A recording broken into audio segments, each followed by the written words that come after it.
Hi, welcome back guys. This is your friend, the Iron Fanfics, back with amazing fanfiction.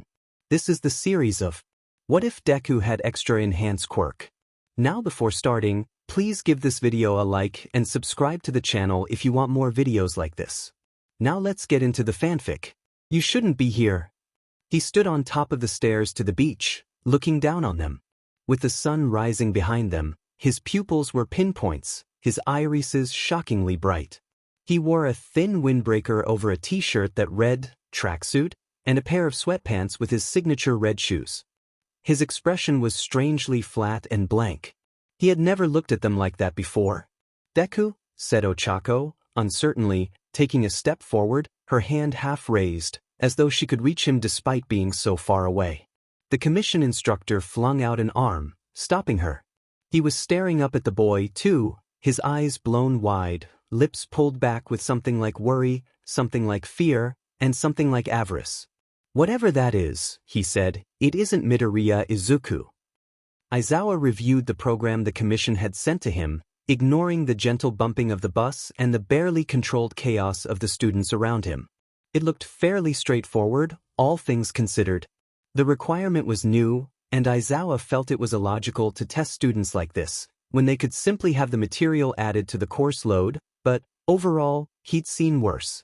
So why did this bother him so much? He scanned the paperwork again.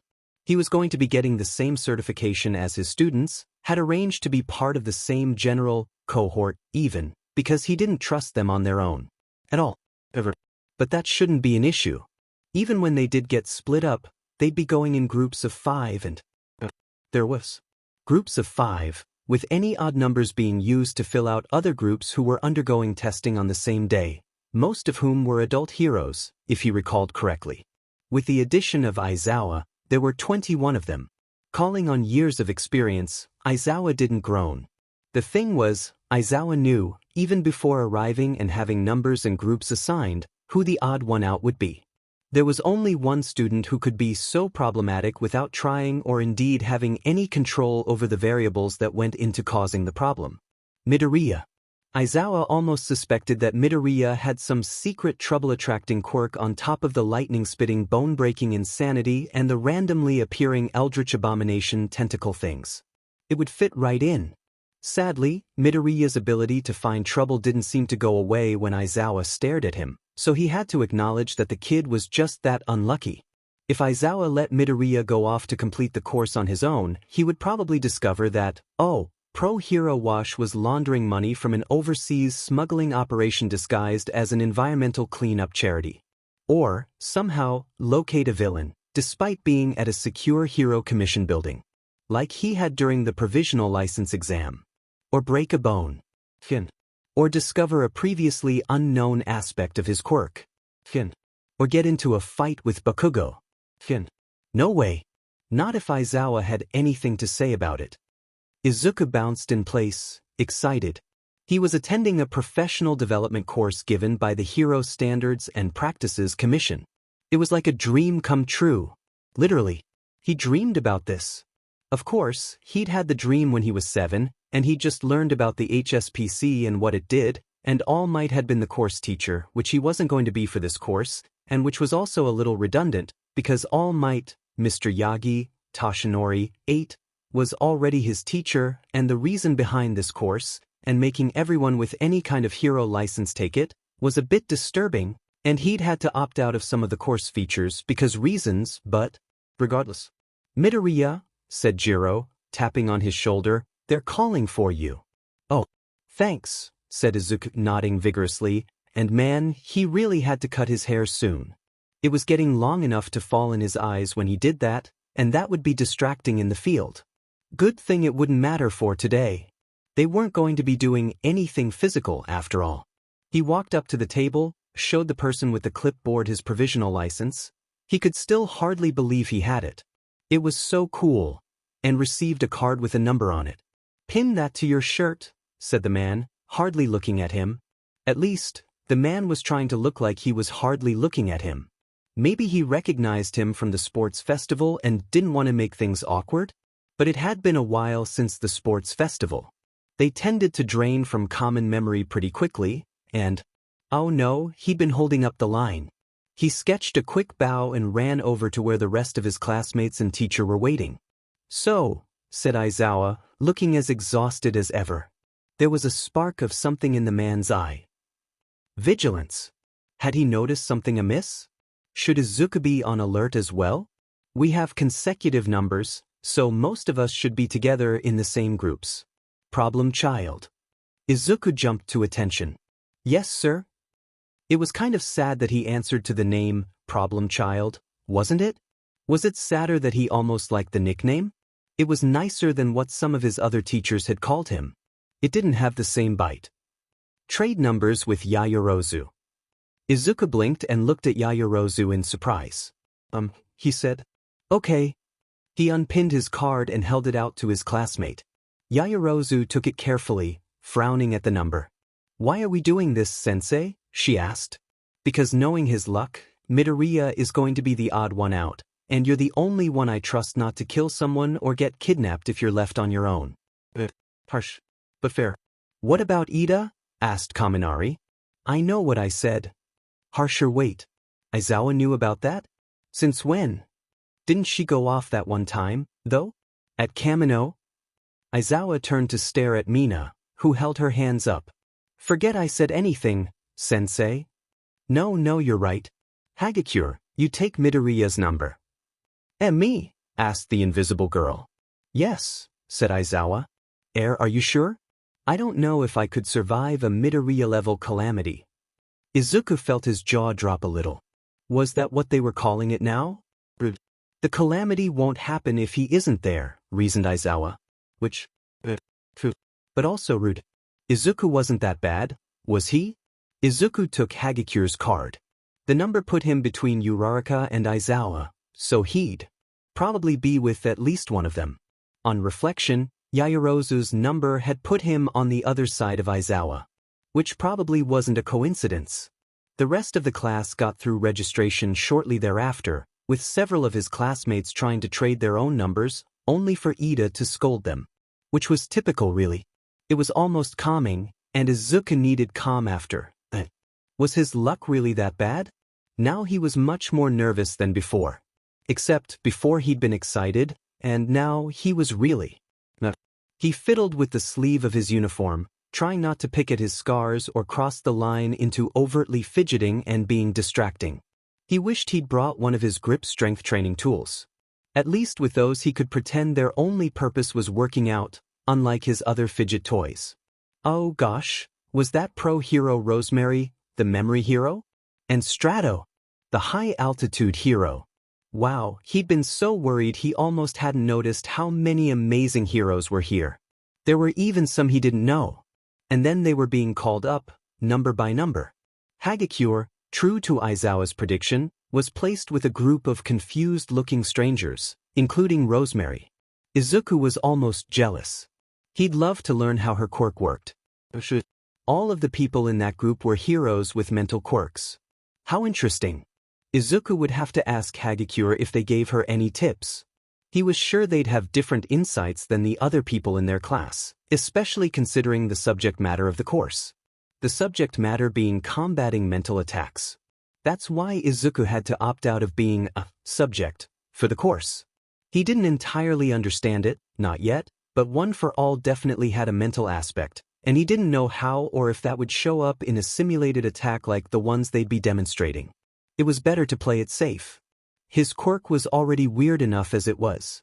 He still wasn't sure how he'd managed to talk Aizawa and his classmates out of being suspicious after Black Whip came out. Most of that day was a blur. Izuku suspected that things would not have been smoothed over nearly so easily if Nezu hadn't known about One for All. He also wasn't looking forward to the reaction when the other users' quirks started coming out, even if being able to use them was going to be really cool. Anyway, his own group had resolved itself to consist of Aizawa, Uraraka, Ida, and Todoroki. He was relieved. Todoroki looked relieved too. That made sense. With what Todoroki had told Izuku about his history, he wouldn't want to be doing this with people he didn't know either.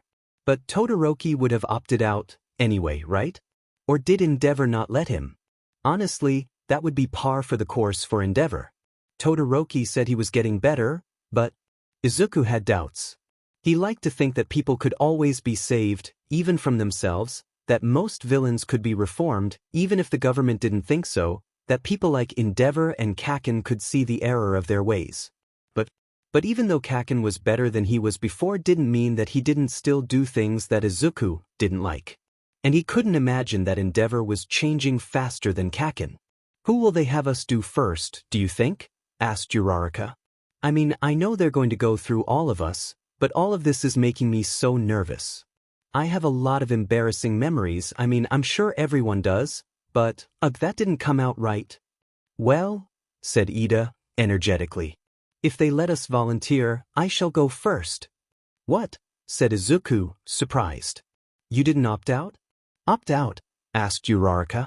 That was an option? I mean, yes, said Izuku.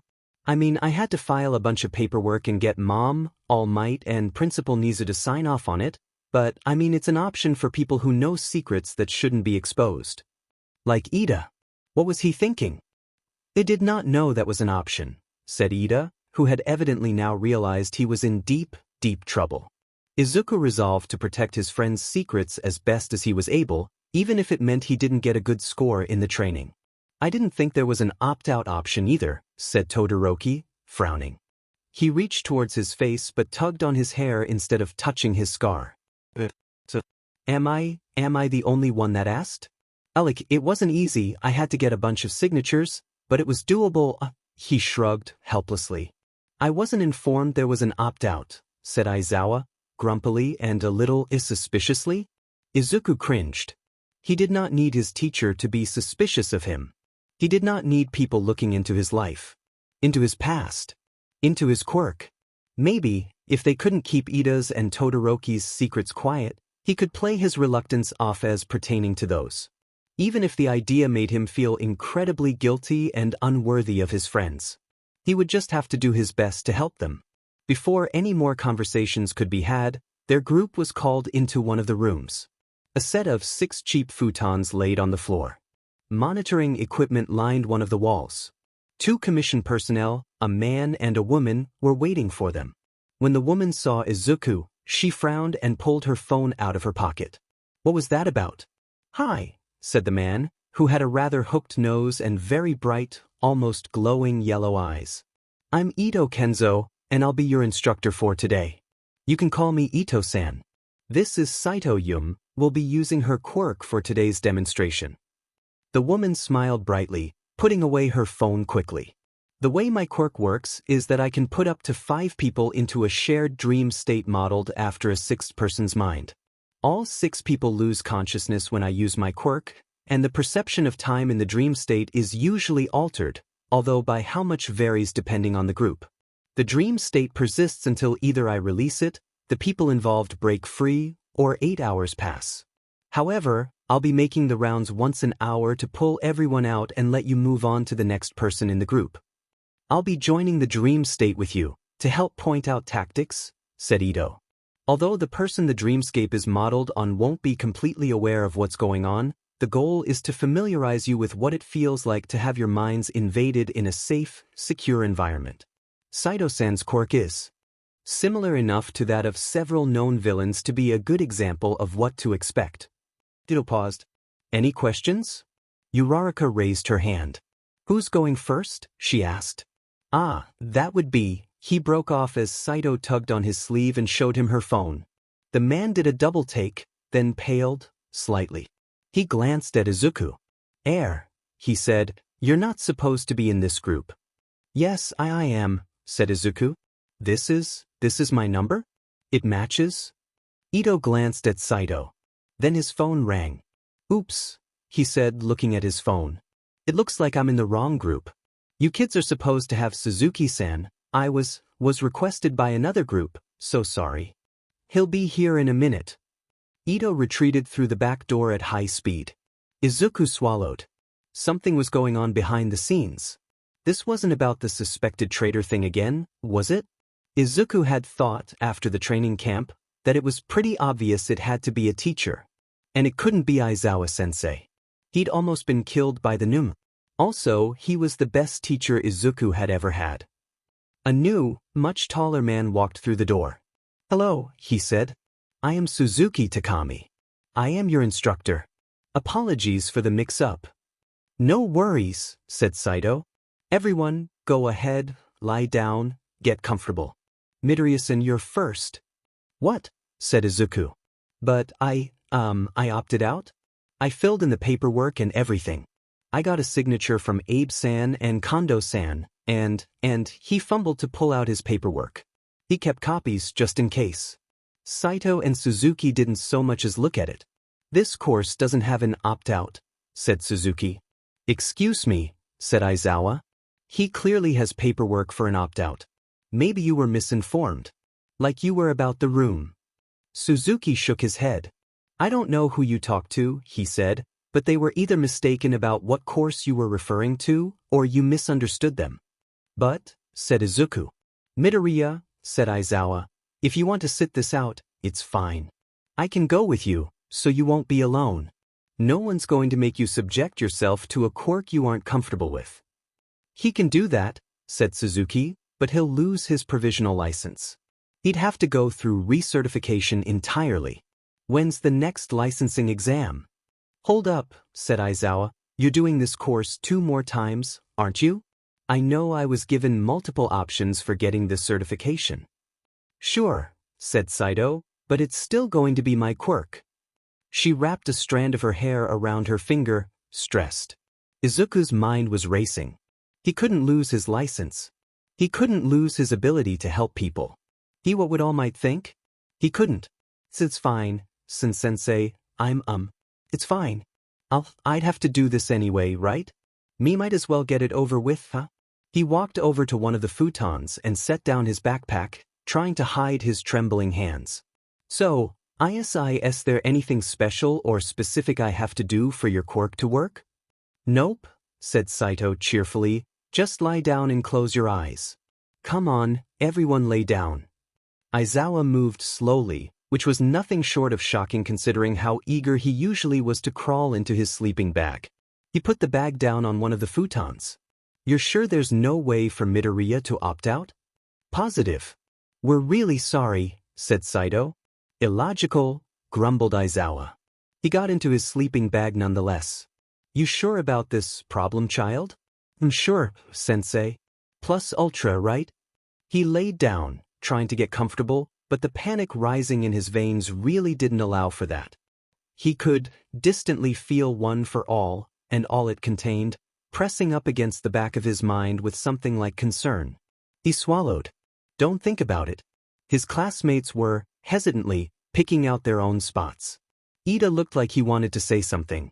Uraraka's brow was furrowed, her lips pursed.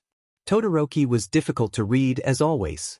Suzuki was already lying down, staring at the ceiling. Izuku closed his eyes.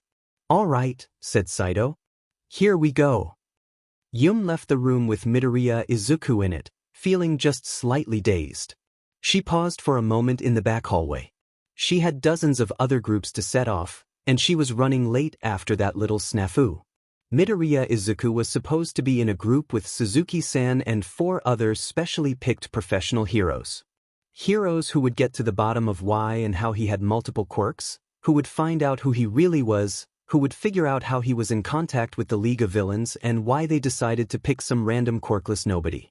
Assuming that's what Midoriya Izuku really was. The initial investigation had uncovered some discrepancies in his family records. In any case, he was not supposed to be in a group with his little friends and overprotective teacher. But, except for Midoriya, they were all clean. If they were really heroes, they'd do what was right. Yum pushed off the wall, when had she started leaning on it, and stumbled. Something bright and red caught on the periphery of her vision, and she looked down. Her nose was bleeding. She liked her lips, tasting copper. It shouldn't be bleeding. That only happened when she overused her quirk, when she tried to put too many people into one dreamscape or tried to combine 2 dreamscapes into one. She'd been pacing herself. This shouldn't be happening. It shouldn't be bleeding like this, like she had just put more than a dozen people under. Saito Yum promptly passed out. "Wow," said Uraraka, looking around in delight. She was still worried about Deku.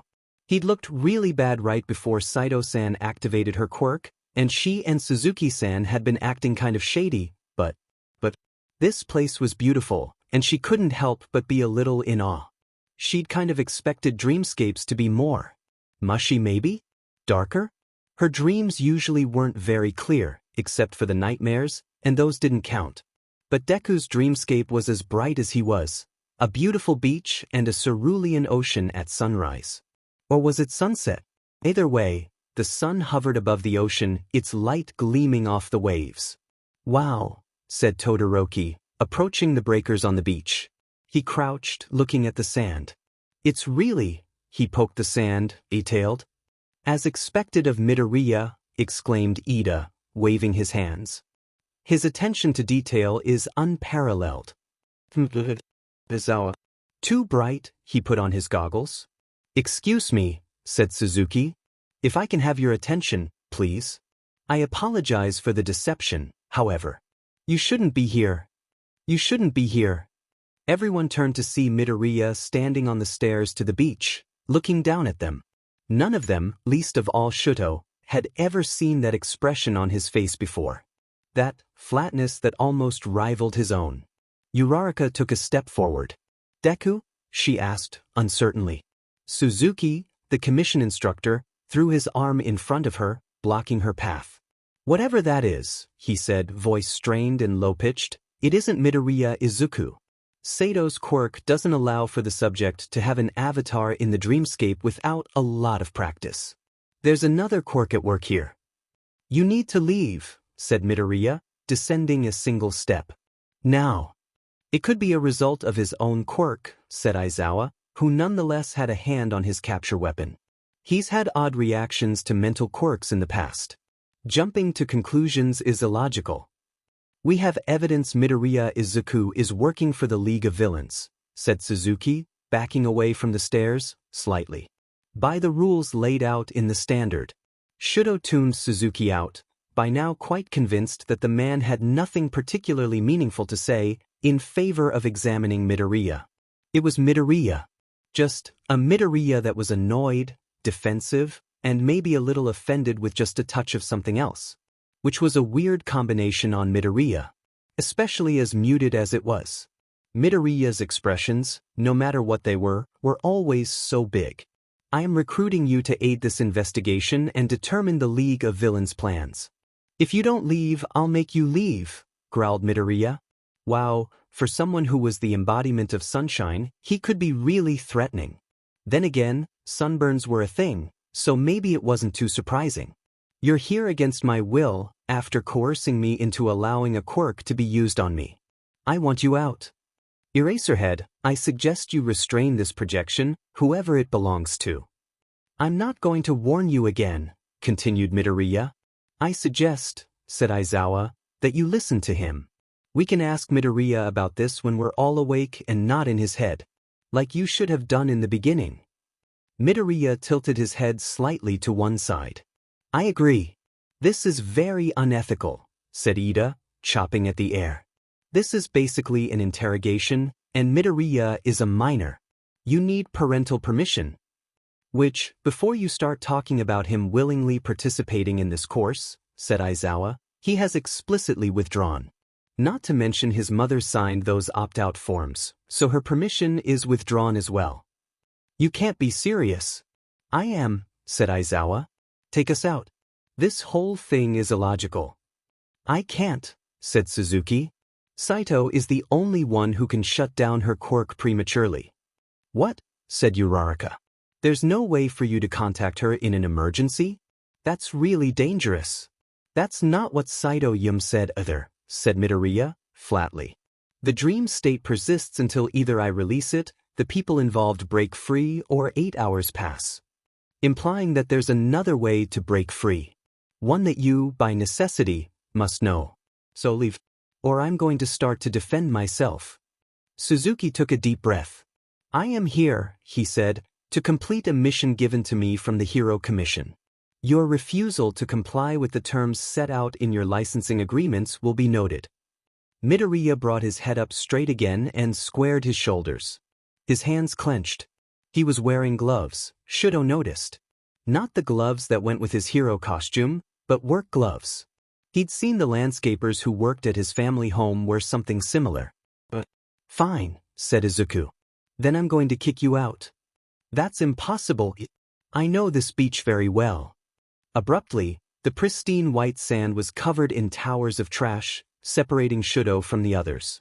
Suzuki's insistence that Midoriya was a spy had already had him on edge. This put him fully into battle mode. He dropped into battle stance and carefully froze one of the trash piles in front of him, making an icy stare to the top. His first priority was to find Aizawa and his classmates and regroup. To do that, he had to get a better vantage point. He jogged up the stairs, noting absently that he was now in his hero suit, not his school uniform. What had he been wearing before this turned into a fight? He hadn't particularly noticed. He reached the top just in time to see Midoriya bludgeon Suzuki with a piece of rusty rebar. All right, maybe that wasn't Midoriya. Aizawa wasn't fast enough getting around the piles of trash. He would have tried to scale them, but there was no safe place for him to grab onto. The piles were simply too unstable, too untrustworthy, too poorly shaped. He arrived just in time to see Midoriya, or what looked like Midoriya, impale Suzuki with a pole. Before his mind could fully process the problem child attempting what looked a whole lot like murder, he had him wrapped in his capture weapon. Midoriya had the gall to look confused, if only slightly.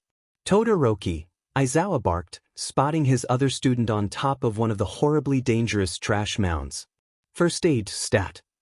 Yes, sir, said Todoroki, making an ice ramp to glide down.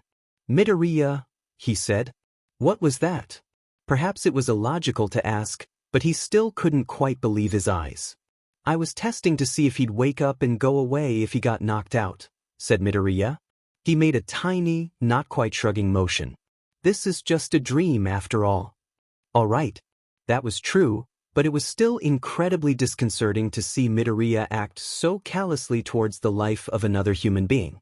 Although he was unsure how many times Midoriya had hit Suzuki, and certain places of impact were less lethal than others, blunt force trauma, especially to the back of the head, could still be deadly. There was the sharp report of a gun, and Midoriya jerked forward, blood leaking from some invisible wound to drip down his face. Then he vanished. He turned towards that utter beast Suzuki, eyes blazing, only to find him entirely encased in a glacier except for his head.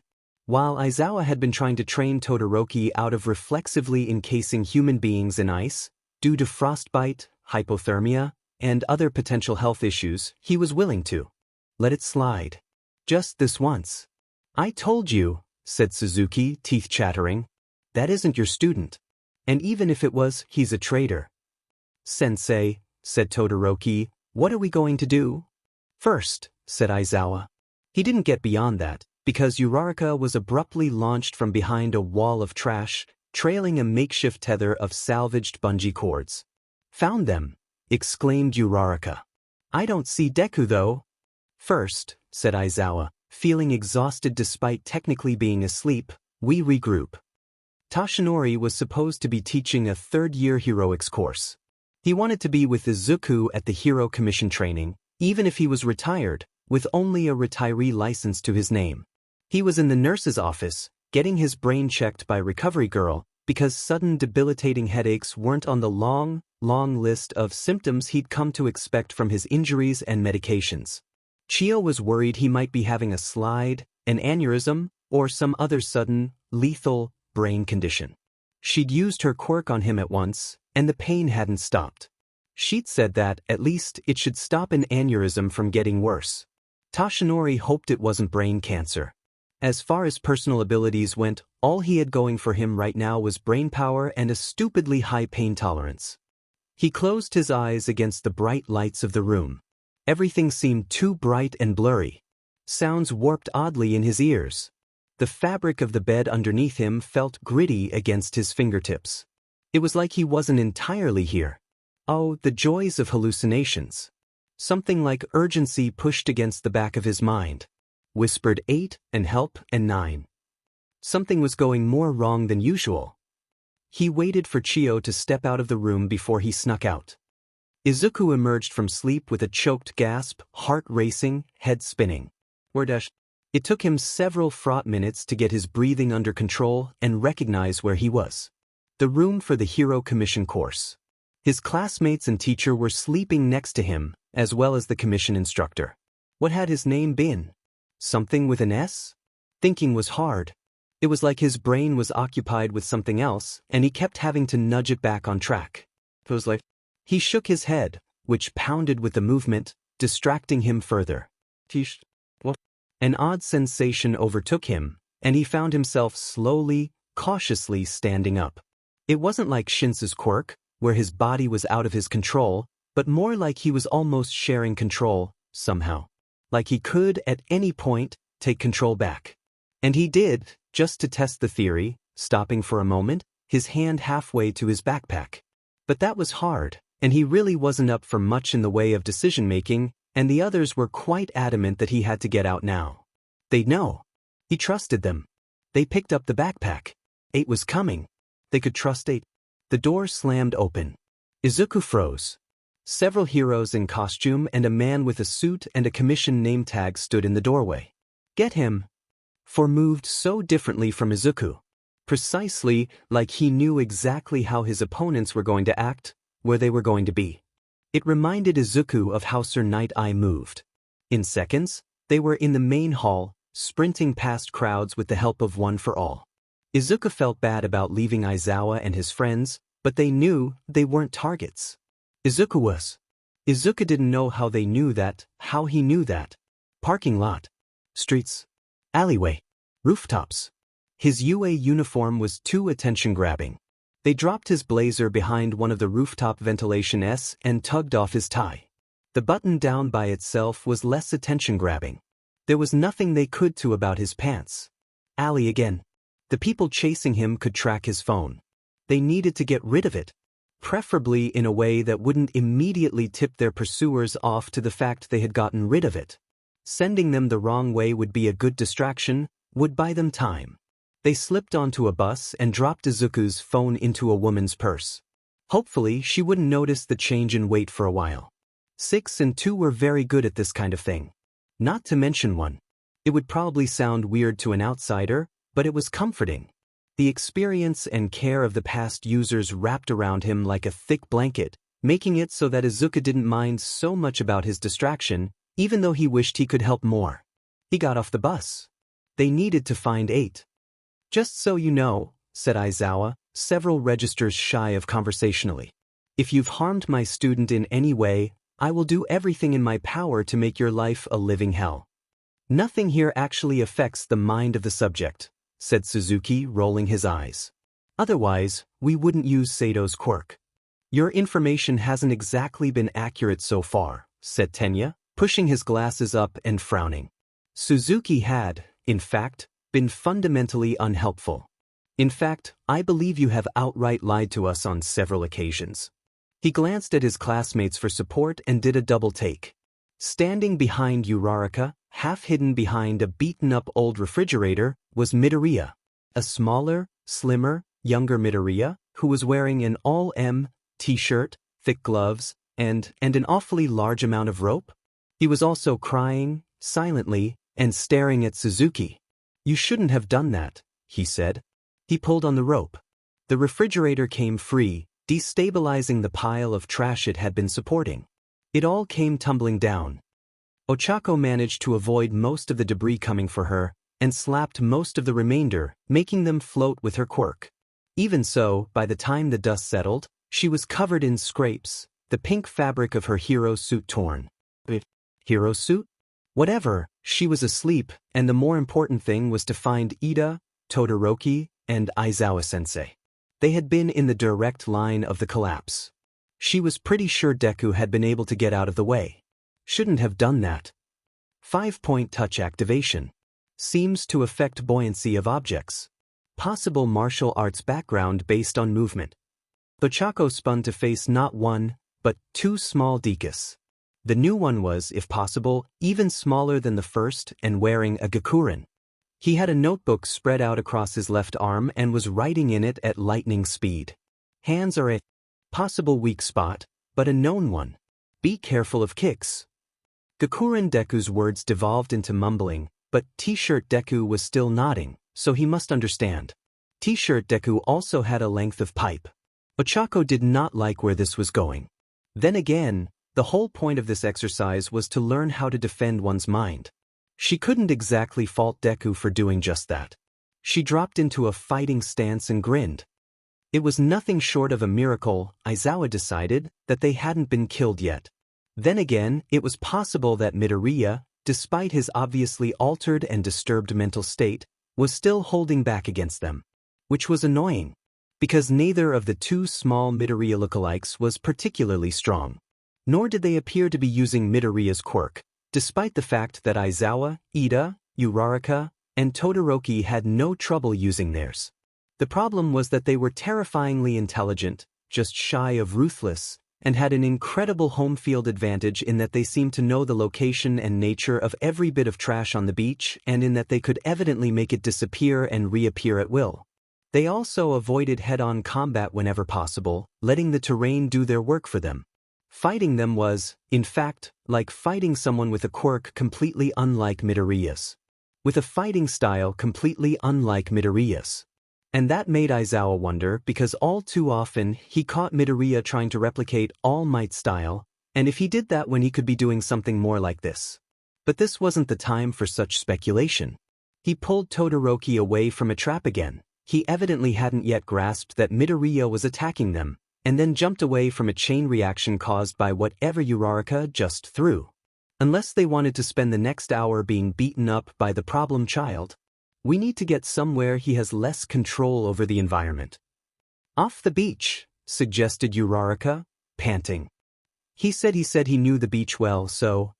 Aizawa nodded. That was good thinking. Where were the stairs? You need to leave.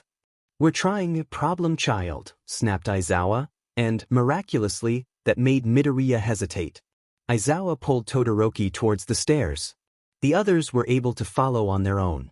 They made their way up, and as soon as they hit the top step the previously clear sky opened up and it began to pour. Aizawa was soaked through in seconds. Wonderful. However, the attacks which had been relentless up until this point stopped. We left Suzuki, observed Ida. Aizawa held back a groan. Who cares? Asked Todoroki. We do, said Aizawa. We can't let him run around unsupervised in Midoriya's head. I think he might have gotten crushed, said Uraraka. He was still in your ice, wasn't he, Todoroki? Yeah, said Todoroki. Trash should stay with trash, he mumbled under his breath. We have no idea how any of our quirks will function long-term in a dream, said Aizawa, not addressing the trash comment because he honestly sort of agreed. Nor do we know what his quirk is. He sighed. We may also have to consider that he is correct and Midoriya is compromised. Predictably, there was quite a bit of protest. He may also have other information regarding the situation at hand, said Aizawa. Which we need. There was a rattle among the trash heaps, and Aizawa turned to watch Suzuki drag himself out from under a mound of trash. You left me, accused Suzuki loudly. You almost let that gremlin kill me a dozen times. Well, said Midoriya from behind them, where he absolutely hadn't been a minute ago. Then maybe you should have left when I asked. A mind-affecting quirk? Asked the secretary. Are you sure? Positive, said Recovery Girl, grimly. If I had realized, I would never have left him alone while I reviewed the scans. I thought it was something physical. By the time we locked the campus down, he was already gone. The secretary found herself shaking, slightly. Even retired, even barely able to use his quirk, the idea of All Might under mind control, under a villain's control, was terrifying. I'm going to put you through to the chairman, she said, trying to keep the tremor out of her voice. I'm sure he'll mobilize every available resource. She pressed the button and sagged in her chair, glad she didn't have to make real decisions. Then the calls from the people in charge of the Mizudafu mental invasion training activity started rolling in. As she answered the phone, she couldn't help but think that All Might probably would have benefited from the training. Of all the things Tsuyu had expected to see while waiting to be directed to her room for testing, Midoriya fleeing from a group of heroes was not one of them. True, Midoriya had yet to come out of a class trip or event without some kind of trauma, but she'd been expecting villains to be the cause. Not whatever this was. Kaminari and Aoyama started forward, only to be held back by Shuji, who just barely managed to catch his phone. He'd been playing a Pokemon game with Kuda. "Hey," said Kaminari. "What gives, man? Midoriya is in trouble." "Yes," said Shuji quietly, the lips on his extra arm barely moving, "and look at who he's in trouble with." "We can't just go barreling in," agreed Tsuyu. "We need to find the rest of the class and get out of here." After all, if one member of 1A was in trouble, they all were. Aoyama placed his pointer finger and his thumb over his chin. "I have a better idea," he said. "What do you say to a sparkling distraction to help our friend and us escape?" Tsuyu followed his gaze and swallowed a sigh. People should really stop leaving electrical boxes out in the open like that. It was basically a signed invitation. Izuku did not notice the power outage that occurred a mere fraction of a second after he burst out of the center's doors, but if he did, he would have been grateful for the chaos it caused and the precious time it bought him. "That's the room they were in," said Fumikage, dark shadow screening him and the rest of his group from view. "I believe that Hagakure was—" He hesitated. "There," he said finally. "Are you sure we should go after them?" asked Mineta. "I mean, it's Aizawa-sensei and the top of the class." "Since Midoriya is the only one who came out," Yaoyorozu coolly, "it's probable that they're either asleep or heavily outnumbered. Especially considering how out of character it is for Midoriya to leave them behind. Unless he was targeted and was trying to draw them away," said Satu. They considered that silently for a moment. "Bakuga's group was in that room," said Jairu, pointing with earjack. "They'll definitely be asleep by now.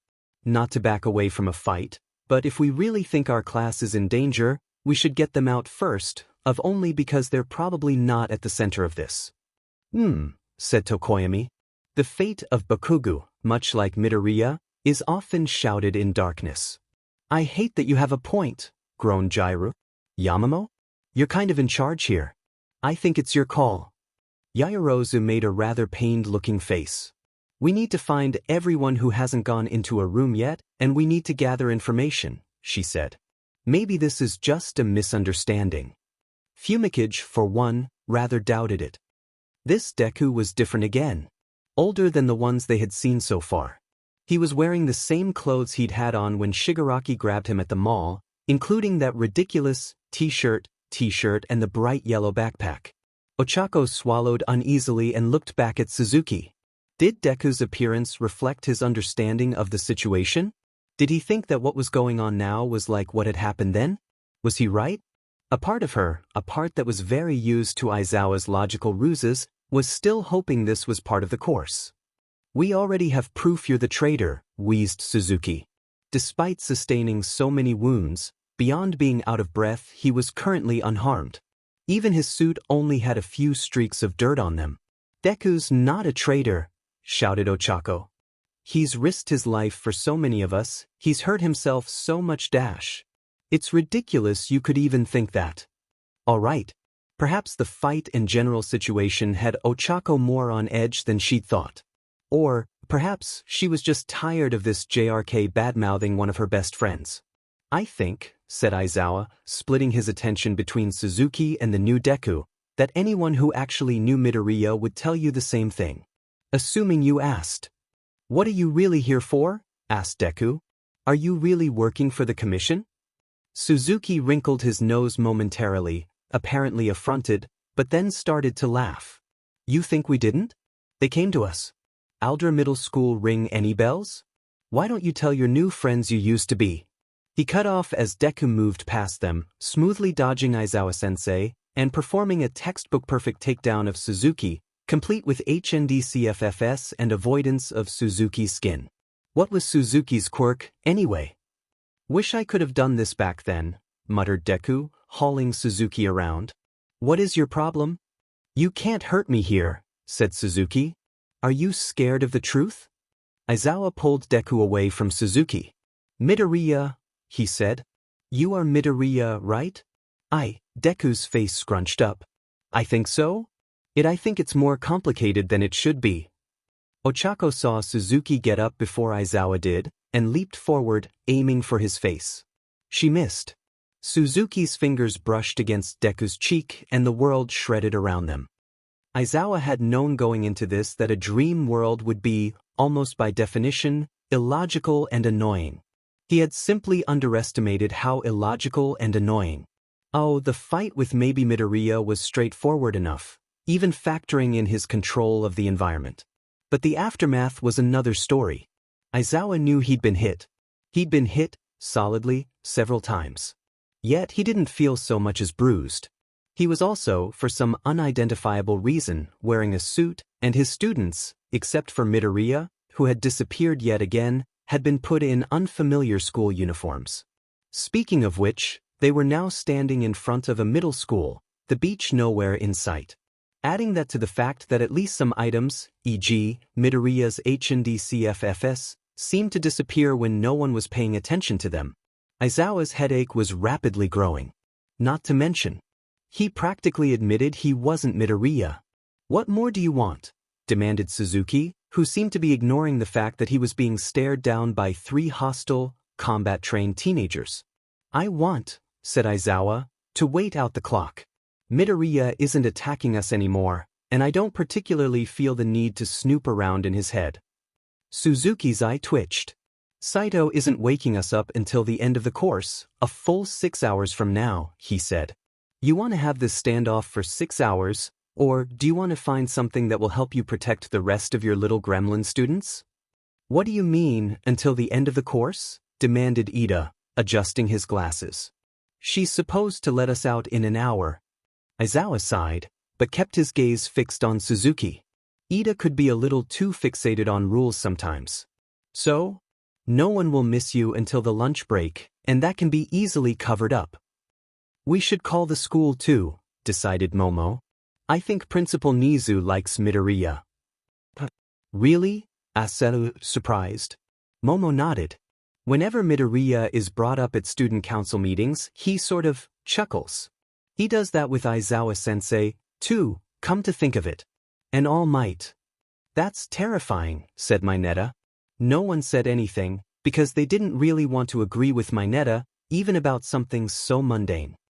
Sirens from an ambulance called for Saito Yum were just audible in the distance. Somewhat farther away, the principal of UA realized that calling the Hero Commission about Yagi's disappearance might have been a tactical error. In the Hero Commission headquarters, the chairman determined that, no, this was not going to be covered up easily, and started making alternate plans. Then we'll wait for the whole 6 hours, said Aizawa. Consider it endurance training, he told his students, for stakeouts and whatever. And whatever? asked Todoroki. If you have to deal with this nonsense now, said Aizawa, as students, it's only going to get worse when you're pros. Ah, said Todoroki, nodding sagely. I see. Look, if you're all so sure he has nothing to hide, what's the harm in looking?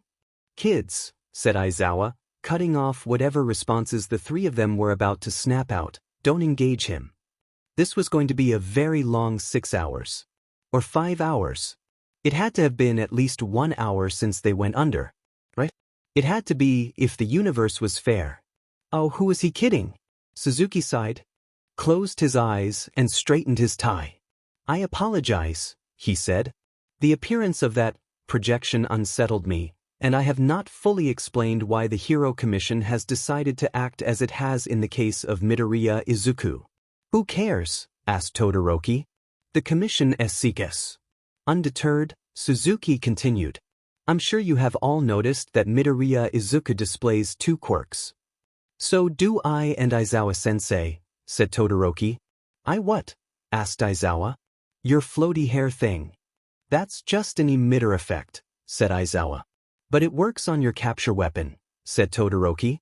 Midoriya showed me a diagram once. It was very convincing. He said not to bring it up though because you were probably hiding it from villains. Oh, he trailed off as he looked back at Suzuki. This was not, Aizawa reminded himself sternly, the time to have an existential crisis. He was having a talk with Midoriya when he got out of this. A secondary quirk that he only discovered in high school?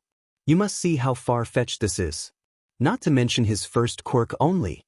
The ground rumbled. Abruptly, they were surrounded by bright, approximately human-shaped blurs of color. Because why not? Among those blurs of color ran tiny middle school Midoriya, because, again, why not? Using the distraction, and something that had to be related to either a quirk or Suzuki's greater experience with Sato's quirk, Suzuki escaped their little circle and ran after Midoriya. Aizawa's students and thus Aizawa followed. "Come again?" asked Vlad King, rubbing the inside of his ear. "I think I must have misheard you." "Yagi stole your car," repeated Power Loader, sounding completely done with the world. Vlad, still uncomprehending, blinked up at his coworker. "Is there, like, a student called Yagi?" he asked, trying to process the diametrically opposed concepts of Yagi and stole before even getting started on the your car part of the sentence. "No." With despair, his mind finally registering that the symbol of peace had stolen his car, Vlad said, "But he doesn't even drive." Vlad King's car was, objectively, rather terrible. It was an antique, almost 150 years old, manufactured when regulations were loose in the wake of the dawn of quirks. It was loud. It was ugly. The gas efficiency wasn't terrible, but it came at the cost of high emissions.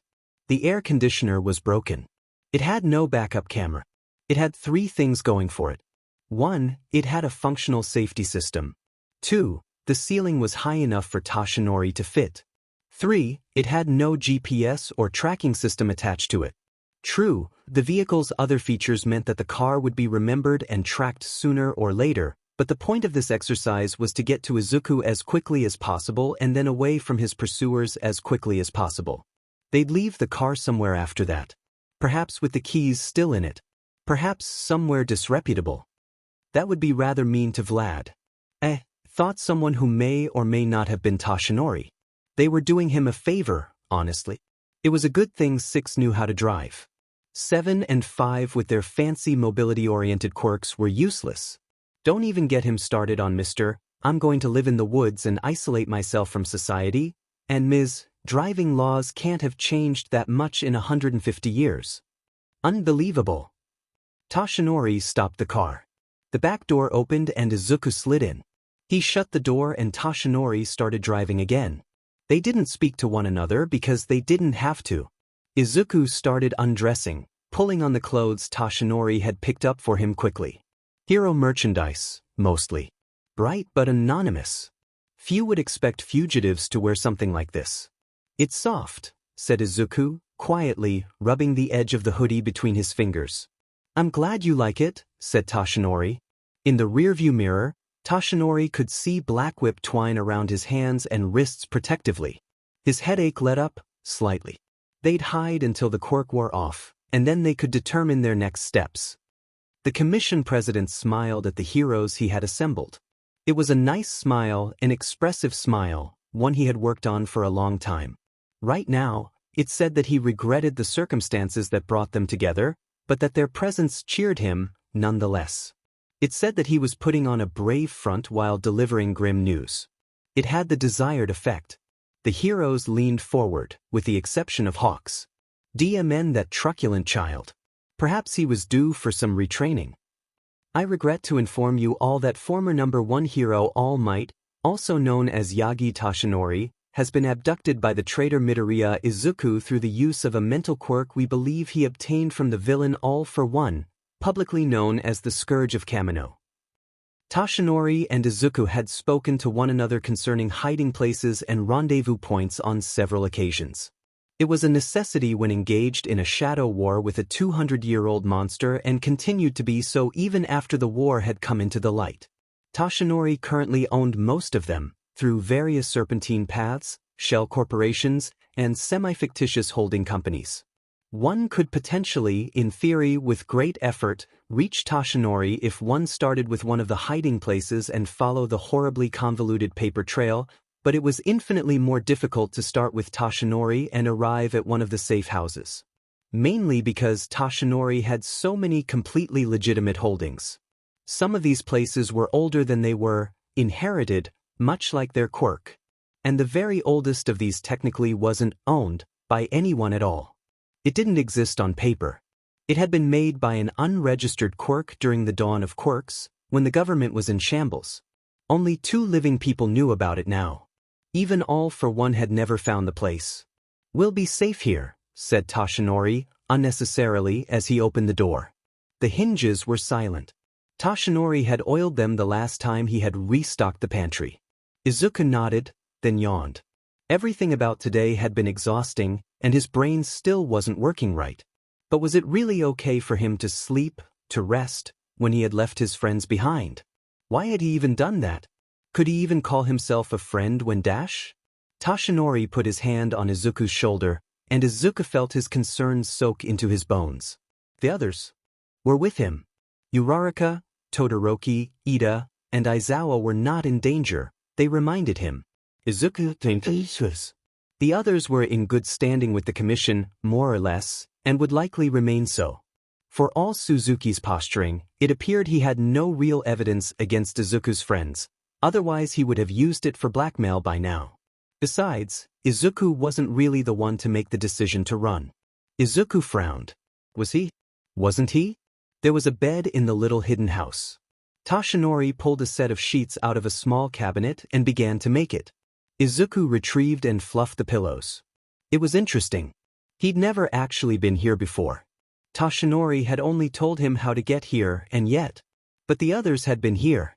1 and 2, mostly, but 3 had come a few times, and 4 had gotten a lot of use out of it before he left the city entirely. 5 hadn't really needed it, he'd been a pro-hero, after all, but he'd kept the place up, just in case, and passed it on to 6 when it was time. 6 had been underground and had kept this place his ace in the hole, his last fallback. 7 had learned of it from his notes since he hadn't lived long enough to tell her properly. So much had been lost. Izuku shook his head and focused on the bed. Wordlessly, he was coaxed into it. It would be better to sleep for now. His attention wouldn't be divided, and Toshinori would keep him safe. "Trace," said the commission president, looking at the second youngest hero present. The woman was just a little bit older than Hawks. "With your quirk, I think you know why we called you in." The woman, who usually worked as a rescue hero, nodded enthusiastically. "Yes, sir," she said. "I'll need something of either Midoriya's or All Might's, and their last known location. We'll be able to rescue All Might in no time." There was something wrong with the school.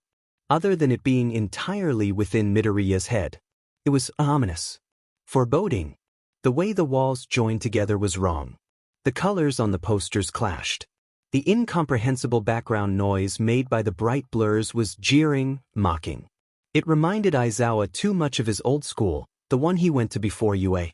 Of the looks and the hate he got just because his quirk frightened people.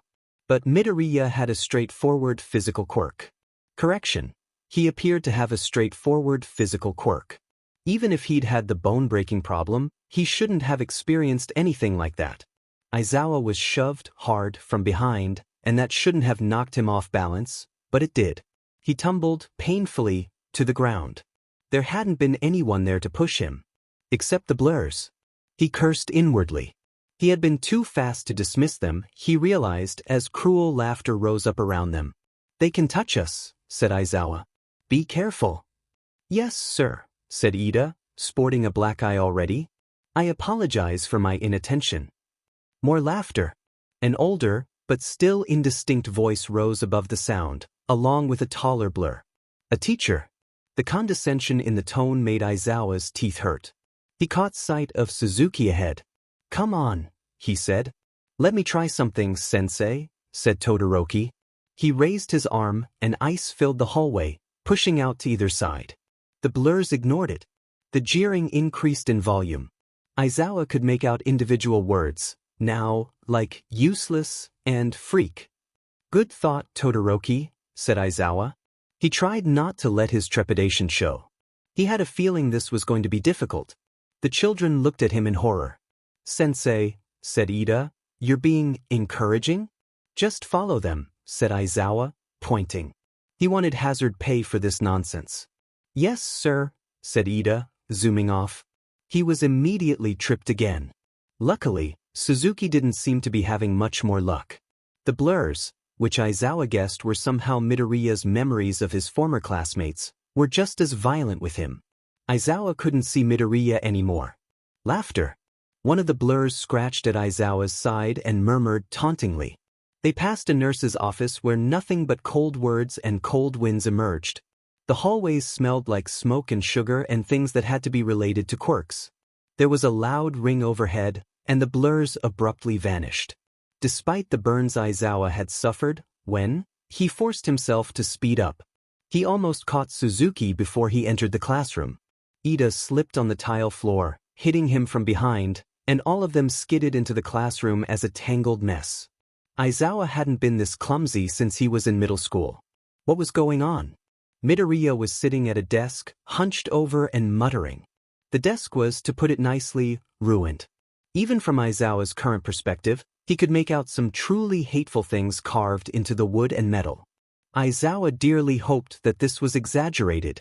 Even so, he was going to seriously talk to Midoriya about therapy and taking legal action against this hellhole. "What are you hiding?" asked Suzuki roughly. The classroom exploded into sound, blurs at the desks solidifying into outlines, into ghosts. "You're also applying to UA, aren't you, Midoriya?" Midoriya froze and buried his head in his arms. Aizawa, halfway up with the intent to stop whatever this was, felt himself freeze as well. This mindscape affected him far too much for his peace of mind. The ghosts laughed, long and hard and cruel. The teacher did nothing to stop it. Then Bakugu's shade exploded. Literally.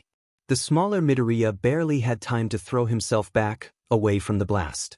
Midoriya's reflexes had much improved since middle school, but, honestly, even this much was impressive for someone of his age. "Come on, forget the crappy quirks, you're totally quirkless." What? Aizawa missed the next several sentences as his mind whirred, trying to comprehend what he just heard. But then another explosion brought him back, and Bakugu's next words were completely unmissable. "If you think you'll have a quirk in your next life, go take a swan dive off the roof." Just like that, whatever was holding them in place broke, the ghosts fading away entirely, leaving the classroom completely empty except for them and Midoriya. Midoriya, who was shaking, fists clenched, tears running down his face. "Are you happy now?" he demanded. "Are you happy? Why couldn't you just let me dash? Me being quirkless in middle school isn't hurting anyone." He took several deep but uneven breaths, his shoulders trembling. Uraraka stepped forward, and Midoriya flinched. "Izuku," she said, hesitantly. Midoriya looked up, his expression guarded. "The first thing I'm going to do when we get out of here is punch Bakugu." She said it cheerfully, one hand in a fist. Midoriya gaped, but some of the oppressive, terrified atmosphere dissipated. Aizawa sighed to himself. Now that the immediate danger seemed to be over, he moved closer to Midoriya. He wasn't sure if it was even possible to comfort a memory or a fragment or figment or whatever this was, but he wanted to be between Midoriya and Suzuki, especially given that Suzuki seemed to be able to manipulate the environment to some extent. "Plus ultra," agreed Todoroki. "Uraraka." "Todoroki," gasped Ida, scandalized. "You can't just punch a classmate outside of school supervised sparring." "I love you, Ida, but you're a bit of a hypocrite sometimes," said Uraraka. "Especially considering, she gestured vaguely at Ida's hands and then Midoriya's face. Ida turned a very funny color, then looked down at his hands. "Oh my God, you're right," he whispered, horrified. "What have I become?" "Besides," said Todoroki, "Aizawa is like, right here." He gestured at Aizawa. "We can ask him if we can." "No," interrupted Suzuki, "that can't be it. Show me what you're hiding." He started forward only to be jumped by 3 extremely annoyed hero students.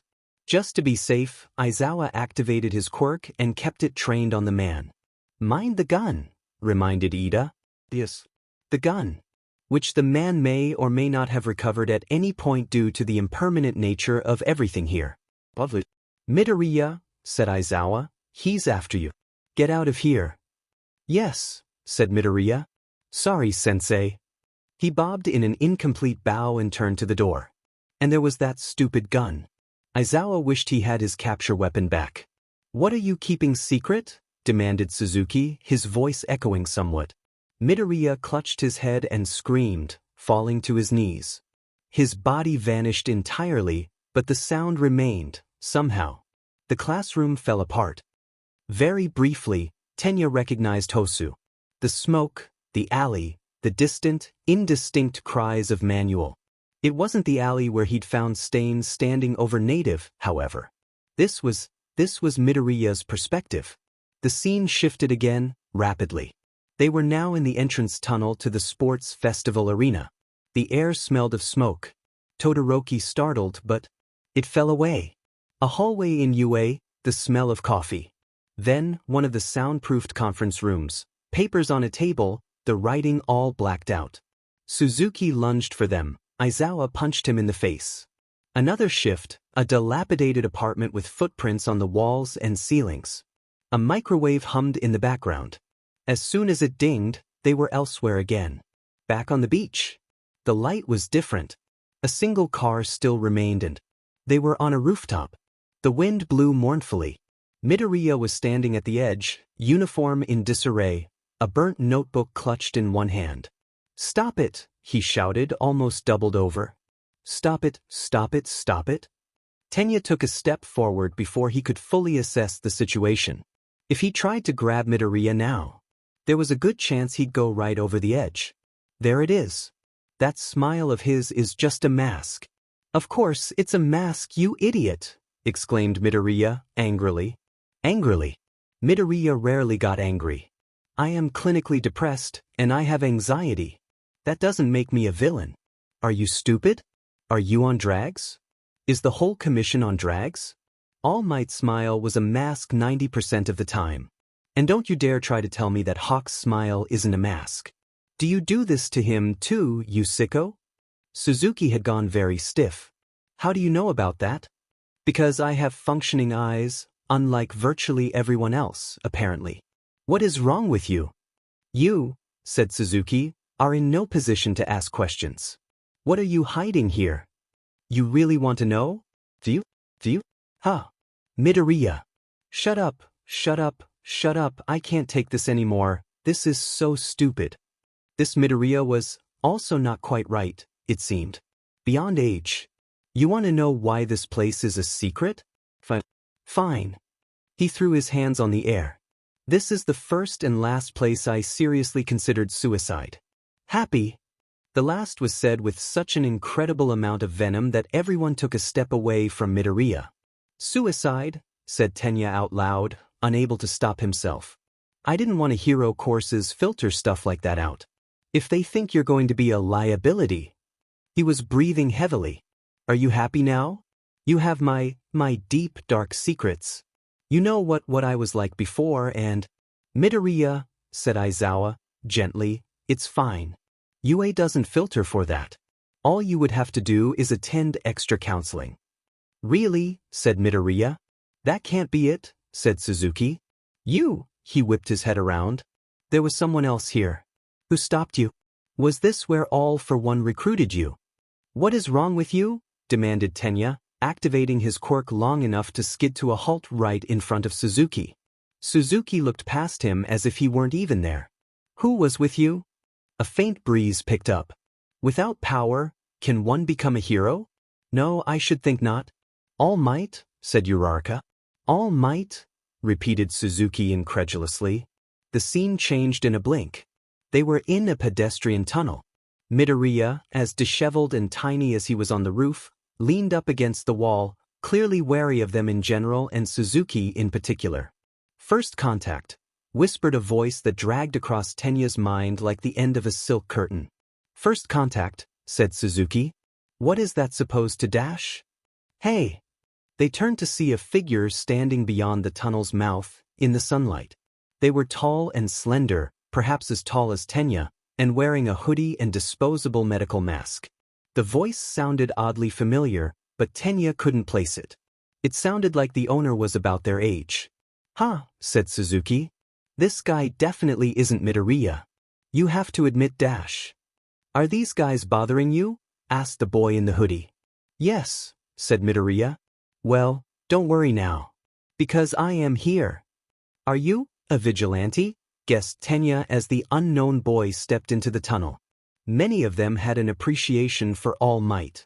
Sure, said the boy cheerfully. Mutation-based speed enhancement, muttered Izuku, sliding across the wall towards the boy. Fire and ice user. 5-point activation mass alteration. Quirk negation with secondary minor telekinesis. Some kind of thought or memory manipulation, possibly a form of telepathy that allows him to alter the local environment as a side effect. May have a truth detection component. A thread of ice wound down Tenya's back. Even if he didn't believe that Midoriya was a traitor, that he was giving information about them so freely to this stranger, as if they were enemies, was chilling. Even if it did evolve that this was just a figment of his imagination. It'll take more than that to get rid of me, said the vigilante, pointing a thumb at his chest. If Tenya wasn't mistaken, however, there was a bit of a wobble in his voice. Mass alteration can act like freefall. No conscious control of how much mass is altered, can only reduce mass, continued Midoriya, now hiding behind the taller boy. Ceiling of absolute temperature alteration from average is lower for fire than for ice. Speed enhancement can be used to power kicks. Mind the capture weapon. Scarf. Gotcha. The vigilante lunged for Suzuki and threw him bodily into Aizawa. While the adults were recovering, the students moved to flank the stranger.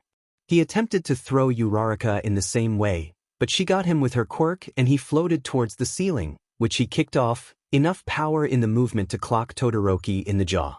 Tenya attempted to apply a kick at the vigilante's exposed but still floating back, but was nearly stabbed in the eye with a pencil by Midoriya.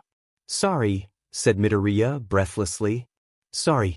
I didn't do this for real. I thought about it, but I didn't. Sorry. You thought about stabbing me in the eye?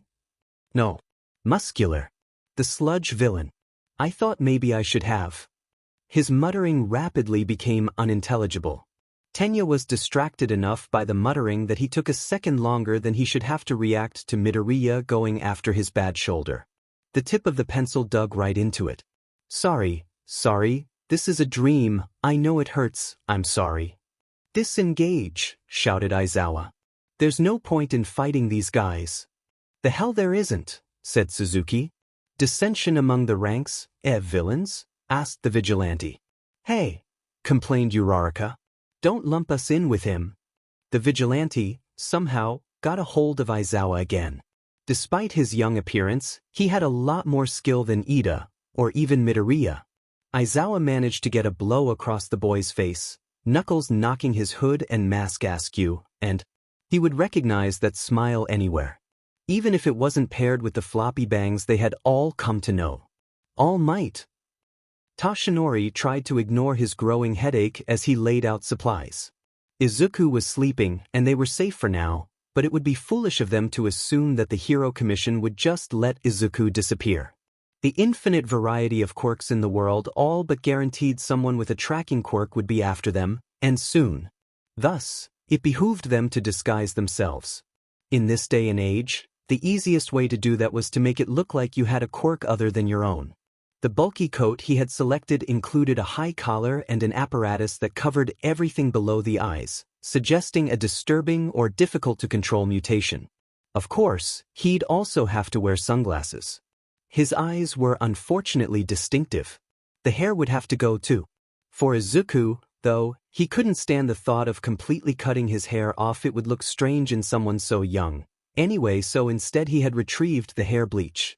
White hair, combined with a suit and properly worn tie, would make him appear older. Lifts in his shoes would add to that impression. The computer pinged. Toshinori went to it and made a face.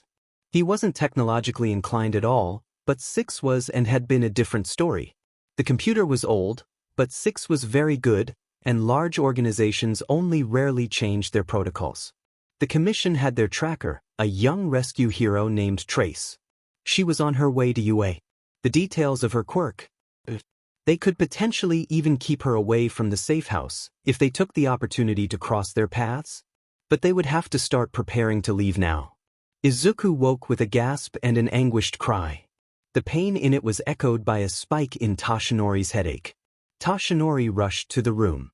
"What's wrong, my boy?" "They're not in my head anymore," said Izuku, nodding his fingers in his hair. "That's a good thing, isn't it?" asked Toshinori, even as he knew it wasn't. Izuku shook his head. "They're not in my head anymore. They're in yours." Toshinori found himself thinking about his brief and extremely ill-advised time as a quirkless vigilante. He had a sinking suspicion that it because of his uninvited mental guests, but he couldn't exactly do anything about that. Between the two of them, Izuku had always been better at the mental portion of their quirk. He finished washing the bleach out of Izuku's hair and couldn't help but wonder if Izuku had ever contemplated going down that path. It had been cruel, and knowing what he did now, he would never repeat it, but his speech to Izuku on that rooftop had been intended to keep him from making the same mistakes Toshinori had in his youth. If Nana hadn't picked him up, he shuddered to think what would have become of him. He'd certainly been in over his head, hitting far above his weight class. Although, to be honest, they weren't in a good position right now either. "I'm sorry," said Izuku softly. "It isn't your fault," said Toshinori. "But I couldn't make him leave. And now he's going after your secrets. My boy, they sent a highly skilled infiltrator into your mind." Toshinori was not entirely sure how he knew this, but it felt correct. "You don't have the training to combat that. What you have done is remarkable." He toweled off Izuku's hair. The damp and the product had conspired to make it less fluffy than usual. "The last you told me, you couldn't even manifest fully in that place." "I tried to distract them," said Izuku miserably. "It didn't work. He's still there." It's all right," said Toshinori. "Other than one for all, I don't have any secrets worth all these tears. It might be annoying if they found out about all the illegal stuff he'd done over the years, but most of it would be nigh impossible to prove. Let's get you into that suit." "Right?" said Izuku, peeling out of his clothes. "Why a suit, though?" "It's something you'd never choose to wear and relatively anonymous," said Toshinori. He started to put on his own coat, checking that all the hidden pouches were filled. To stay true to his disguise, Izuku was only carrying a messenger bag, and they would need the supplies. "How do I look?" asked Izuku. The first thing Toshinori noticed was that he hadn't bothered with the tie, but Toshinori had planned to take care of that from the beginning. The second thing. Toshinori did not blanch. "Of course, that's what he looks like," whispered 7 or so voices. "Knew from the beginning. Have to read the DNA to rewrite it. Can't give this to just anyone." "Of course. You look wonderful," said Toshinori, reaching for the tie. "And also unrecognizable." "Well, that's the point, right?" asked Izuku, running a hand through his hair. "So, how are we going to do this?" Toshinori made a face. He wasn't terribly good at this part. There was a reason he'd relied so heavily on Sir Night Eye once upon a time. "I could come up with a plan," proposed Izuku. "Tell me how Trace's quirk works." The fight reached the other side of the tunnel and spilled out into bright, yellow sunlight. Midoriya had been fighting Ida up until a moment ago, but upon exiting the tunnel he had run off, after stabbing Suzuki in the eye with a pencil. Meanwhile, All Might, Teenage Menace Special Edition, was holding his own against them. One thing Aizawa didn't understand, though, was why All Might wasn't using his quirk. Thankfully, after leaving the tunnel, the boy began to falter, and then ran off after Midoriya. Aizawa wasn't interested in pursuing either of them. Were there questions he wanted answered? Did he want them answered at the cost of invading his students' privacy and breaking his trust? In the meantime, he did have to see if the idiot needed medical care. That was, unfortunately, part of his job. "Want help with that?" he asked. "No," said Suzuki, pulling the pencil out. In less than a second his eye was fine. "That hurt," he complained. A small part of Aizawa mourned the fact that breaking Suzuki's legs would not be enough to stop him. A small but very present part. He pushed it away. Thinking on might have beens was illogical. "Sensei," called Uraraka, "I think we're in America. All the signs are in English." She pointed. The signs were, in fact, in English. Considering how much time All Might had spent in America, it wasn't terribly surprising that Midoriya would construct such a place for him in his mind. Although, he had to wonder why Midoriya's mind had a teenage vigilante All Might running around in it. Because if he were Midoriya in this situation and he could pick any All Might, he'd pick top of his game natural disaster All Might. So, this had to be an All Might that Midoriya just for some reason. This proves it, said Todoroki. Proves what? Asked Aizawa. That Midoriya is All Might's secret love child. Ida sighed, heavily, leaving off prodding his formerly impaled shoulder. Think about it, said Todoroki, as emotive as Aizawa had ever seen him. Who else would All Might tell about his dark past? Regrettably, he had a point. Add that to the quirk, and the smile, and how they meet up for lunch at least once a week. That is literally the dumbest thing I have ever heard, said Suzuki. All Might is a natural-born hero. A pillar of society. Yes, said Todoroki, squinting at Suzuki as if daring him to say something that made sense. He isn't going to have a secret love child. Regrettably, he also had a point. Much less one like Midoriya Izuku. Okay, the point was gone. In any case, black tentacles are not at all like All Might's general enhancer. It is like his mother's though, said Todoroki, and even though I keep saying secret love child, my current theory is that Midoriya-san and All Might are, in fact, married, but they had to do it secretly so that All Might's enemies wouldn't find them. Todoroki, please, you can't just spread baseless rumors like that about your classmates, said Ida, chopping at the air. Much less your classmates' families. Todoroki looked hurt. But I have evidence. Aizawa should probably put a stop to this, but he kind of wanted to see where it was going, and there was no way this was true. At all. If Midoriya was All Might's kid, he would never shut up about it. All Might that was. Midoriya was, evidently, capable of keeping secrets. On the other hand, Aizawa didn't have a better theory for their obvious close bond. What evidence? Asked Ida, clearly intrigued despite himself. Midoriya-san is amazing. Todoroki's eyes sparkled like he was in a manga. Aizawa sighed, he should have known the evidence.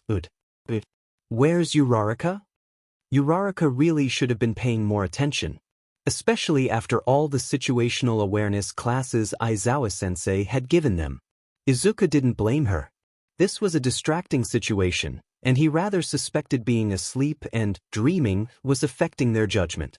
So, it was almost too easy to pull her to the side and through a door into another part of the dreamscape. But after that, she shook off his grip and readied a fighting stance. I don't want to fight, he whispered, making a quelling motion. Uraraka looked like she wanted to believe him but frowned. Sorry, but I kind of find that hard to believe after you stabbed Ida. I mean, I know you're under the effects of a quirk and all, but you're still under the effects of a quirk. Despite her words, she matched his volume. I know, said Izuku. It looks bad, but... He wrung his fingers together and adjusted the sleeves of his uniform.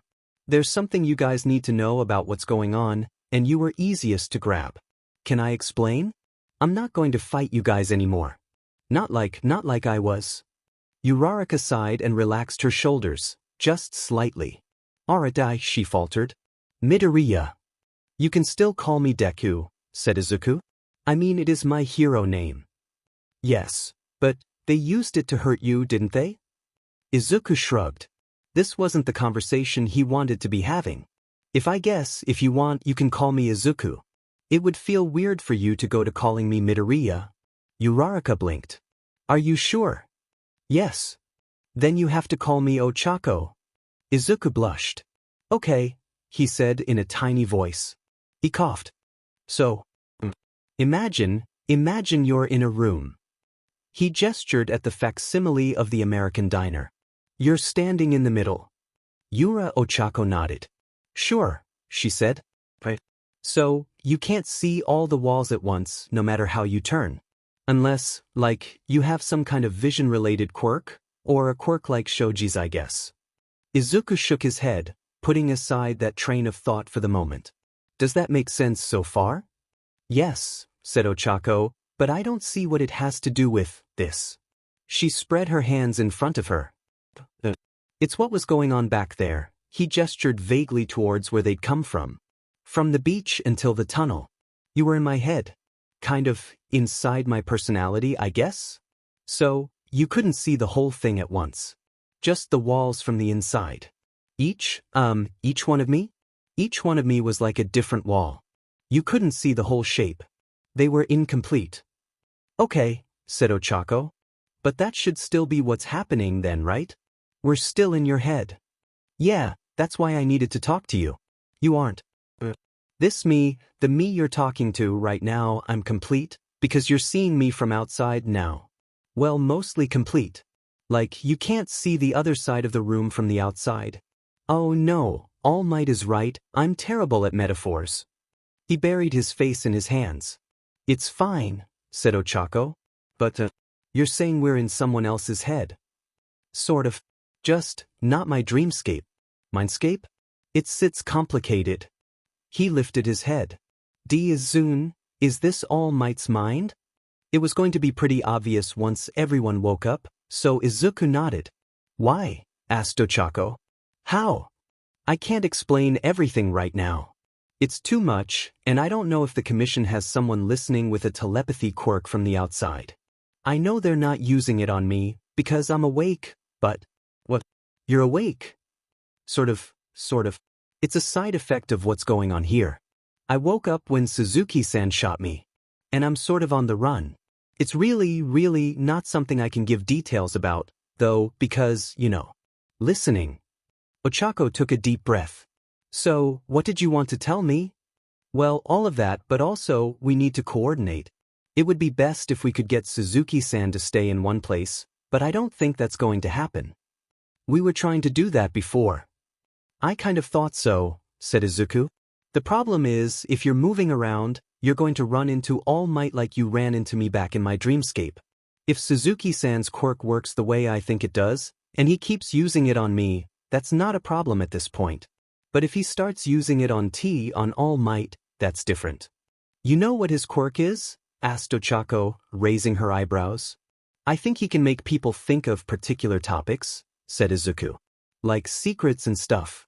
Which is why him realizing he's in All Might's mind would be bad. Ochako nodded and perched on the edge of one of the tables. All Might was #1 for so long, she said. I'd be surprised if he didn't know a whole bunch of different classified things. Should we try to go back?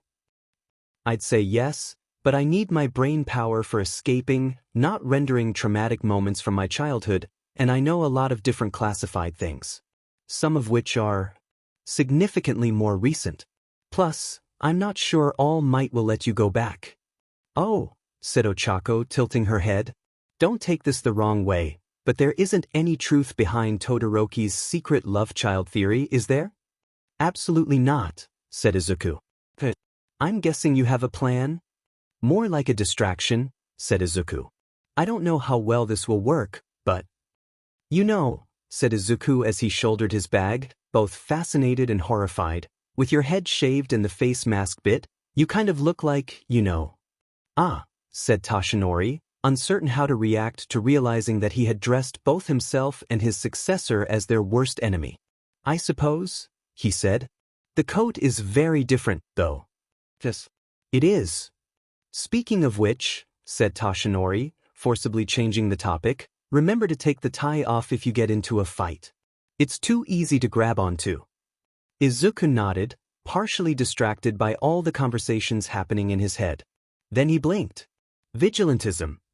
Tashinori shrugged sheepishly. Did you ever consider it? All Izuku had ever wanted to do was help people. Save people. Heroics had been the best option. For a while, the only option. In theory, a person could get into heroics on merit and skill. Everything else. Anything like a doctor or a police officer or a lawyer. It would have been impossible for a quirkless person. Even finding housing could be difficult for the quirkless, because most landlords made people disclose their quirks to prevent accidents from bad quirk interactions. Tashinori wrapped an arm around Izuku's shoulder. For a moment, Izuku had forgotten he'd been listening in. For a moment, he'd forgotten how bitter he could be about that particular. Not then, he said. He'd known that he'd never survive without training. He couldn't get accepted at a hero school like UA. But now, we'll make quite the duo, won't we, my boy? They needed to leave before Trace got too close. They both had their directions, but it didn't really matter if they remembered them clearly or not. Not when they could hear and feel each other, and they had so much help. They exited the hideout, climbed up through the storm drains, navigated through the building above them, walked a block together, and split up without another word. Trace's quirk could tell where a person had been. She wasn't as good at determining when they had been there. Any trails left within 2 hours of each other looked more or less the same, according to her registration with the Hero Commission. According to an interview Izuku had seen her give once, in the aftermath of a kidnapping after 10, the trail disappeared entirely, and she needed to have the trail to follow it. If Izuku and Toshinori looped over their trails often enough, she wouldn't be able to tell which trail was which. With luck and planning, they could lead her in maze-like loops, break their trail up with buses and jumps between buildings, and get a head start on her. A head start that they could use to outdistance her, because her tracking quirk took time to work. At least that was what Izuku hoped would happen. In reality, the commission records tended to be out of date, heroes rarely gave completely correct information about their quirks to the public, and even Izuku's encyclopedic knowledge had limits. After all, encyclopedias gave only short overviews of their subjects. But there had to be some relation between reality and record. And if it didn't work, Izuku's self-preservation skills was trash, but 8 minds' word behind his, more than ready to put theirs to work for him. The consensus was to fight, and in this state, they would operate by the consensus. 9 of them together. 9 here, keeping them physically away from the commission. 9 inside, keeping their secrets safe. 9 keeping the doors strong and the vault cielo. He stumbled at the unexpected direction of his thoughts. His head throbbed. It would be much easier if they weren't in his head anymore. He hurried forward. Miles away, in the most secure prison in the country, the guards of the most dangerous villain in the world scrambled for answers. They had sedated the man known as All for One to what was, frankly, a dangerous degree. He hadn't so much as twitched in hours, nor had he spoken even before that. His brain activity was elevated. Highly elevated. It had been for hours, and they had no idea why. All for One smiled at the vault door in front of him. It had been a long time since he'd seen it, but, nevertheless, his memory of it was pristine. It was, after all, a place he revisited often in his thoughts. Wondering. But this wasn't then. This wasn't a result of him being lost in thought. No. This was something infinitely more interesting. Infinitely more valuable. He ran his hand through his curly hair and hummed contemplatively. Interesting indeed. He walked to the door and ran his fingers down the cold interior, the little scrapes and nicks catching at his fingertips. Now this was more detail than he had retained, but not, perhaps, more detail than, say, someone who had been imprisoned here for a long time would recall. A smile stretched out over his face, wide and sparkling and full of glee. This, he thought, would be quite amusing. He pulled back his hand and made a fist. Knock knock, little brother. Izuku slowed to a stop in the middle of the sidewalk. If he blinked hard, that would be a problem. He started walking again, faster. Toshinori leaned against a grimy city wall, out of breath. The mask was thick and made it hard to breathe, especially with his singular lung. Of course, what had him gasping wasn't anything physical, but the massive weight of dread that had just settled on his chest. Was Izuku in trouble? Did the commission get him? Slowly, unerringly, he rotated until he faced Tartarus. Not again. Izuku broke off mid-sentence and grabbed Ochako by the wrist as the restaurant vibrated. What was that? Asked Ochako. A problem, said Izuku, staring off into the distance, as if he was seeing something completely different. What could be, Ochako realized. Something in the real world? Wherever you are. No, said Izuku. Change of plans. You guys really need to get out of here. He pulled her out the door onto the street. The sky was rapidly darkening. He seemed to realize he was still holding onto her, and blushed, dropping her wrist. Sorry. We don't know how though. I thought that was why we were doing the distraction. We don't know how, but Izuku bit his lower lip. Yeah, no, one might be able to do something. But if they're closer, can't just wait. Can we still wait? What do you think? That would work? Maybe. We can work with maybe. 7, that's too far. Hey, yeah. Izuku-kun. Sorry. I think you might have to go forward after all. The others have been here longer than I have. They know more. He started running down the street. Come on. Others? What others? Asked Ochako, hurrying to catch up. The others were connected to me and All Might. He wasn't looking at her as he ran. If you ask them, they'll know more than me. They've been doing this longer, and this is tangled in one's quirk. One of them might have seen a quirk like this before, been in this position before. But it's just really dangerous for you to be here right now. Why? Izuku stopped and bounced in place. Weakened mental immune system, basically. Something else is trying to get in. Can't do both at the same time. A building behind him exploded into rubble. He winced. What's going on? Asked Ochako. Flashback, said Izuku. Tasha Nori. He shook his head and pointed down a cross street. If you go this way, you'll be able to meet back up with everyone. What about the plan? Izuku shook his head. Just try to stay alive for now. This isn't going to be fun. I'm sorry, I have to go. Before Ochako could protest further, he was gone. Plans were made. And discarded. Different plans were made. These were also discarded. The problem, besides the fact that their best planners, except Yaoyorozu, were out of commission, was that no one knew what needed to be done. If anything. Yes, Midoriya had run out of the testing center. Yes, the whole situation where Midoriya was initially placed in a group apart from all the rest of them was shady. Yes, the fact that Aizawa and the other half of class was still missing was distressing. But they didn't know what was actually happening. They didn't know if the others needed help, or what help they would need. They didn't know why Midoriya was running, chased by heroes of all things. Jiraiya had wondered out loud if Midoriya had been mind-controlled by a villain with a quirk like Shinsu's. In response, Kaminari had a brief breakdown agonizing about whether he had inadvertently helped a villain kidnap his friend. What a mad banquet of darkness. Luckily they were training for, well, not situations like these, to be honest, but situations. In general. Dark, mysterious situations, where one wrong step could send a person plummeting into an abyss of misery.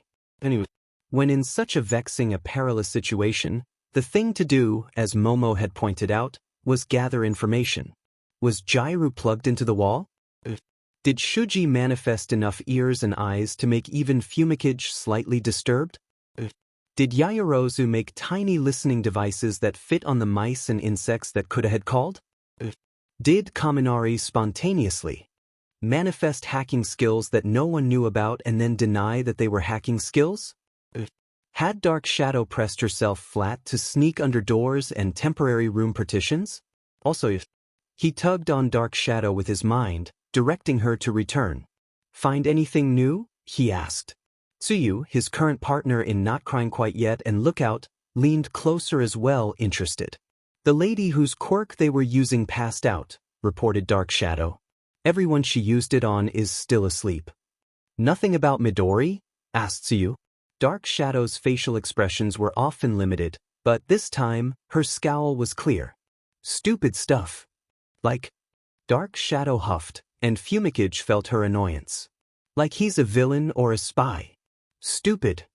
Tsuyu closed her eyes and swallowed with obvious distaste. Do you think that's why he ran? It seems unlike him.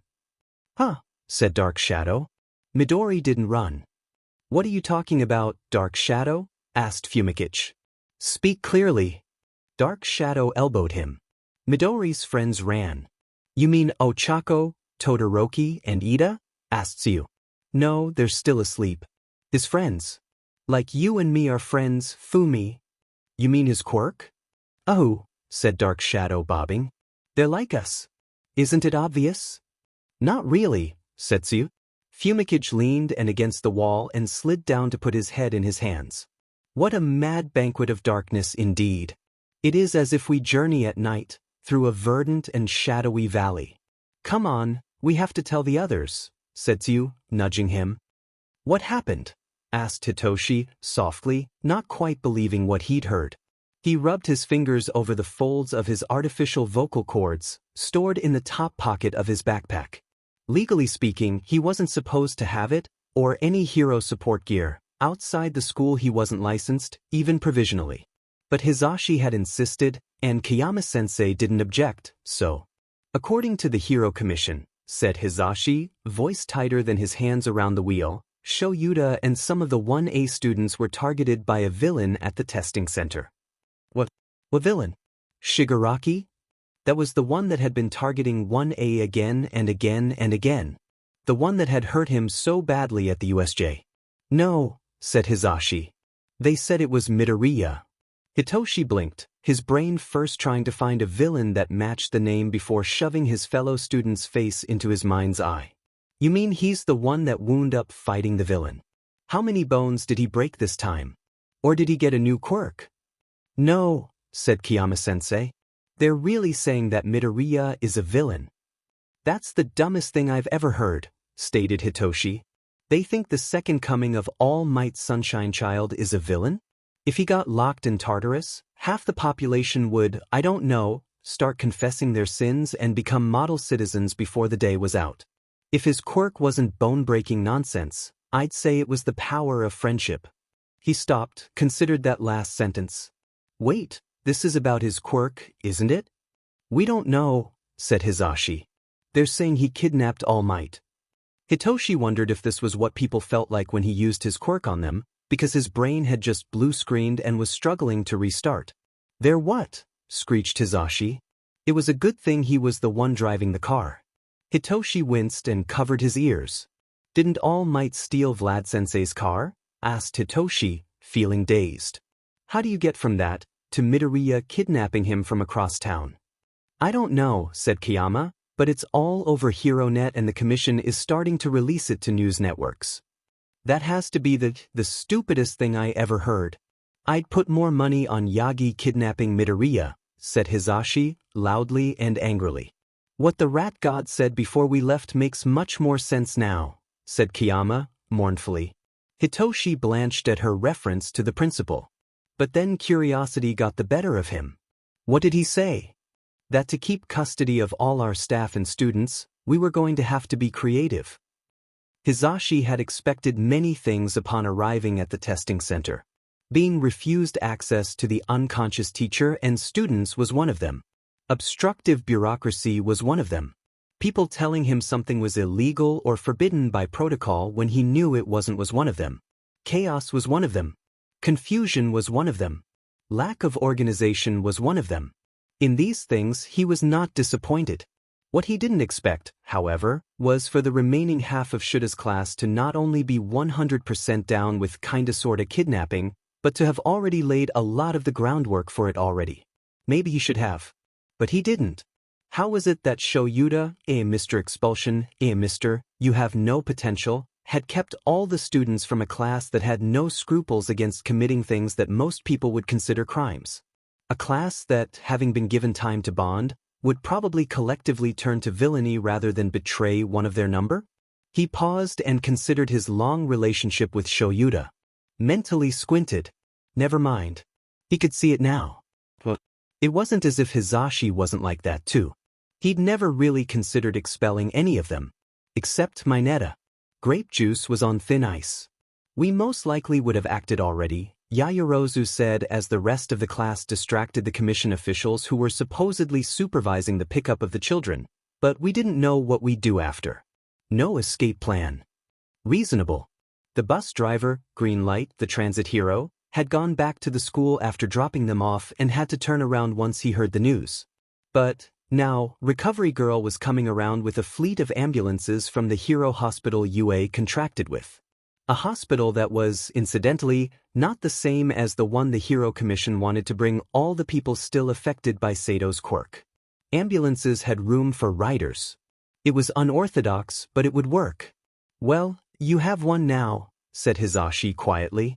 No one expected him to be quiet. It made him almost invisible when he was. I know you already have a plan, interjected Hitoshi. But is there anything I can do? Momo blinked. Actually, we could get them out anyway, but it would help a lot if we had the keys. The search for Uraraka hadn't been going well before the city started to fall apart around them. In fact, it had been going incredibly poorly because various versions of All Might kept popping up to try and punch Suzuki's face off. Literally. At least 2 of the All Mights had declared that as their intention prior to attacking. Tenya wasn't sure if he should be concerned about his friend's mental state or baffled about his incredibly violent mental view of All Might. Perhaps the eyeless villain in Kamino had left a strong impression on him? But All Might couldn't have been responsible for the villain's injuries. It was All Might. He hardly ever injured villains he took down. On the other hand, the villain at Kamino had been terrifyingly strong. If there were to be an exception to the rule, he was certainly it.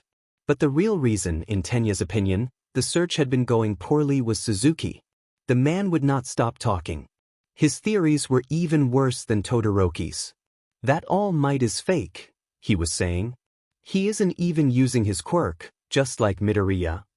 I think we all know that the All Might that exists in Midoriya's mind is not, in fact, the real All Might, said Aizawa. This destruction is just another ploy, another distraction. We get it, said Aizawa. But it isn't centered around us, so, logically, it must be centered around Uraraka. Suzuki scoffed. We should be looking for what Midoriya is trying to hide. The only reason we aren't beating you up right now, said Aizawa, is that we are looking for Uraraka. So, shut up. What about me? Tenya whipped around to see Uraraka stooped over behind them, breathing heavily, hands on her knees. Sorry, she said, I ran all the way here. Aizawa hurried over to her. Tenya noted that he never quite turned his back to Suzuki. What happened? He asked. Where were you? Izuku wanted to talk to me, she said. He said something dangerous was about to happen, but if we went farther in, we could maybe get out? Under normal circumstances, the overly vague report would have been cause for scolding, but Tenya could see how her eyes flicked to Suzuki. There were details she didn't want him to hear. Did he say how to go further in? Asked Aizawa. No. That happened and he ran off. She gestured towards another building that was slowly collapsing. Wait a moment, said Suzuki. If you're here, what's there? Said Uraraka. He told you, didn't he? What did he say? Excuse me, said Tenya. You are being very rude right now. Uraraka has just come back from a harrowing experience. Tenya was not very good at lying, but this wasn't really a lie, Percy. The distinction didn't seem to matter to Suzuki, who gave him a brief, incredulous look before turning back to the gathering storm. He doesn't want us to see this. Don't you dare, said Aizawa, eyes narrowing. Suzuki didn't listen. Tenya caught up to him without any trouble and punched him in the back of the head. Ow, said Tenya, who had forgotten he wasn't wearing his hero costume. Did you break your fingers? Asked Aizawa as he dragged Suzuki back by the foot. I'm going to have you all arrested and stripped of your licenses unless. Because we didn't help you with an illegal interrogation? No, you're not, said Aizawa. Nana. The voice bounced off the buildings and was swept away by the wind. Nana. Master, where are you? It was the voice of the younger, vigilante All Might. Is he calling the name or the number? Asked Uraraka. Master, please, answer me. With a shuddering heave, the building right next to them tipped over, falling into rubble before it even hit the ground. The storm wind, heavy with rain and lightning, whipped down the street with all the force of a hurricane.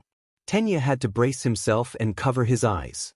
When he could see again, it was to discover Suzuki had run off again. Towards the fallen building. Tenya was honestly torn between letting him get beaten up by whatever had flattened the building, whether it be Midoriya's subconscious, the illusory All Might, or something worse. Although, arguably, all those were the same thing. But Tenya was training to be a hero. Heroes couldn't pick and choose who to save. He and everyone else took off after Suzuki. They all stopped, though, when a boy in a torn UA uniform clambered over the rubble. The boy cupped his hands around his mouth. Nana! That hair was recognizable from a mile away, not to mention the height. All Might. Yet a different version. Tenya had known UA was All Might's alma mater, but seeing him in a uniform like this, seeing him vulnerable, not in the way of a man at the end of his career, but as someone just starting out, someone like them, was oddly humbling and completely terrifying. What pushed him to this? What put that distraught tone in his voice? What put that bloody slash in his uniform and bruised his face? Tenya had a sinking suspicion he knew what. He didn't even want to come into contact with the memory of that monster from Kamino. All Might was scanning the ground looking for something. Someone? His eyes fell on them, and even from this distance, Tenya could see them widen. All Might began to scramble down the hill. "You," he shouted as he came closer. "You underclassmen. Have you seen Dash?" He gasped for air. Even Suzuki, from what he could see, looked taken aback. "Have you seen a woman about?" He hesitated and adjusted his hand downward to about the height of his chin, which was still taller than Tenya. All Might was tall in high school. Or, at least, Midoriya thought All Might was tall in high school. This was confusing. A woman about this tall. She has black hair, and she wears it, half up. All Might fanned his hand behind his head to illustrate. She's a hero. Wears yellow gloves. He paused for a moment, eyes flicking from one to the next. "You haven't seen her." He whipped back around. "Nana! What even is this supposed to be?" demanded Suzuki. "Truly," said Todoroki, "their bond is inspiring. For All Might to tell Midoriya even of this tragedy." "Todoroki! That's entirely inappropriate," exclaimed Tenya, turning to face his classmate. The wind picked up again. The buildings began to twinkle. "Earlier, you said something about being a vigilante. What was up with that anyway?" Midoriya's voice sounded like it was right next to him, and yet the sound was entirely sourceless. The colors shifted. Izuku wasn't sure if he wanted to curse the bystander culture encouraged by the hero system or bless it for its unintentional effects. Even though Tashinori was clearly suffering, slumped against a wall and shoulders heaving, no one stopped to help him. In fact, most people were averting their eyes, barely looking at him. Generally speaking, Izuku decided he'd curse it. In this particular instance, however, it benefited them. He looked back and forth before dashing across the street, not caring about jaywalking at the moment. He jogged up to Tashinori, swallowing the name before it left his lips. They were undercover, and the commission definitely knew Tashinori's real name. "Dad," he said instead, and mentally felt himself collide with a wall. Couldn't he have picked something else? Come up with some fake name? Or just not used a name to begin with?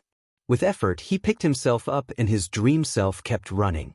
"I got your text," he said instead, for the benefit of anyone listening. He inserted himself under one of Tashinori's arms. "Let's go home."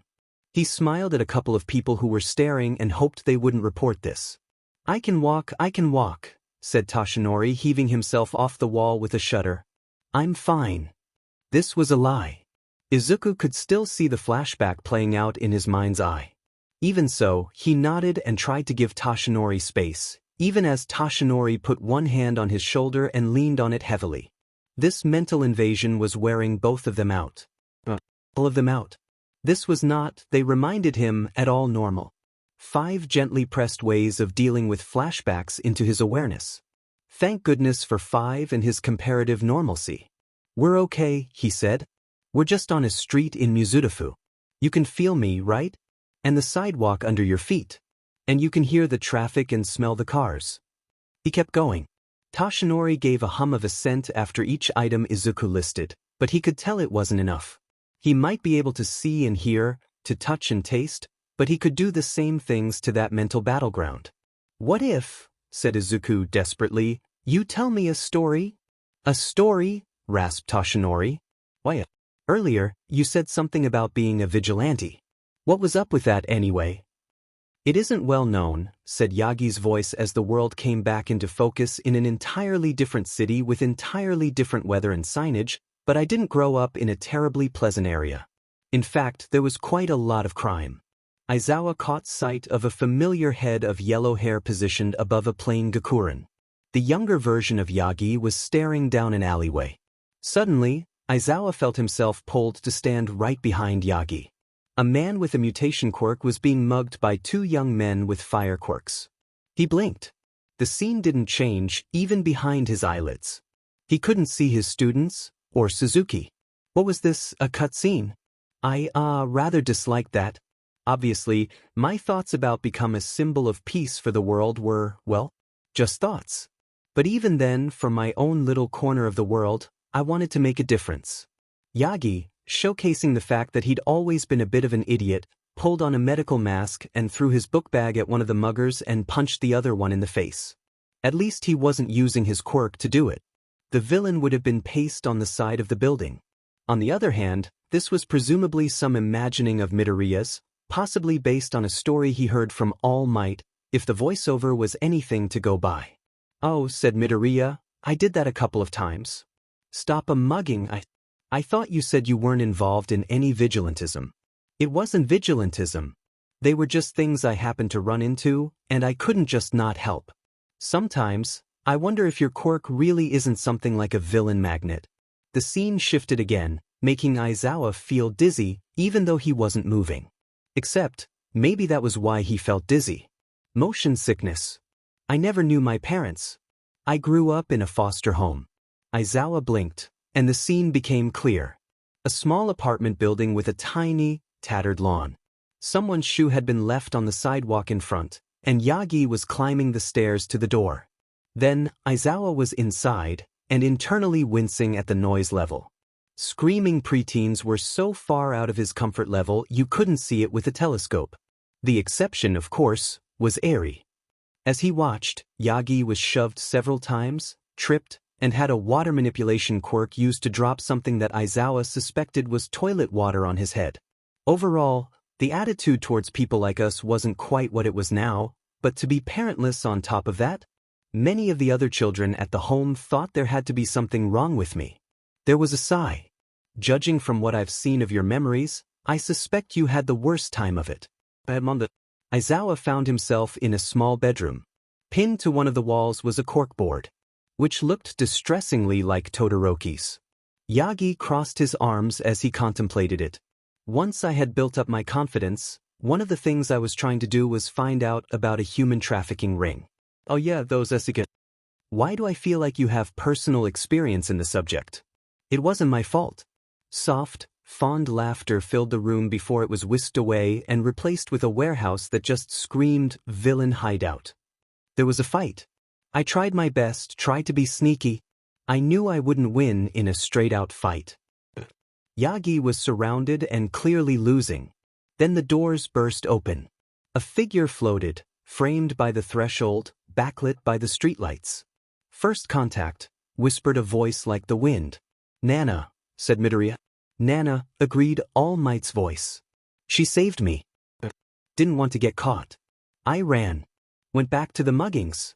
And then? Another change in scenery. A sidewalk by a stream. Yagi stood in his Gakuren a few meters away from a woman in a hero costume. The yellow gloves stood out. And then, a week later, she found me. The woman's head snapped in Aizawa's direction, and he had just enough time to realize she could see him before the scene glitched out and he was falling through an empty sky. It was times like this that really drove home the fact that Eri had been raised by Yakuza. Normally, it was easy to forget. Eri was an angel, almost too well behaved at times, and Mirio loved spending time with her.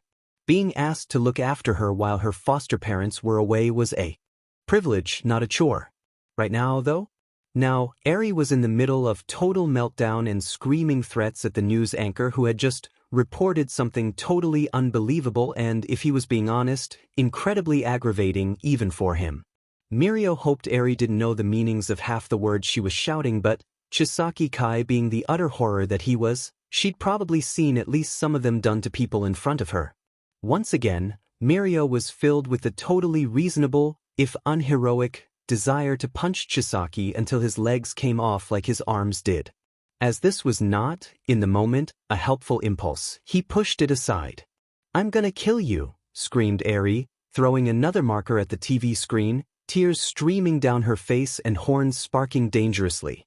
On one hand, it was great that Eri felt safe enough here at UA and around Mirio to have this outburst. On the other, Mirio really did not want to get de-aged out of existence. It would be really great to have his quirk right now. If only he and Hato hadn't been at their internships today, maybe they could have solved this together. He was currently alternating between trying to verbally calm Eri down and serially dialing every teacher involved in Eri's care. Aizawa-sensei's phone just rang and rang. Yamada-sensei's went straight to a completely unhelpful voicemail. Kiyama-sensei's went to an even less helpful voicemail that also had the side effect of making Mirio feel incredibly embarrassed. All Might-sensei was supposedly kidnapped. Recovery Girl had her medical emergency message on. This left a single, terrifying recourse. Nezu. With shaking hands, he pressed the call button and prepared to pray to the rat god. "Hi, Principal Nezu," he said, loudly and brightly as soon as he heard the phone pick up. "Hello, Togata-kun. I take it that Eri-chan has seen the news? I'm going to tear out your eyes and sew them to your..." "Yeah," said Mirio, "and she's not taking it well. I'm really sorry, but I need help." "There's nothing to be sorry for," chirped Nezu. "Knowing when to call for backup is something we try to instill in all our students. I'll be over right away." There was a beep as the line went dead. Mirio put his phone back in his pocket and winced as Eri took a deep breath and let out another round of invective. "Eri," he said, deciding to make one more attempt to calm her down before Nezu came, "don't you think that's a bit much? She's probably only saying what she's been told." Eri whirled, incensed. "But that's a lie. Deku isn't a villain." "I know, but it's the news," she said, stomping her foot. "They're not supposed to say things that aren't true. That's what Yagi-san says." "She might not know it isn't true," said Mirio, smiling consolingly. He knew this particular smile was consoling because he'd practiced extensively. Sometimes people believe lies. Even good people. This was something Eri knew well, so Mirio hoped this reasoning got through to her. It did not.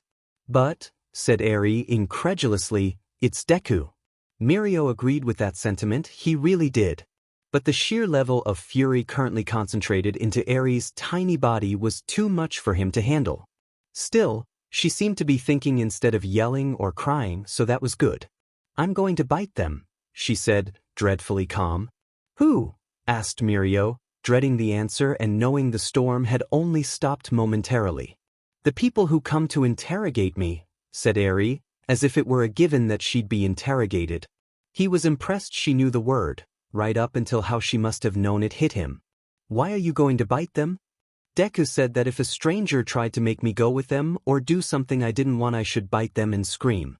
And also," she proceeded to describe a series of actions that would probably have the average assailant lying on the ground in a fetal position, defeated.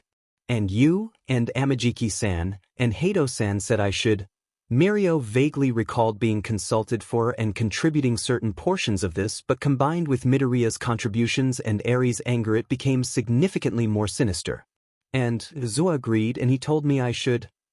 That was worse. Much worse. And knowing Aizawa, he'd probably taught her how to do at least some of it. Mirio abruptly realized that, out of all the people Eri knew, he was most likely the second sanest. He, as a person who saw no issue with appearing NDE on national television multiple times, was not used to having such a position. If the commission were wise, they wouldn't send any of their people anywhere near Eri. They die. The door burst open. Am I a dog, a mouse, or a bear? One thing's for sure, I'm the principal. Mirio now understood why Tamaki spent so much time hiding in corners. His students screamed alongside him as he fell. He twisted, surprised and uncontrolled, in the air, flashes of skyscraper windows passing in and out of his vision. Above him, the woman, Nana, stood on the air, looking down. Uraraka had reflexively stopped herself fairly quickly with her quirk, but she was now too far away to reach himself, Ida, or Todoroki. Todoroki was trying to copy one of his father's moves and fly with the flames produced by his left side, but obviously trying to do something like that with no practice wasn't going to work well. Suzuki was there, too, but Aizawa's first responsibility was to his kids, not the idiot that got them into this mess. He swung his capture weapon upwards, trying to reach Uraraka, but the tumbling threw his aim off. Green lightning flashed in the corner of his eye, and he found himself wrapped in black tentacles and moving sideways at great speed. They crashed through one of the windows into an oddly blurry and muted office space. Midoriya released Aizawa and set down his classmates carefully. Can you get Ochako down? Black Whip is still difficult. Aizawa looked Midoriya over quickly. He was wearing his hero costume. It had the same tears in it as it did after the aerial battle with Chisaki Kai. There was a pattern here. He nodded and walked to the window. Now that they were no longer falling, his aim was true, and Uraraka, who had been inching closer by deactivating then reactivating her quirk, caught the end of the capture weapon easily. He reeled her in. Izuku, she said, bouncing over to him and hugging him. You're okay? Huh, said Midoriya. Yep. You let Suzuki fall, said Aizawa, who had been contemplating much the same thing. I would have done something different, said Midoriya, but it wasn't entirely up to me.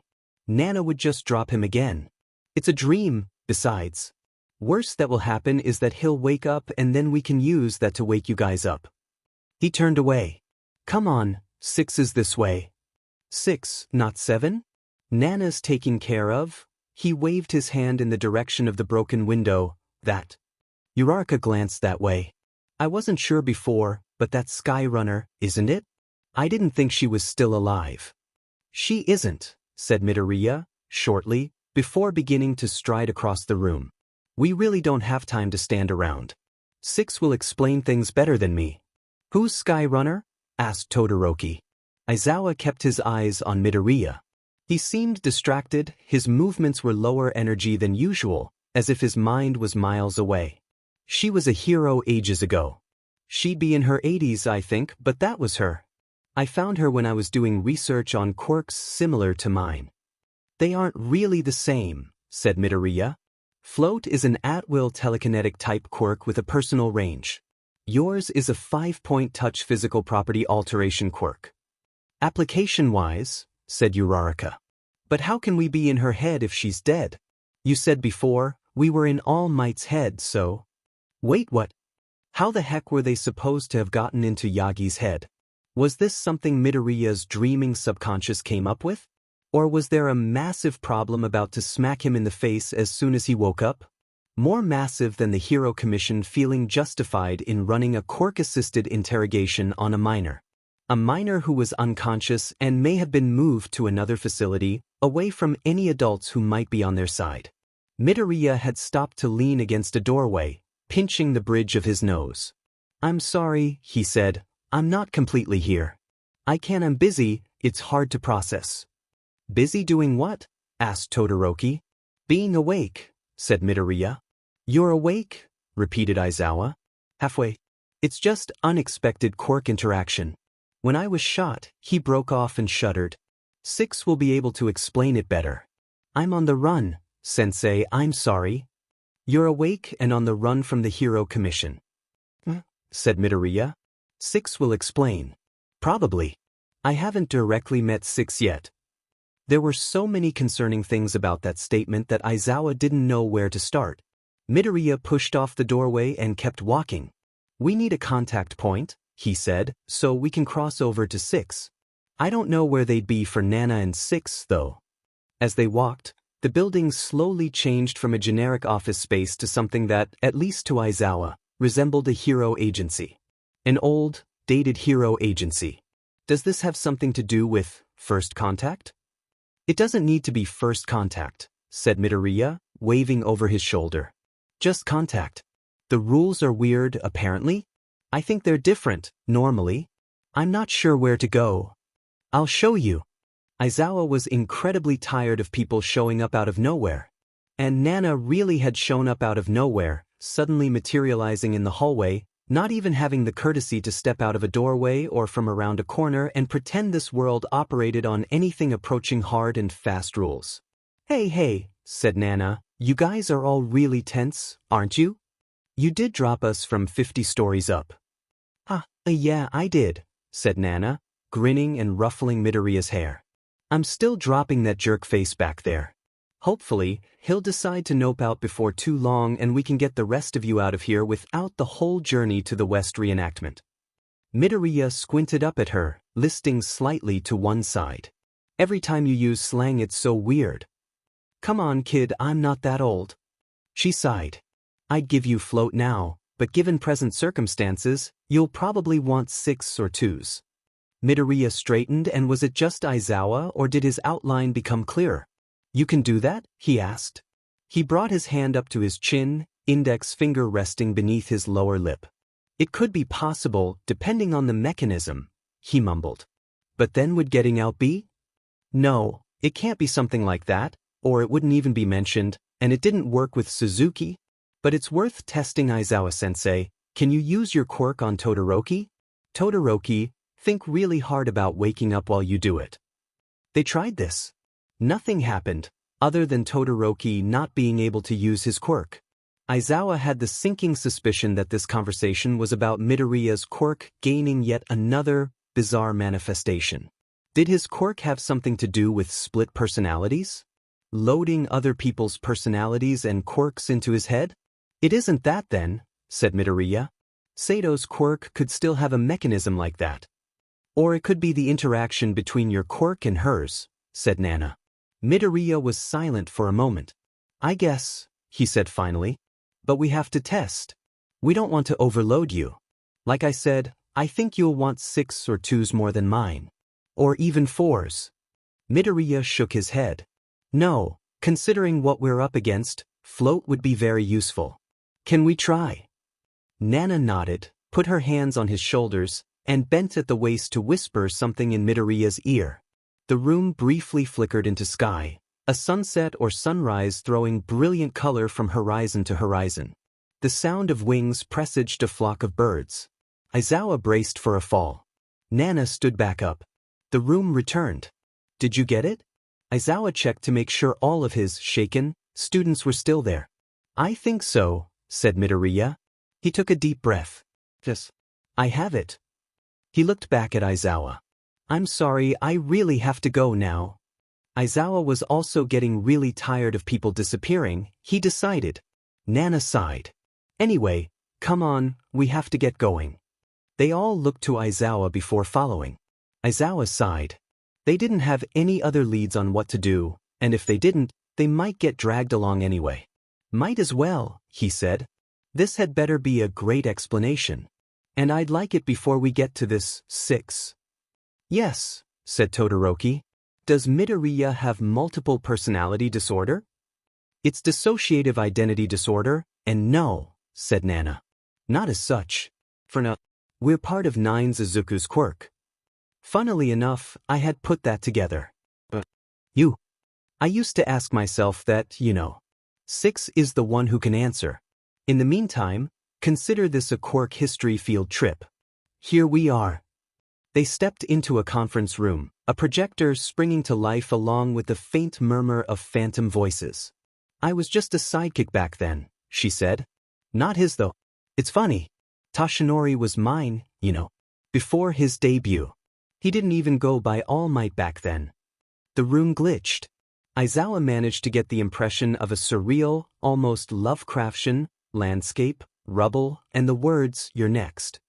Aizawa could have gone his entire life without knowing that All Might had cribbed his last words as a hero from his teacher. Nana laughed. To be fair, she said, patting his arm, he's not the only one. Come on, I want you 4 worlds away from Suzuki.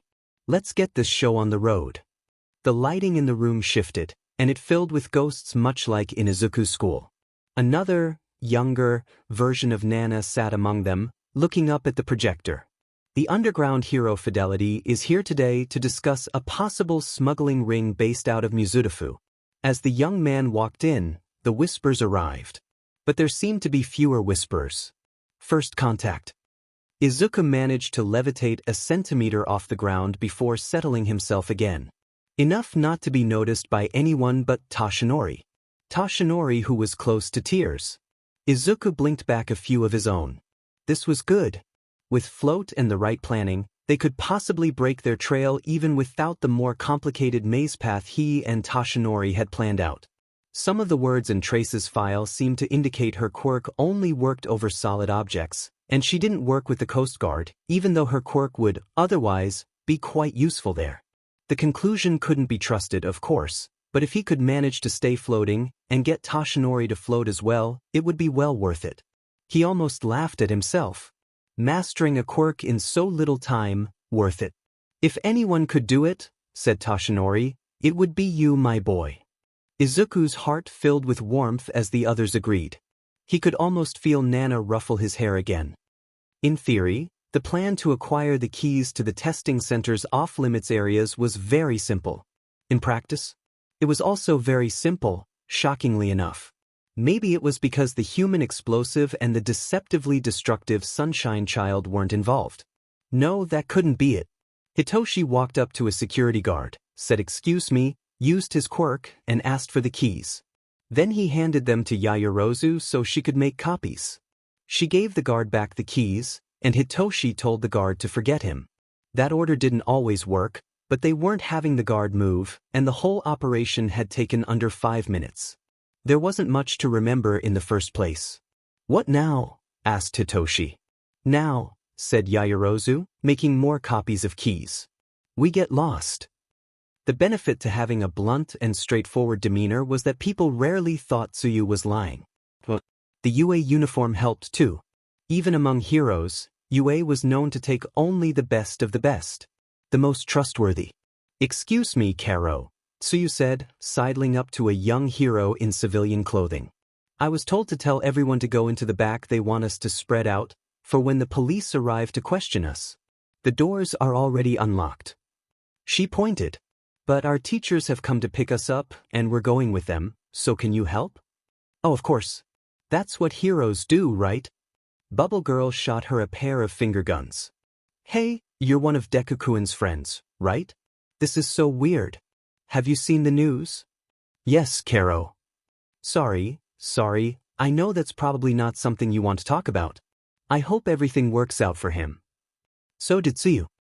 The plan to flood the relatively empty back hallways with people and unleash a dance of chaos the Hero Commission, false warriors of light, could not hope to contain, when, interestingly, in Fumicage's opinion, there were several different entrances to the back that people were directed to, and, predictably, some of them were turned back even though they had unlocked the doors. There were commission people back there, albeit relatively few of them. The class slipped in among the others. He led the way, as the sneakiest person after Hagakure. Well, sort of. It was hard to figure out who was in the lead with all these people everywhere. Plus he got him. He was swept away on the tide of darkness, with no beacon to guide his way. Dark Shadow cackled in his ear. Just admit you're lost, Fumi, she said. I am not, he hissed back. Besides, there are fire escape maps over there. Oh, that was helpful. When Chio woke up this morning, she had not expected to face the fact that Toshinori had finally lost his mind, and the entirely baseless accusation that Midoriya of all people had kidnapped him. The reverse was much more likely, in her opinion. And yet, when Chio had been asked to organize and accompany the fleet of ambulances to pick up their unconscious students and staff members, something she had done many times, she had not expected to be point-blank refused by the Hero Commission.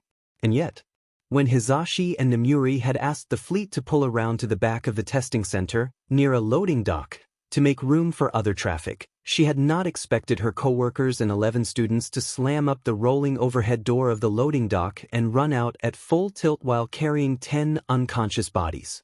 And yet, maybe after everything she should have. She grabbed the radio from the dash and started rolling down the window. Open the doors. The students knew what they were doing, at least with regards to casualty transport. They should.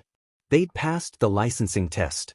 Hizashi and Nemuri had better hope this nonsense didn't get any of those licenses stripped, or, oh, she'd have words with them. Hey! Shouted a hero with a prominent commission badge pinned to his costume. He extended his arm and delicate rays of light shot forth. He was aiming mostly at Hizashi and Nemuri. Typical. One of the rays of light hit Hisashi's heel, and his shoe turned to stone, causing him to stumble. Chio calmly stuck the end of her syringe-shaped cane out the window and depressed the well-hidden trigger. A small sedative-filled dart hit the hero in the neck, where he was not protected by his costume. He dropped. One or two of the students did a double take. Chio rolled her eyes. Really? She was a licensed pro hero. Pros had to be able to act, regardless of how many of their expectations were being subverted. The students could stand to learn that. Large public TV screen at the intersection caught Izuku's attention. Despite how he was keeping his gaze on his feet, the better to monitor his use of float. But then, Izuku had practically trained himself to notice any screen with All Might on it. That this one also had his picture on it was just frosting on the cake. They're moving fast. Of course they are. We're a threat. We weren't. We've always been. Do you remember? They aren't putting Quirk users into concentration camps. No, just training camps. Not the time. We'll have to deal with the Hawks problem later. We were hoping for more time. The Hawks problem? Asked Toshinori. I have no idea, said Izuku. Come on, we have to keep going. Trace was very good at what she did, and Hawks was genuinely hoping that she would be the one to find Midoriya and All Might, not him. He didn't want to be responsible for what was going to happen to the kid, spy or no. He didn't want to get on All Might's bad side, either retired or not. Really, the commission should have taken the hint when All Might left of his own accord. Hawks didn't know how he'd found out about the commission's plan to psychically interrogate Midoriya, but obviously he did. And he objected. Strenuously. It might have been better for him to go public, though, rather than spirit the kid away. On the other hand, it had only been a couple hours at this point. Maybe he hadn't had the chance. Getting the kid out of commission hands might have been his priority, depending on how much he heard. What Hawks had heard? Not great. One guy in particular had seemed overly enthusiastic about Midoriya's possible rehabilitation. He sighed and took off his goggles, so he had a better view of the city below him. Hawks had lucked out in the color receptor department. Like most birds, he had 4, as opposed to the baseline human 3. If anyone could pick out Midoriya's green mop and All Might's eye-watering blonde in these crowds, it would be him. And if they had changed their appearances? Well, their heights were distinctive enough on their own, especially when paired. Hawks genuinely hoped Trace would find them first. But he wasn't counting on it. Well, this was far from the worst thing the commission had asked him to do. Samson and Delilah were a relatively new duo. Samson had a gorilla mutation. Delilah had a conditional status ailment, quirk that doubled as a boost to herself. Kind of annoying to activate, though, honestly. Who else had a quirk that made them eat hair? Anyway, this was their first assignment from the commission. All they had to do was pick up a potential witness. Or colluder, said Samson. Come on, have you seen her face? Delilah gestured with the photo in her hand. She's his mother. Mothers know everything. Your mom maybe, said Delilah. I think this is it. She checked the door number. You knock. Samson's knock was loud and intimidating. It got no response. Again, suggested Delilah. But no matter how many times Samson knocked, he would get no answer. Midoriya Inko was not home. Inko checked the piece of paper with Dr. Tsubasa's current address on it again. Hisashi had always told her that if anything happened, and he couldn't be there, she should go to Dr. Tsubasa. She never had. The wound he had given her son when he was 5 had never completely faded, and she couldn't help but hate him for that. But Hisashi wasn't picking up his phone, and this was bigger than she could hope to deal with. Dr. Tsubasa had better be able to. Or else. Inko did not know if the or else was for herself, Izuku, Hisashi, or Dr. Tsubasa himself, but it was most certainly there. Incidentally, Hisashi was going to get a lot of else from her regardless, for not picking up his phone. Once, when he was young and stupid, Tamura had thought of life as a single-player game. First person. A shooter, maybe. First-person RPG. Before he'd turned 20, though, he'd realized that to get anywhere, he'd need a party. Obviously, he was still the only player other than Sensei, and Sensei didn't count. Sensei was different. Everyone else was NPCs. Interesting ones, maybe. But just look at twice. He could turn everyone into infinitely respawning mobs. As things were meant to be. But the USJ, Hosu, and everything that happened that summer had taught him better. This was a co-op, and when someone got a permanent game over when they were logged off forever. It made something burn inside him because those were his party members. He'd found Magna annoying. But when she declared herself everyone's big sis. Even so, he'd hung on to the notion that they were fighting the CPU. No intelligence on the other side. Just violence, power, and an assortment of unfair, programmed-in cheat codes. This, too, was a false impression of the world. This revelation hadn't come as quickly as the last. In fact, if he were to be honest with himself, a despicable practice, he'd have to admit the realization had been building, percolating, since the USJ. It was something he'd acknowledged even, although he hadn't realized it at the time. This game had a player and the noob had just finished the tutorial. He smiled wide enough to make his lips crack and sting in the dusty air of the current hideout. The pinging news alerts on his phone faded into the background as he made his plans. Tamura was supposed to be following the main quest line, gathering party members and powering up, but what was multiplayer without griefing? What was an open sandbox without distractions? "Hey guys," said Tamura, lazily, not even looking over his shoulder. "You up for a side quest?" A young man walked in. His hair was dark, the style conservative. The only thing that stood out about him was his high-collared jacket. Aizawa knows who this man is, for much the same reasons that Uraraka knew Skyrunner. Fidelity had literally written the book on underground heroism. It hadn't been published until his death. The lights flickered. The murmuring of the shadows rose, then cut off abruptly, the shadows disappearing along with Nana. The projector screen changed. It now read, "Greetings, Nine's friends. And teacher. This was my last mission briefing before I died," said the young man. "At least, that's what I'd say if I was really Fidelity." "You're saying you aren't," said Aizawa, keeping his voice level. The screen behind him changed to read Vestiges. "What you need to know. I am based on Fidelity. I'm also based on Railgun." "The hero who took down Destro?" asked Uraraka, clenching her fists and briefly floating in excitement. Why was she not getting a better grade in history? Not exactly. He wasn't actually captured until years later. "But you broke his charge, his army. And all by yourself." Railgun did.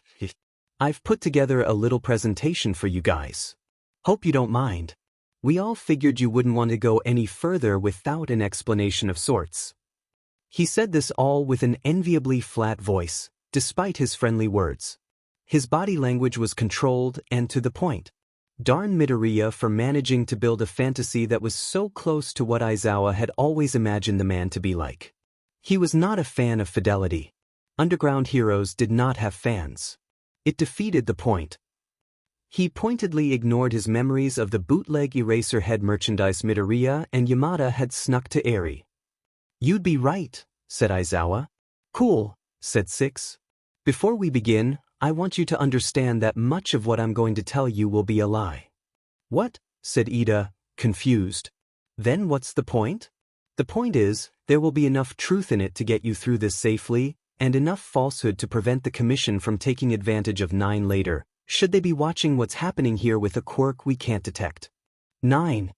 Izuku," clarified Six. "Who you called Nine because? If we count in order of when we were supposedly born, he's the 9th.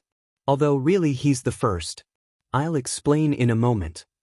He pointed to the screen. "We call ourselves Vestiges and, like I said, we are all based on real people. We're part of Nine's quirk." The screen switched to show Midoriya with 8 shadowy figures behind him. "I want to stress that Nine wasn't aware of us until the sports festival. Specifically," the screen now showed Midoriya's fight with Hitoshi, right before he broke his fingers. Aizawa recognized the image as a still from one of the cameras. Except those 8 shadows were there as well, right in front of Midoriya. You had something to do with him breaking his fingers and getting out of Shinsu's quirk. We don't mix well with mental quirks, apparently. 9 minds all together at once are too many, even if 8 of them are fictional. It's an interesting side effect. Speaking of which, the new slide was a picture, an edited picture, of a person giving a presentation. Is that a meme? Asked Todoroki. Yes, said 6. The slide read, "You were never in All Might's mind." 9 was just confused. That meme was so old Aizawa could feel himself taking psychic damage just by looking at it. You've been passing through the vestiges, mindscapes. 8 is simply based on All Might. That would be a relief, if not for the fact that 6 had admitted he was going to lie. Also, there was something off about the whole explanation. Ida raised his hand. Excuse me. You claim that you are part of Midoriya's quirk, but you haven't explained how. I'm getting to that, said 6. Todoroki-san, you're the one who is always saying how similar 9 and All Might's quirks are. Do you have any theories? Todoroki's eyes lit up, even though he kept his habitual deadpan expression. Midoriya is All Might's secret. We wish, but sadly no. Pick a different one. Todoroki looked devastated. He collected himself quickly, however. Midoriya's strength, he said, he got it from All Might, didn't he? Yes. 8 is a bit of a complicated case, since he's based on someone who is alive and 9 knows personally, but in the end he's the same as the rest of us. He said something about receiving Skyrunner's quirk earlier, said Uraraka. And Black Whip, said Ida. You're getting it, said 6. Black Whip originally belonged to 5, incidentally. He has a copy quirk, concluded Aizawa. 6 nodded. The screen changed. Right now, 9 has 4 quirks, 3 of which he can use freely. Superpower, Black Whip, and Float. He read the quirk names off the screen. And he's going to get more? Asked Aizawa. Eventually, said 6. We don't want to overload his body. This whole process only kicked off when he met All Might. And why you? Asked Aizawa. Why All Might, Skyrunner and these 5 others?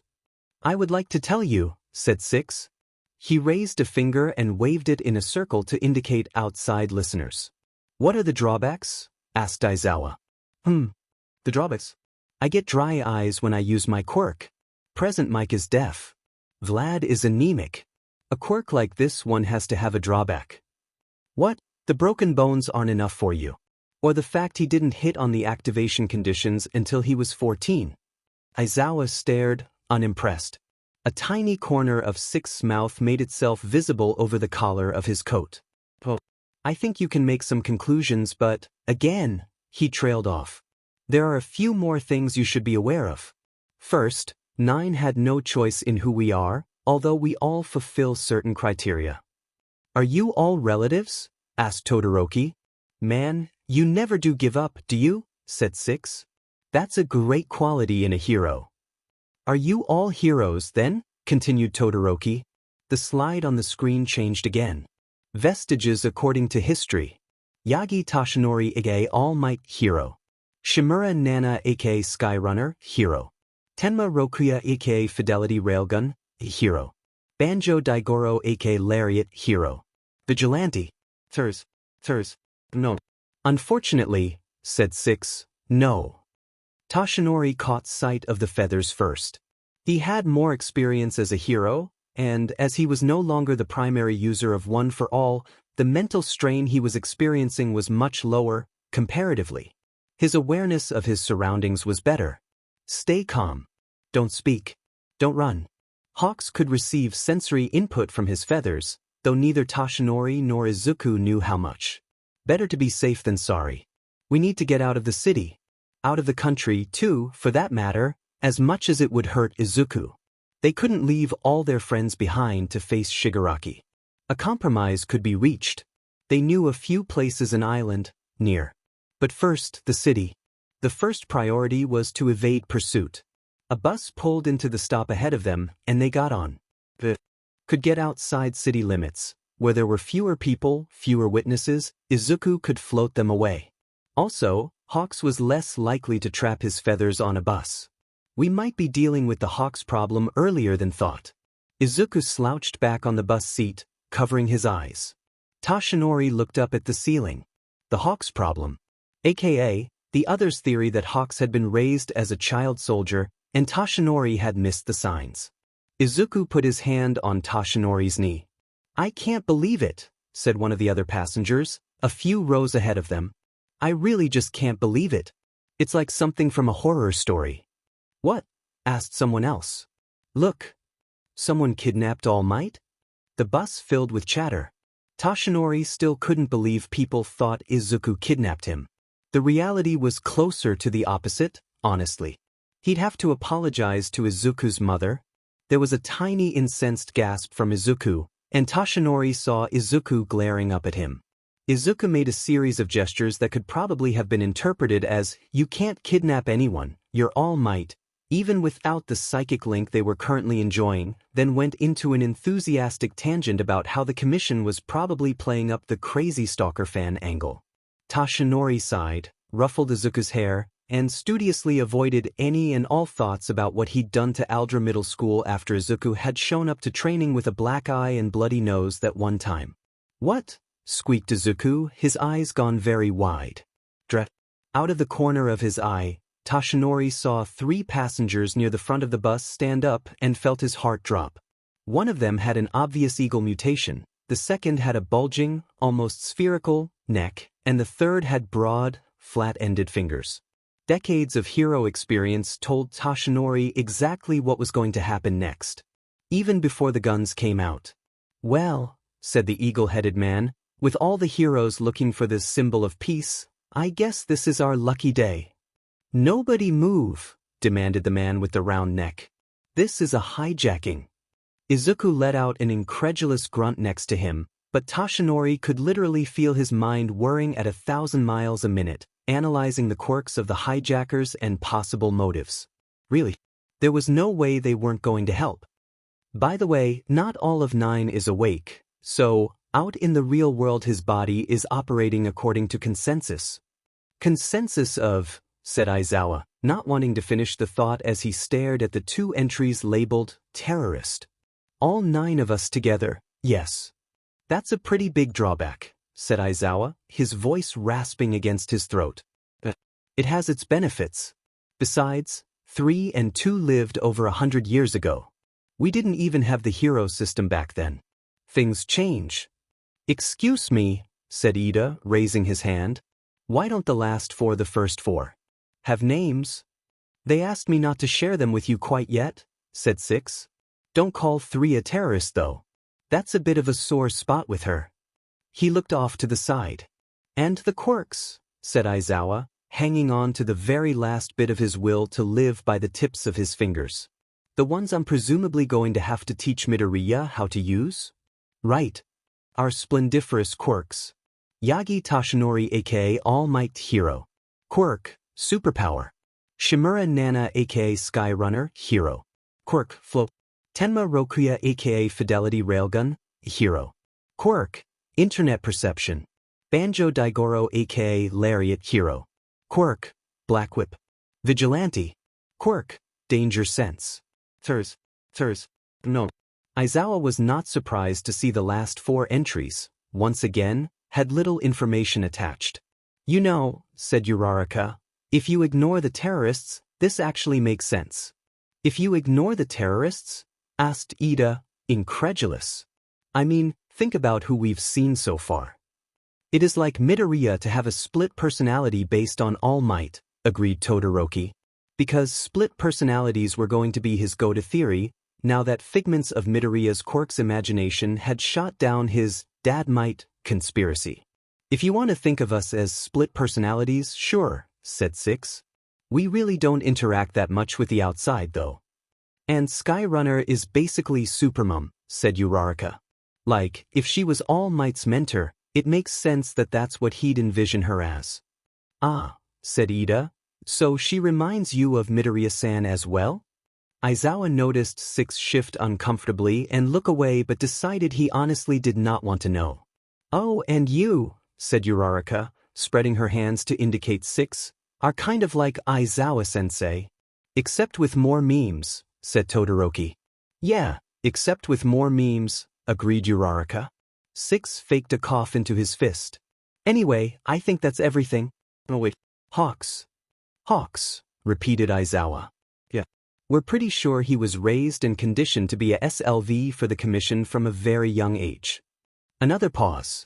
6 turned to face Todoroki. Also, Dabi is probably your dead older brother, Todoroki Tuya. Oh, said Todoroki. What? Said Aizawa. We just like someone in a position to do things with this information to have it. Even if we were sure 9 would retain all this, the commission is doing a very good job of trashing his reputation. Is this revenge? Whispered Todoroki. Did I push Midoriya too far? Kid, you could beat 9 up on a weekly basis for 10 years, and he'd still barely think of revenge. Come on, I need to take you guys to 5. Barely is it? Meaning, he did think about revenge. They had to get out of here fast, but Kugo's life was in danger.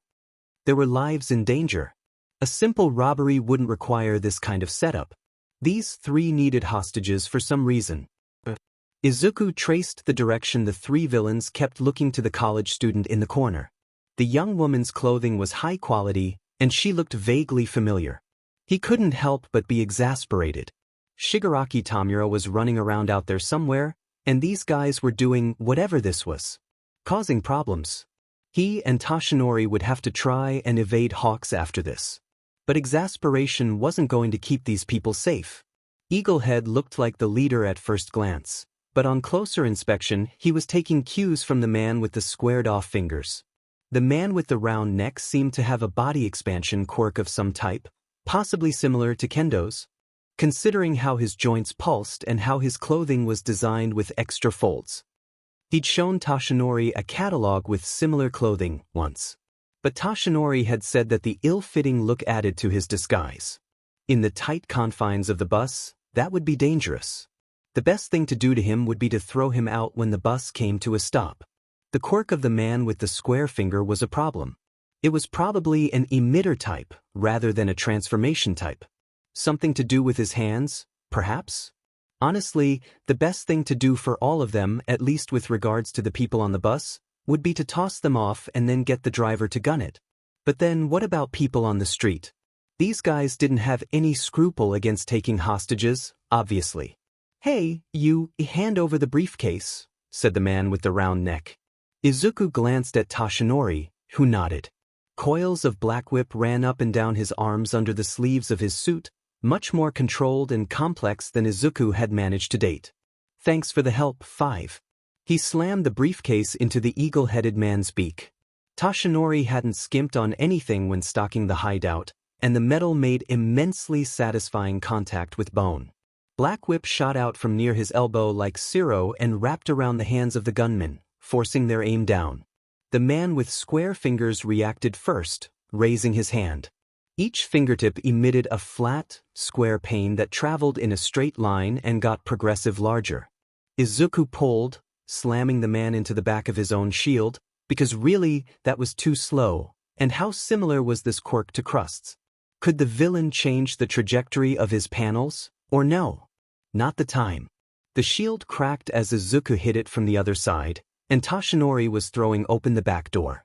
The man with the expanding quirk, and it was an expanding quirk, seemed to finally realize what was happening, and lashed out, but Izuku was faster than he was.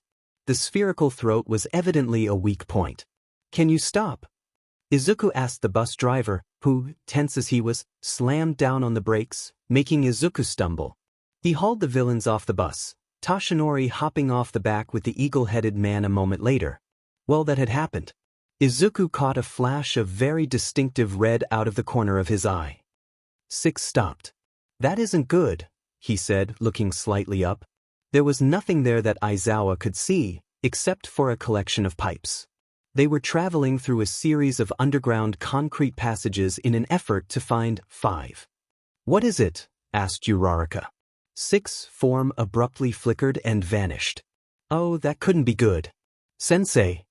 Aizawa turned to see Midoriya standing behind them, wearing a truly god-awful pinstriped suit. He held his right wrist in his left hand, an odd bracer wrapped around it. Is that the full gauntlet? Asked Uraraka. Why dash? Midoriya flashed a quick smile in her direction. I'm sorry, Sensei, this is really last minute, but I need you to tell me how to use your quirk. We absolutely can't strike first. They wanted to. They knew this would turn into a battle. The first strike was an advantage they couldn't discount. Win the battle and lose the war. He could see the cell phones already out, held bystanders not quite broken from the habits gained in All Might's era. Even with the hero commission already slandering him, this would affect the narrative. If he ever hoped to be welcomed back to hero society, or even the public's good graces, in any way, shape, or form, he could not be seen starting a fight with a hero. Much less the current number 2 hero. I don't suppose you'll make my job easier and release All Might from your mind control quirk, said Hawks, tone conversational despite the fact he was standing at least 2 stories above them in the air. I don't have a mind control quirk, said Izuku, reaching up to the knot of his tie. And I'm not being mind controlled, said Toshinori, loosening his mask. Hawks actually paused. Oh my gosh, he said, raising one hand to his mouth like a scandalized housewife. I didn't realize that was you. What happened to your hair? You cut it off. That's, Hawks quickly regained control of his expression. Terrible that this villain made you do that. Hawks' heart wasn't entirely in this apparently. Just as apparently, that had no bearing on what Hawks was actually going to do. You've seen me use my quirk, said Aizawa. I know, and that'll be helpful too, but how do you use it? What's the feeling you get when you use it? How do you activate it? What's the internal mechanism? This is important. Why? Asked Ida. What's going on, Midoriya? It's Midoriya's form flickered. He took a deep breath. He was now wearing a t-shirt and sweatpants. I'm in a fight right now and it would be useful, he reported calmly. Please tell me it isn't with my mind-controlled, unconscious body, begged Aizawa, or the League of Villains. It isn't. Thank goodness. I'm fighting Hawks. But no, ask questions later. The problem child needed help now. To fight the number 2 hero. He didn't know how knowledge about his quirk could be useful in a fight against Hawks, but the claim was far, far too stupid to be a lie. When I turn on my quirk, Black Whip unfurled from his arms like a dark version of Shuji's quirk, tearing his sleeves to shreds and dislodging the feathers that had been embedded there. The ends wrapped around feather after feather, splitting into dozens and dozens of pseudo-arms. Izuku was amazed. Someday, he would be able to do this on his own. For now, he was fighting Hawks, who had trained since childhood to fight on behalf of the Commission. For now, he was a hero student with only a few months of practical experience. For now, he was a fugitive, on the run and desperate. For now, he was host and member of One for All, and collectively they had been heroes for over 100 years. And Toshinori had his back. They wrapped the silk tie around his knuckles. Any protection for the bones in his hands was valuable. In the other, they adjusted the briefcase. They had only rarely used weapons in the last 100 or so years. Usually, their quirks made weapons overkill. But before that, things were different. For a while, 1 and 2 had used swords, of all things. This battle was much more even than it looked. Their victory condition, escape with Toshinori. Their failure conditions, civilian injury, serious injury to Izuku or Toshinori, or capture of either Izuku or Toshinori. To avoid the first point of failure, it was best for them to get away from the vulnerable civilians. They didn't want to give away floats so soon in the game, so they grabbed the edge of a building with Black Whip and launched Izuku upwards, flinging feathers away from him. Toshinori would follow and provide the group with a second perspective. Hawks did not expect to be joined in the air. An incredulous smile graced his lips. Izuku smiled back and catapulted himself directly into Hawks. You know, he said, I think that's the first time I've seen you smile for real. What? Asked Hawks, startled.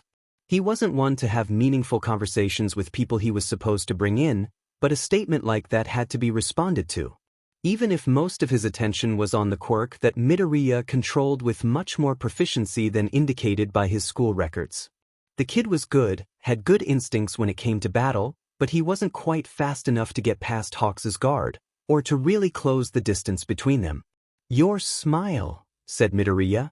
When I was younger, I didn't realize it, but once I knew the truth behind All Might's smile, I understood. Did you now? Asked Hawks. Underneath, said Midoriya, Your face is a lot like Todoroki's. This conversation during a battle was usually a distraction to the person employing it as a tactic as well as the target. Somehow, though, Midoriya was subverting that rule. It's actually really sad, exclaimed Midoriya, breathless, but apparently genuine, not mocking. Who hurt you? Said Hawks. This kid knew. Shouldn't I be the one asking questions here? Gotta hand it to the commission, they really did a number on you, said Midoriya, briefly touching down on a rooftop. Why do you keep doing their dirty work for them? He was using that second quirk, but not his strength. Was it a matter of won't or can't? Either way, it was something to keep an eye on. Why don't you? Hawks briefly managed to pin Midoriya by the edge of his jacket, but the boy tore free easily. Fly free? You're one to talk, said Hawks. What did you trade to All for One for those quirks? He didn't actually believe Midoriya was in league with All for One. Even tangentially, through proxies, they'd been at odds too many times, not to mention the videos he'd been shown by the commission of Midoriya and All Might interacting. The connection there couldn't be faked. He tried so many times. Was trying now with the League of Villains. Midoriya wasn't one of them. But he had a job to do. Besides, even he had to admit the commission had a point. The quirks had to come from somewhere. Just because Midoriya didn't willingly associate with All for One didn't mean he hadn't been forced. Didn't mean he hadn't gotten out. All Might was protecting him. How did they know each other? Wouldn't you take any hand offered to you if the person behind it offered to make you what you always wanted to be? Midoriya tilted his head to one side. Nope, he responded cheerfully. On the street below, Toshinori coughed, blood splattering his sleeve. What had Izuku been doing when he was younger to get involved with so many dangerous and disturbing people? It wasn't my fault. Kid really is a trouble magnet. Oh heck, I think I recognized that one. Really, with that sharp mind, and Izuku's propensity for both curiosity, helpfulness, and, well, finding trouble, it was a miracle he'd stayed alive for so long. Wouldn't call it a miracle, Sonny. I can't believe he thought that was a dream. In his defense, a dream makes more sense than. Guys, focus please? This was not the time to discuss. Toshinori had a role he could play in this battle, even as he was, and Hawks and Izuku's path over the rooftops mapped itself out in his mind. No, Izuku wasn't evading Hawks. He was being herded by him. They tucked and rolled across the pavement, Black Whip cocooning them and breaking their fall. This was significantly more than what Daigoro, could use back when he was alive. It took everyone's efforts to keep everything going. Wait for it, they reminded themselves, bouncing back to Izuku's feet. Izuku looked up. This was not a good position. Hawks had forced them into the entertainment district. They couldn't trust that the fancy facades and art installations of the buildings would hold up to Black Whip. Not to mention in places like this. He glanced around. Fourth kind. Kesajiriman. Slugger. Death Arms. There would be more soon. This was less than good. Maybe they should just grab Toshinori's body and launch themselves with Black Whip and float, as far as they could. They'd lose a lot of their advantage on Hawks, but at least then they wouldn't be fighting 5 different heroes. Izuku gritted his teeth in something like a smile. 5 different heroes. 9 on 5 wasn't bad odds. Suzuku pulled himself along the ground, trembling. He had been falling for ages by the time that witch woman had disappeared. Why she had disappeared he couldn't guess, but falling. So much falling. And hitting the ground again and again and again. You invaded our minds, said the woman. Don't complain when we counter with something psychological as well. Something like a laugh bubbled up from his throat. You can leave whenever you want, can't you? He'd show her. He'd show her and find all her secrets. Just see if he didn't. Fourth kind, Kesajiriman, Slugger, and Death Arms all had very physical, straightforward quirks. Out of all of them, though, Death Arms was probably the most problematic, followed by Slugger and his long-range attacks.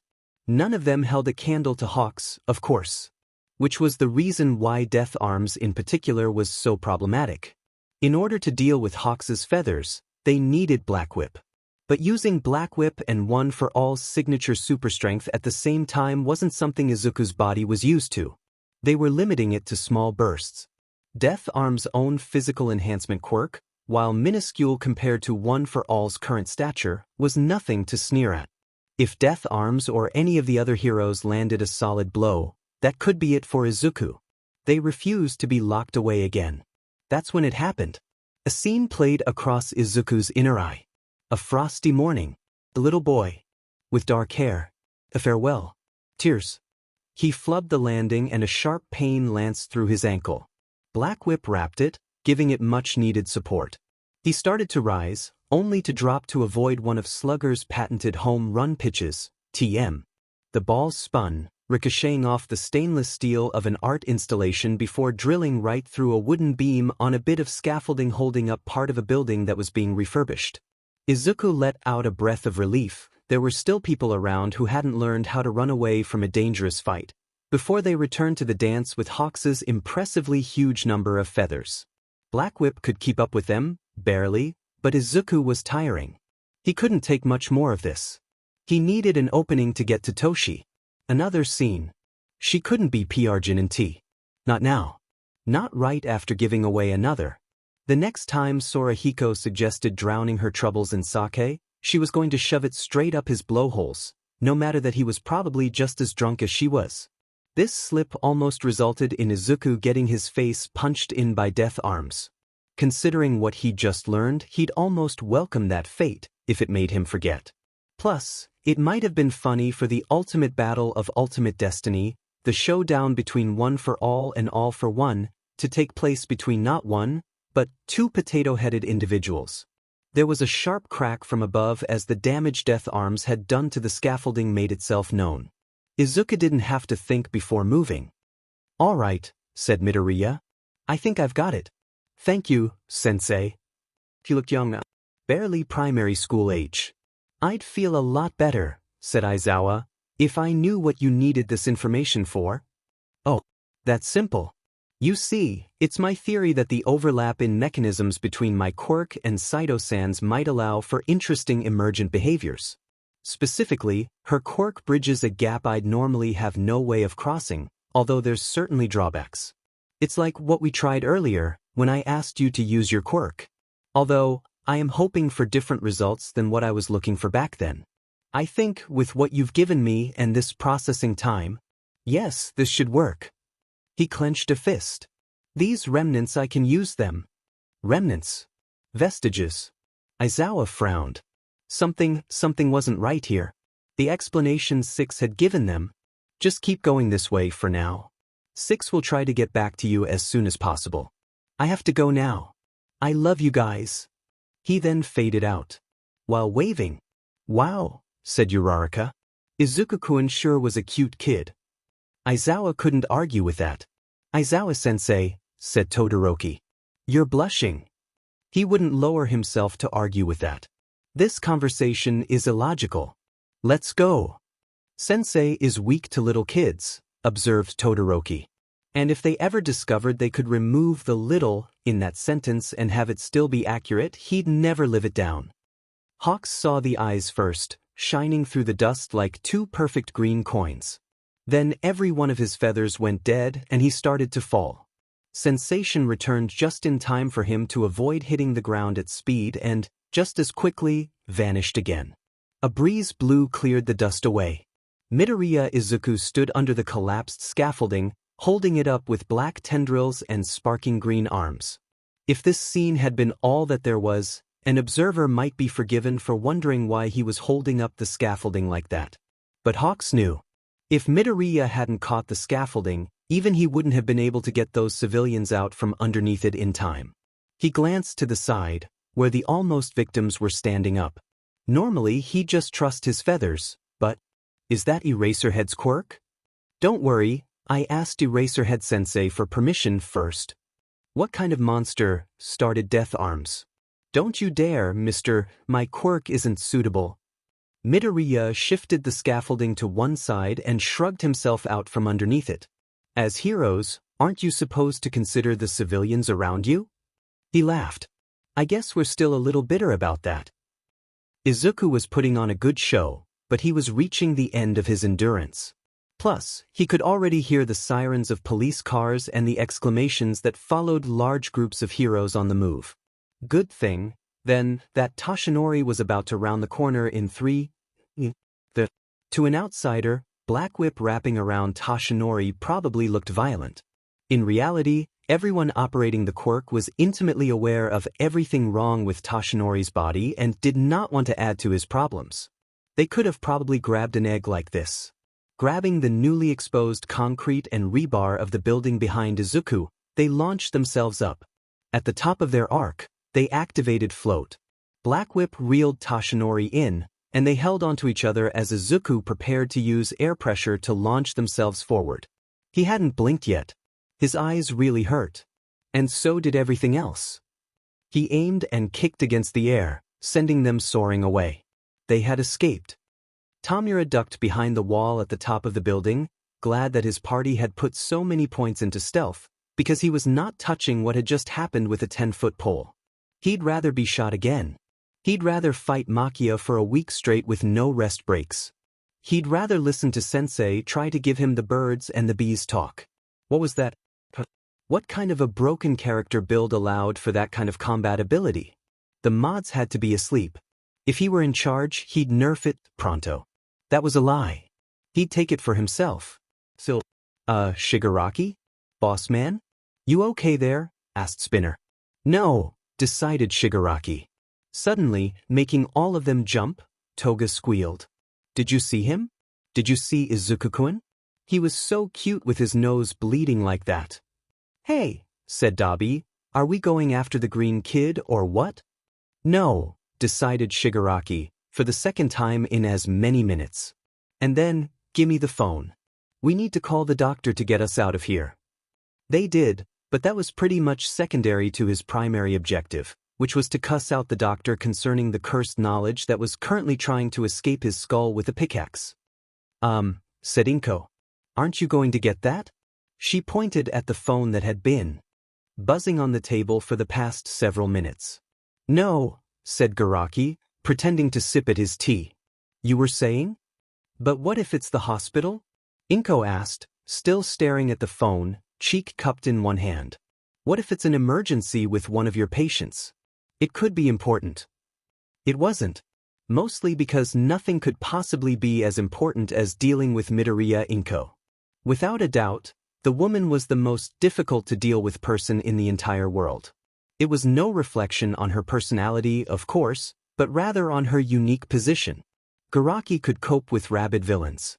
He had handled heroes cursing him. He could even converse normally with All for One. But then, compared to this woman, All for One was easy. As long as she wasn't part of the picture, all Garaki had to do was follow orders. When she did, every interaction became a balancing act between All for One's previous orders and not upsetting her. Garaki was too valuable to All for One for the man to kill him, which only meant that Garaki had been on the receiving end of some truly creative punishments in the past. Also, Midoriya Inko once threatened to pull his pancreas out of his nose if he ever spoke, like that, to her son again. Truly, she was a match for All for One, who had threatened much the same thing only hours later, despite the fact the results presented had been ordered by him. This was truly a terrifying situation, and he had to face it without even little Johnny at his side. How pitiful. Really, said Inko, I think you should answer it. Maybe it'll give you some idea about how we can help Izuku. That seemed unlikely at best. Even so, it would be unwise to go against the wishes of All for One's chosen queen. He smiled tightly. I'll have to step out, he said. Of course, said Inko, nodding. He stepped out of the dining room and checked the phone. It was Shigaraki Tamura. Because of course it was. Normally, he would have scrambled to answer, but he looked over his shoulder to make sure Midoriya Inko hadn't spontaneously appeared there. One way or another, he feared he was going to die today. No, he told himself, focus on the positives. For example, Midoriya Inko seemed to have taken quite well to the longevity quirk All for One had slipped her while they were dating. Very well indeed. He'd already known that, of course, but it was good to see it in person. All for One's youngest son was now in conflict with the heroes, even if he was still clinging to All Might's emaciated skeleton. The call from Shigaraki Tamura meant that Gigantomachia hadn't killed him while Garaki was distracted. Overall, this day was going wonderfully. He answered his phone. So it was Shigaraki Tamura. How did you and Sensei manage to lose an entire... And there he went again. Feral child? Garaki knew about Midoriya Izuku. How did Shigaraki Tamura... What feral child? The green brat. Except he's not green anymore. He dyed his stupid puffball hair white. Honestly, I always thought it was more broccoli H.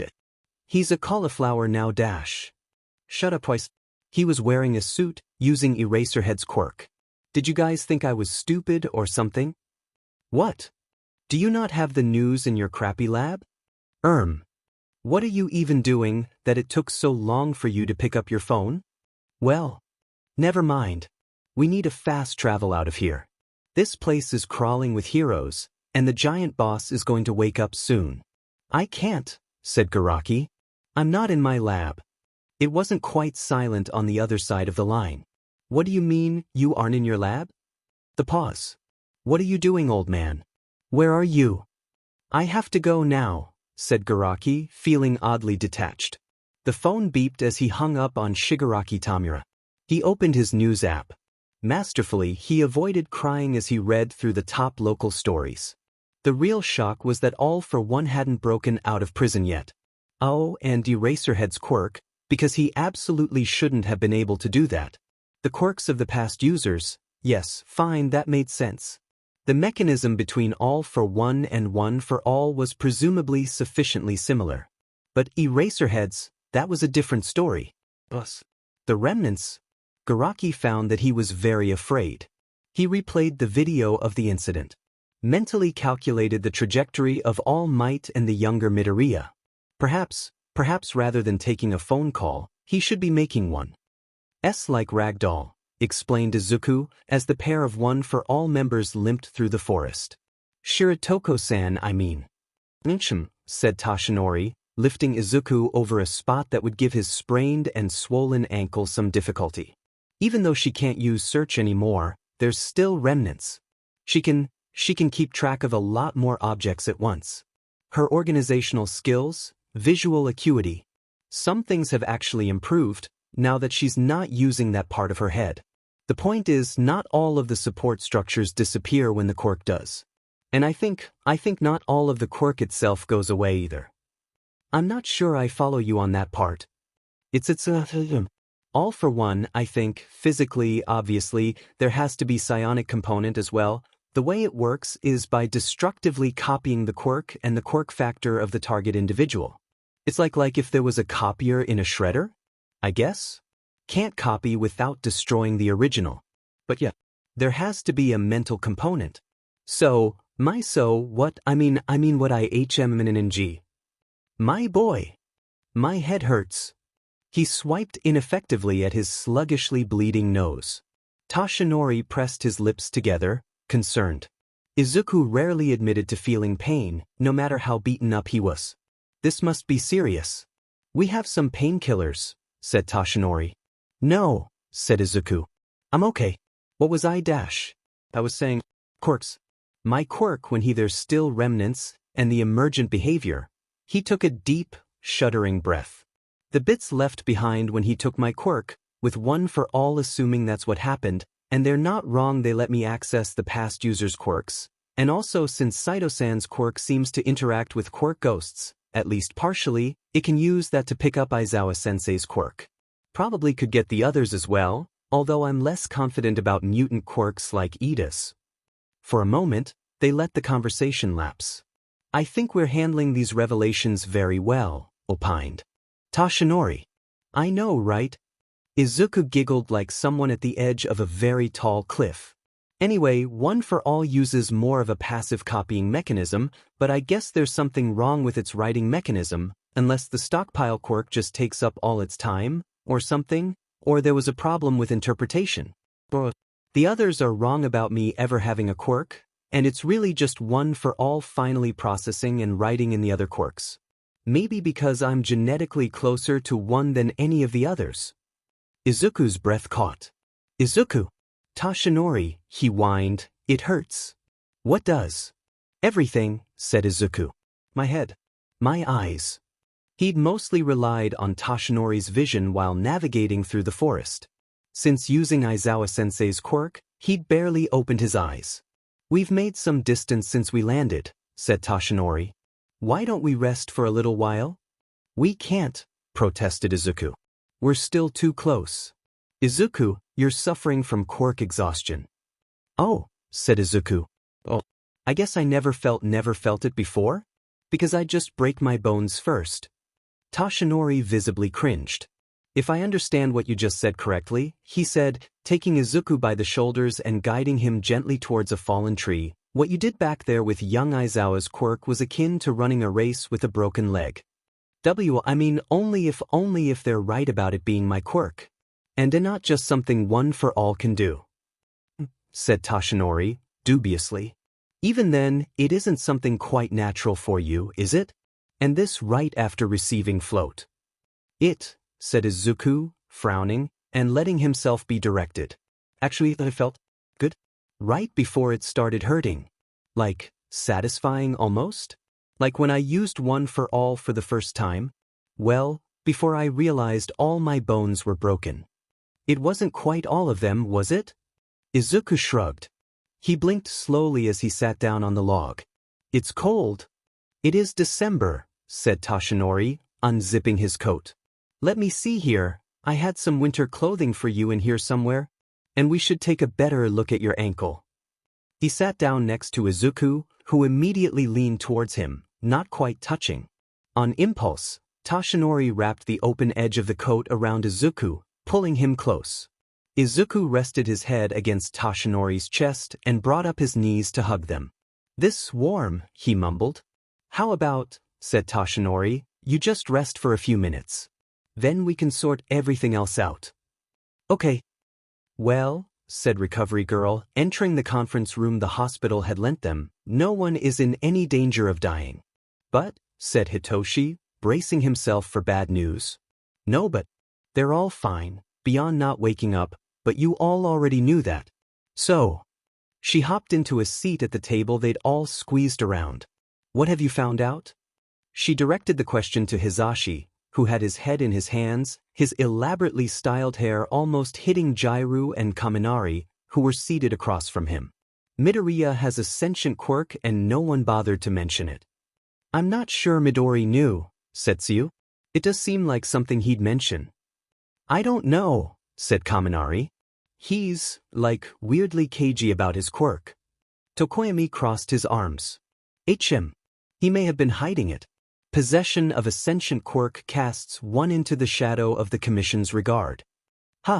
People with sentient quirks are monitored by the Hero Commission, said Hitoshi. Just like people with villainous quirks. He was not hiding as Amos, said Aoyama. That's absurd. He was simply a late bloomer, like myself. Does it really matter if he knew or not?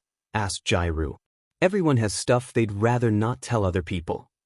She's right, said Kiyama-sensei. Well, said Yaozu, we're going to try to help him, aren't we? There was a murmur of agreement. But how? Overthrow the government? Suggested Jairu. Start a social media campaign? Said Kaminari, at the same time. They looked at each other. And you call yourself an anarchist? Scoffed Jairu. In my defense, I have never once called myself an anarchist. As much as I like the idea of overthrowing the government, the social media idea is probably more doable, said Hitoshi. I mean, there's only 14 of us here. What are we going to do against the government? As much as I hate to say it, said Kiyama-sensei, we do have more resources than just the people in this room. Like the person who sent us to extract you in the first place. You mean, said Shuji, voice hushed, the rat god. Kiyama-sensei blanched. Where did you hear that? All the students, including Hitoshi, pointed at Hisashi, because, really, she should have known that. Actually, wait, one of them hadn't and had instead buried his face in his hands. That was... Coulda. What's up with him? Asked Hitoshi. Mineta snickered. A baleful collective glare was turned on him. What? He whined. Aoyama sighed.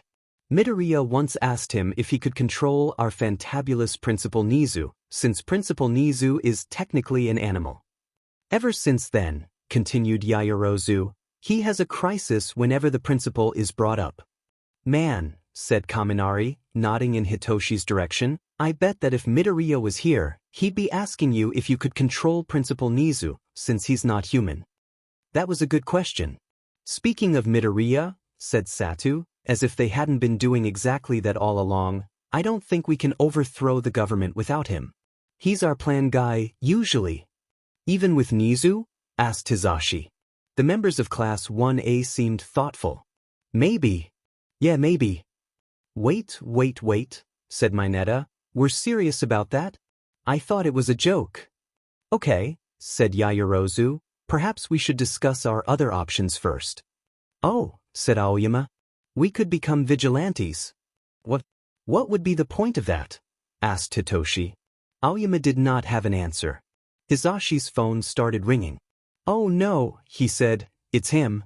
Does he know I've been calling him the rat god behind his back? Probably, said Kiyama-sensei, but I don't think that's what this is about. Hizashi answered his phone. Yai, Principal Nezu, what dash?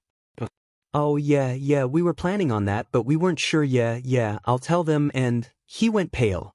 You already knew about that, huh? Yeah. See you soon. He cringed as he hung up.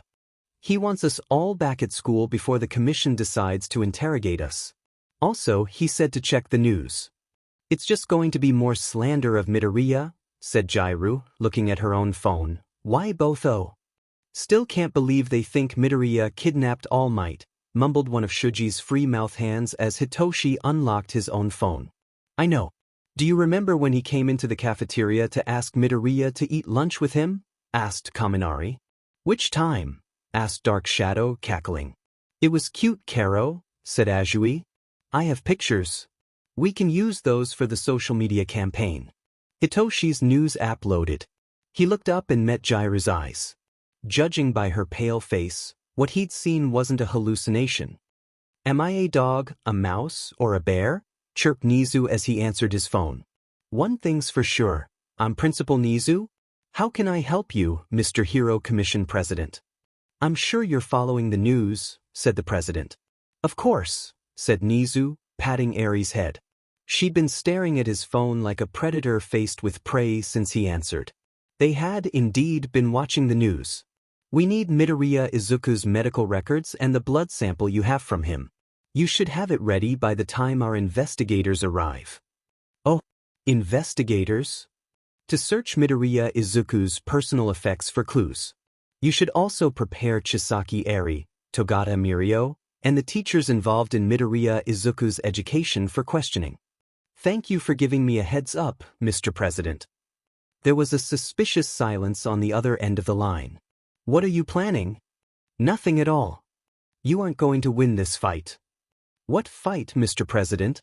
Aren't we both on the side of heroes? If you get in our way, I will make sure your precious school goes down with Midoriya. Oh, is that a threat, Mr. President? A promise.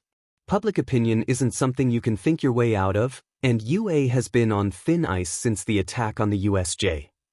I see, said Nezu, fighting against the urge to bare his teeth and snarl. In any case, I will not stand in the way of the law. Good. The line went dead. Oh dear, said Nezu. He really doesn't understand me at all. What are Rhea going to do? Asked Eri. Follow the law, said Nezu. Eri scowled. Bothering by the book, sir? Asked Togata, who had been hiding in Aizawa's kitchen, baking. Oh yes.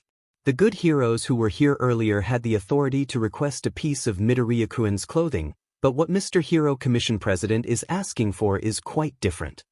How? Asked Eri.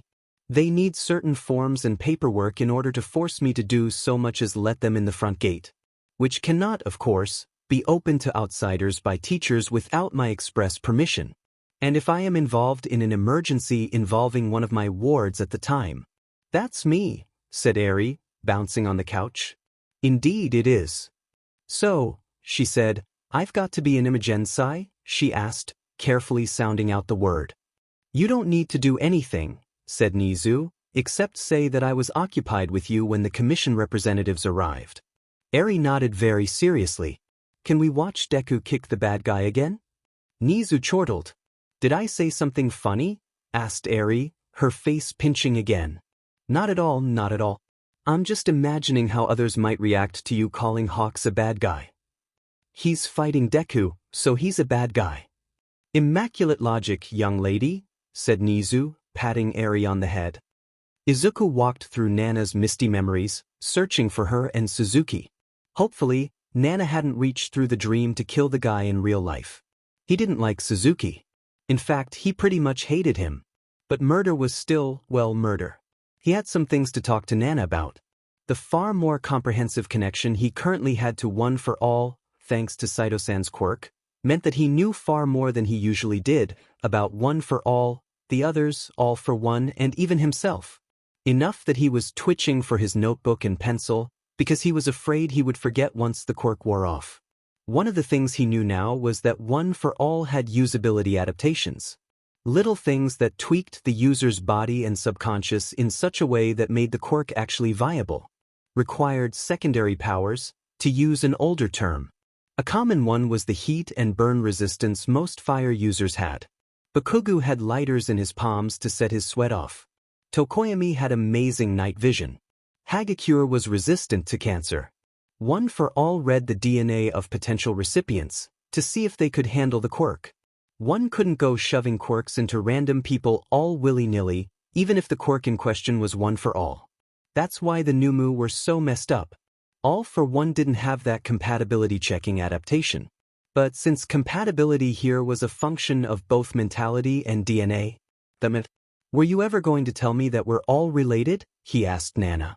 Speaking of which, he pointed at the memory shade of a young Gran Torino. How is it that everyone I'm related to is so tall? Why are Mom and I midgets?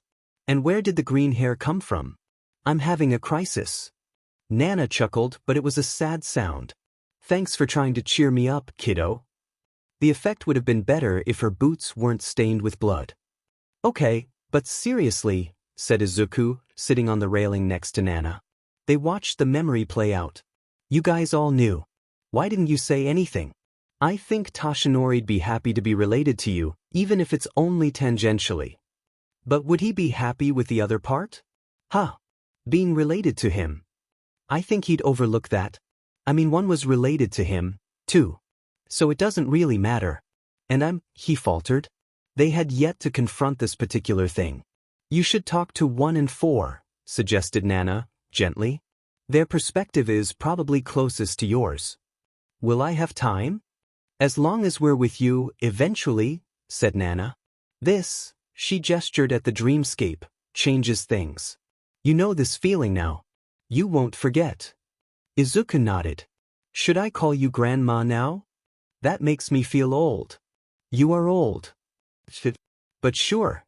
That aside, I do want to know where the green hair comes from. Nana sighed.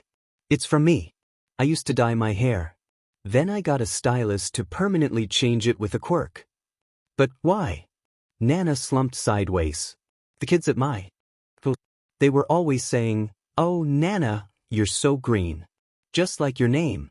Green vegetable Nana." Name-related trauma is something we have in common. Unfortunately. So, Suzuki, under that rock. She pointed to a massive boulder. Izuku sighed. What are we going to do with him? Your call, said Nana. Does it have to be? Gigantomachia shrugged dirt and trees from his shoulders and sniffed the air. The radio around his neck crackled as the doctor stopped transmitting. This, he decided, catching the scent of the little lord, was a joyful day. Only once before had he received the privilege of smelling this scent. That day was eternally carved into his memory. The little lord had been so small, but so smart, so cunning, so much better than Shigaraki Tamura. Makia wondered if he would still be small, or if he had grown up to be as big as Lord. Or even Makia. Probably he would not be as big as Makia. Still, how wonderful. Makia wondered if the little lord would smile at him again. That had been nice. So, said Ochako, do we open the door or? The door was unassuming and bland. Very thorlic. It was also the only way forward unless they wanted to backtrack several hundred feet. Incidentally, no one was standing directly in front of the door. Ochako wondered if that was a coincidence, or if they were all just that wary of things after these past few hours. Aizawa sighed heavily and hauled open the door. It was dark inside, with a single spotlight illuminating a small sign that said, "This way to 5." That's suspicious, said Ida. So it is, agreed Aizawa, squinting into the dark. I'll go. Walked to the sign, and the rest of them tensed, ready to jump in to help at any sign of danger. The lights suddenly turned on, and music began to blare. A large television screen played a video of a dancing man. A rickroll, said Todoroki reverently. If Aizawa's sigh had been any heavier, it would have had its own gravitational pull. Yeah, said Six, voice as emotionless as ever. Great job everyone, you got here. Was that really necessary? What? Asked Six. The music, said Aizawa. Consider it a practical demonstration, said Six. The farther in you go, the older we are, and the more experience we have with this kind of landscape. He ran his hand over the sign, and Ochako gasped as patterns and colors followed his fingers. You're younger than Skyrunner or All Might, though, said Ochako. You're the same age as Aizawa-sensei. Well, yes, but actually no, said Six. I was here before they were. I'm older. Ochako's senses, honed by months living in a building with 19 other teenagers, detected an opportunity for teasing. She pressed her hand to her lips and put on her slyest smile. Are you? Really? Memes, said Todoroki, nodding gravely. I can see why 9 likes you so much. 6 grabbed Aizawa's sleeve, preventing him from moving on with the others. If you're trying to keep me away from my kids, I suggest you don't. 6 raised an eyebrow. Your kids, huh? You know, we had a bet running about that. Excuse me? Anyway, I wanted you to hear this first. You can decide if you want to tell them after, but they are 9's friends. I don't want to be responsible for them running off on their own without your knowledge. I suppose you're going to tell me something that could help Midoriya but will be incredibly dangerous. Are you sure your secondary quirk isn't precognition? I am saving my crisis about that until we get out of here. This waste of time is illogical. Right, so remember when I said that 9 didn't get to choose who we were? He gestured at himself. Yes, said Aizawa, already hating where this was going. There's someone who we don't count as one of our number. Now Aizawa really didn't like where this was going. You mean you'll count terrorists, but not this person? Yeah. Usually we keep him locked away, but with all this disruption, he's gotten out. Not yet. What I'm telling you now may not be relevant at all. But if that door does open, I want you to have this option. Not all the others agree the risk is worth it, but I think that should be up to you, since you'd be the one taking it. What option? That person, he took something from 9, back when his quirk first manifested. You know all the guys you ran into back when you were in his mind space? He took one of those. I think, and most of the others agree, that it would be beneficial if he got it back. He took part of Midoriya's personality. Yes, you can think about it that way. That part wouldn't happen to be something like self-preservation, common sense, or grudge-holding, would it? No. Pity. When you reach one, if you want to try to get it back for 9, ask one if the vault is open. Exactly how dangerous would this be? Horribly. But you probably wouldn't die. This quirk comes with a time limit. Otherwise, we wouldn't ask at all. 6 let go of Aizawa's sleeve. Your students are waiting for you. You should go. Aizawa stepped into the dark. A battle strobed against the darkness. Noru. One with 6 and a man who must be 5, and another with 6 and Shimura Nana. Both battles were against a darkness whose silhouette resembled the monster of Kamino Ward far too much for Aizawa's comfort. You're next, shouted 2 overlapping voices. Aizawa blinked. He was in a well-lit street, looking at what could only be the so-called 5. Izuku woke up slowly. Being asleep had kept some of the pain at arm's length, but now it returned with a vengeance, along with an oddly comforting pressure. Oh, Toshinori had fallen asleep wrapped around him. That was nice. They really should start moving again. The ground rumbled, and Izuku realized what had woken him up. Toshinori, he said, shaking him the best he could from his position. Wake up. There's an earthquake. Toshinori blinked awake. Did you call me Dad? No. Back in the city? Earthquake. What do we do? He didn't know what the earthquake drill for the middle of the forest was. But Izuku was having trouble understanding him over the pounding in his head. It isn't shaking anymore, observed Toshinori. We should probably still go. He rubbed his eyes. Let's get you patched up first. I can't believe I fell asleep without making sure you were all right. I'm fine, protested Izuku, trying to stand up. He could just keep using Black Whip to stabilize. The space behind his eyes turned. When it became clear again, he found himself pressed against Toshinori's shirt. Toshinori, he whined because he couldn't help it, and oh no, he was such a burden he shouldn't be making Toshinori hold his weight. He was a lot heavier than he looked, but his head was pounding and his eyes felt like they were bleeding and his skin felt like sandpaper. It hurts. I know, said Toshinori. Let me take care of you, please. Toshinori lowered him back to the log and started to remove medical supplies from the pockets of his coat. What are we going to do after this? Asked Izuku, voice as quiet as he could make it without whispering. That is an excellent question, my boy, said Toshinori in an imitation of his usual heartiness. As you might imagine, I've acquired a number of contacts over the years. Some of them are comfortable with, less than legal escapades. I didn't think you had any friends other than Detective Tsukachi and Mr. Shield. And maybe Gran. Toshinori hunched his shoulders. Izuku immediately felt bad. Well, you aren't wrong. Contacts and friends are in two different categories, I'm afraid. In any case, I'm hoping to eventually reach one of them, and then, he trailed off, and Izuku got the sense that Toshinori was bracing himself for Izuku being upset. I am hoping to arrange passage to Island. We're leaving Japan? Just until we get this cleared up, said Toshinori. Izuku rubbed his eyes. Maybe it wouldn't be so bad. What about Shigaraki and All for One? Not your responsibility, said Toshinori. It kind of is. It really isn't. It's our family. I know.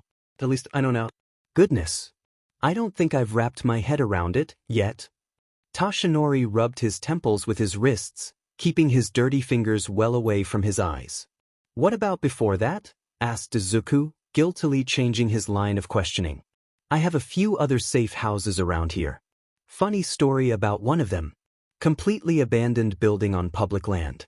Was being used by some anti-mutant cult. No one ever came to check it out after the initial arrest. So, finders keepers. You didn't. I did. All might, said Izuku, suppressing a giggle despite the seriousness of the situation. That's illegal. I have done a surprisingly large number of illegal things in my life.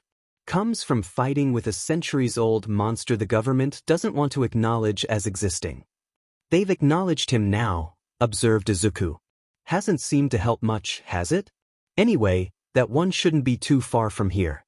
Probably. It will still be quite a walk. We'll stay there, for a while. Until I can reach one of my contacts. Toshinori sighed. I think the one in Daika will be our best bet. He works in the shipping industry. I'll have to introduce you, just in case we end up separated. Izuku pretended the last sentence didn't send him into a spiral of panic. Of course, this spiral of panic was interrupted by an entirely different panic, because the ground started to shake again. I can float us. Don't, you'll hurt yourself, said Toshinori, keeping a tight grip around Izuku's bicep. Toshinori's hands were extremely large. A tree crashed to the ground in the distance. Accompanying that sound was a roar too loud and animal to be completely human, but too coherent to not be human. Toshinori went pale. Someone you know? Asked Izuku, covering his ears to keep the sound from battering his brain any further. We need to go, said Toshinori, bundling up all the supplies he'd taken out. We need to go right now. All for one, whispered Izuku, getting to his feet. A gigantification quirk? One of his subordinates, said Toshinori. One I never managed to find. I'd hoped of all the luck. He started cursing under his breath in English. Maybe Izuku really did have a villain-attracting quirk. The shaking of the ground grew stronger. Run, said Toshinori. Don't look back for me. Toshinori had to know that wouldn't fly, or float, with Izuku, because a second later his face twisted up in something like resignation. Izuku grabbed Toshinori's wrist. He could float them both out of here. Blinding pain lanced through his brain again. Okay, maybe he couldn't. The ground in front of them erupted. A craggy giant burst up from below. Little Lord, the giant shouted, voice more than loud enough to hurt. A massive hand picked Izuku up, holding him gently but extremely firmly. I'm so happy to see you again. Something clicked in the back of Izuku's head. A memory he didn't know he had resurfaced. Ichai Makia, he said. Did this bald man kidnap you? He smells like All Might. But All Might is yellow. Should I kill him? No, said Izuku. He's definitely not All Might. He's, a friend. Hello, Little Lord's friend. Hello, said Toshinori, waving a little, clearly in shock. Makia shifted to wave at Toshinori and Izuku hissed as the movement jostled his injuries. His minor injuries. His very minor injuries that weren't bothering him at all. Who do you think you're kidding, kiddo? Not helping, Grandma. Little Lord. Are you hurt? Makia sniffed him. You smell like blood. I have to bring you to the doctor. The what? Asked Izuku alarmed. Don't worry, Little Lord. He is a very good doctor. We must go. Wait, said Izuku, before Makia could get more than 3 humongous steps away from Toshinori. It isn't my blood, it's the blood of my enemies. Lord tried that one too, Little Lord. But, oh, I forgot your friend. Makia turned around. Sorry, Little Lord's friend. He picked up an increasingly distressed Toshinori and continued stomping through the forest. Izuku realized that Makia was headed back towards town. Wait, he shouted, despite not having a plan for what to do next. Wait, repeated Makia, balancing on one foot. Thankfully, Izuku's brain churned out a plan. My friend here, said Izuku, gesturing at Toshinori, has a house nearby. It would be better if we went there, and then the doctor can come to us. Makia grinned, which was honestly an unsettling sight. You're just like Little Lord, always making plans. He brought Izuku up to his face, close enough that Izuku could feel his, oddly minty fresh, breath and bonked the top of his head with his nose. Do you brush your teeth, or do you have a quirk for that? Asked Izuku before he could think better of it. Lord gave me a toothbrushing quirk. He said he was tired of smelling my morning breath. Not know why he said that because it was night. But he gave this quirk to me. It was very generous of Lord, said Makia, delighted. How did you know? Izuku decided not to go down the rabbit hole of his reasoning and shrugged. Lucky guess. Makia laughed. Lord says that too, sometimes. I am very glad to see you, Little Lord. I have missed my Lord very much, and you are just like him. 7 vaguely annoyed and insulted ghosts buzzed in the back of Izuku's head. I am also glad that you did not grow up to be as big as me. You would be much harder to carry if you did. Apparently Izuku was not the only one with a propensity for rabbit hole thoughts, because he could not imagine a scenario where it would be reasonable to expect him to grow to be as big as Makia. So, he said, you'll take us to my friend's house? Yes, Little Lord. And then we can call the doctor, and he will take care of you. Izuku didn't think Makia meant to be ominous, and yet. So, said Aizawa, surveying the man up and down. You're the one that decided the best place for my student to develop an unstable, highly dangerous, and painful quirk was the middle of a high adrenaline training exercise full of other students. Hey, said the man, scratching the back of his head, no one got hurt, and when you've been dead as long as I have, you start looking for entertainment wherever you can get it. Besides, you're the one that let the training exercise keep going. According to your compatriot back there, Aizawa said, hooking a finger over his shoulder, you haven't been dead at all. 5 jolted and ran his knuckles over his bandolier. Yeah, it's easy to forget. It was great to know that 5 was trash at lying. True, he'd been told up front that 6's explanation would be at least partially false, but still. Aizawa sighed. 5, who'd also introduced himself as Lariat and Banjo Daigoro, appeared to be a fairly typical hero for his era. Minimal hero costume repurposed from military gear, worn with just a bit of flair, indicating that the celebrity status of heroes probably hadn't fully set in yet. Ammunition for a sidearm, although the sidearm itself was well hidden. The gun was probably bulky, but if Aizawa didn't miss his mark, those were stun rounds. Eye protection, but not head protection. Not that Aizawa could complain about that, considering. Anyhow, if you're all here, let's go. The man clapped his hands together, activated his quirk, and proceeded to fling Aizawa and his students through the air, without warning. Sorry about this, said 5. But we don't have time for the whole history lesson. Just the highlights. Brief battles flared to life around them as 5 dashed sideways along skyscraper walls and swung from building to building. I always thought of myself as a sort of Spider-Man, you know? I don't know that hero, sir, shouted Ida over the whistling wind. Pre-Quirk comic book character, explained 5. Most of them got censored after the first Quirk boom. Didn't want to give anyone ideas. But by my time, with the pro-hero scene starting up, they came back in a big way. 5 landed in front of a large convention center. This where they held the first modern comic convention in Japan. Or Modicomicon for short. And we couldn't walk here because? Asked Aizawa, suppressing an increasing urge to commit murder. I thought my way was more fun, said 5. Haven't you always wanted to travel like that? Aizawa tugged on his scarf. I do. Frequently. Under my own power.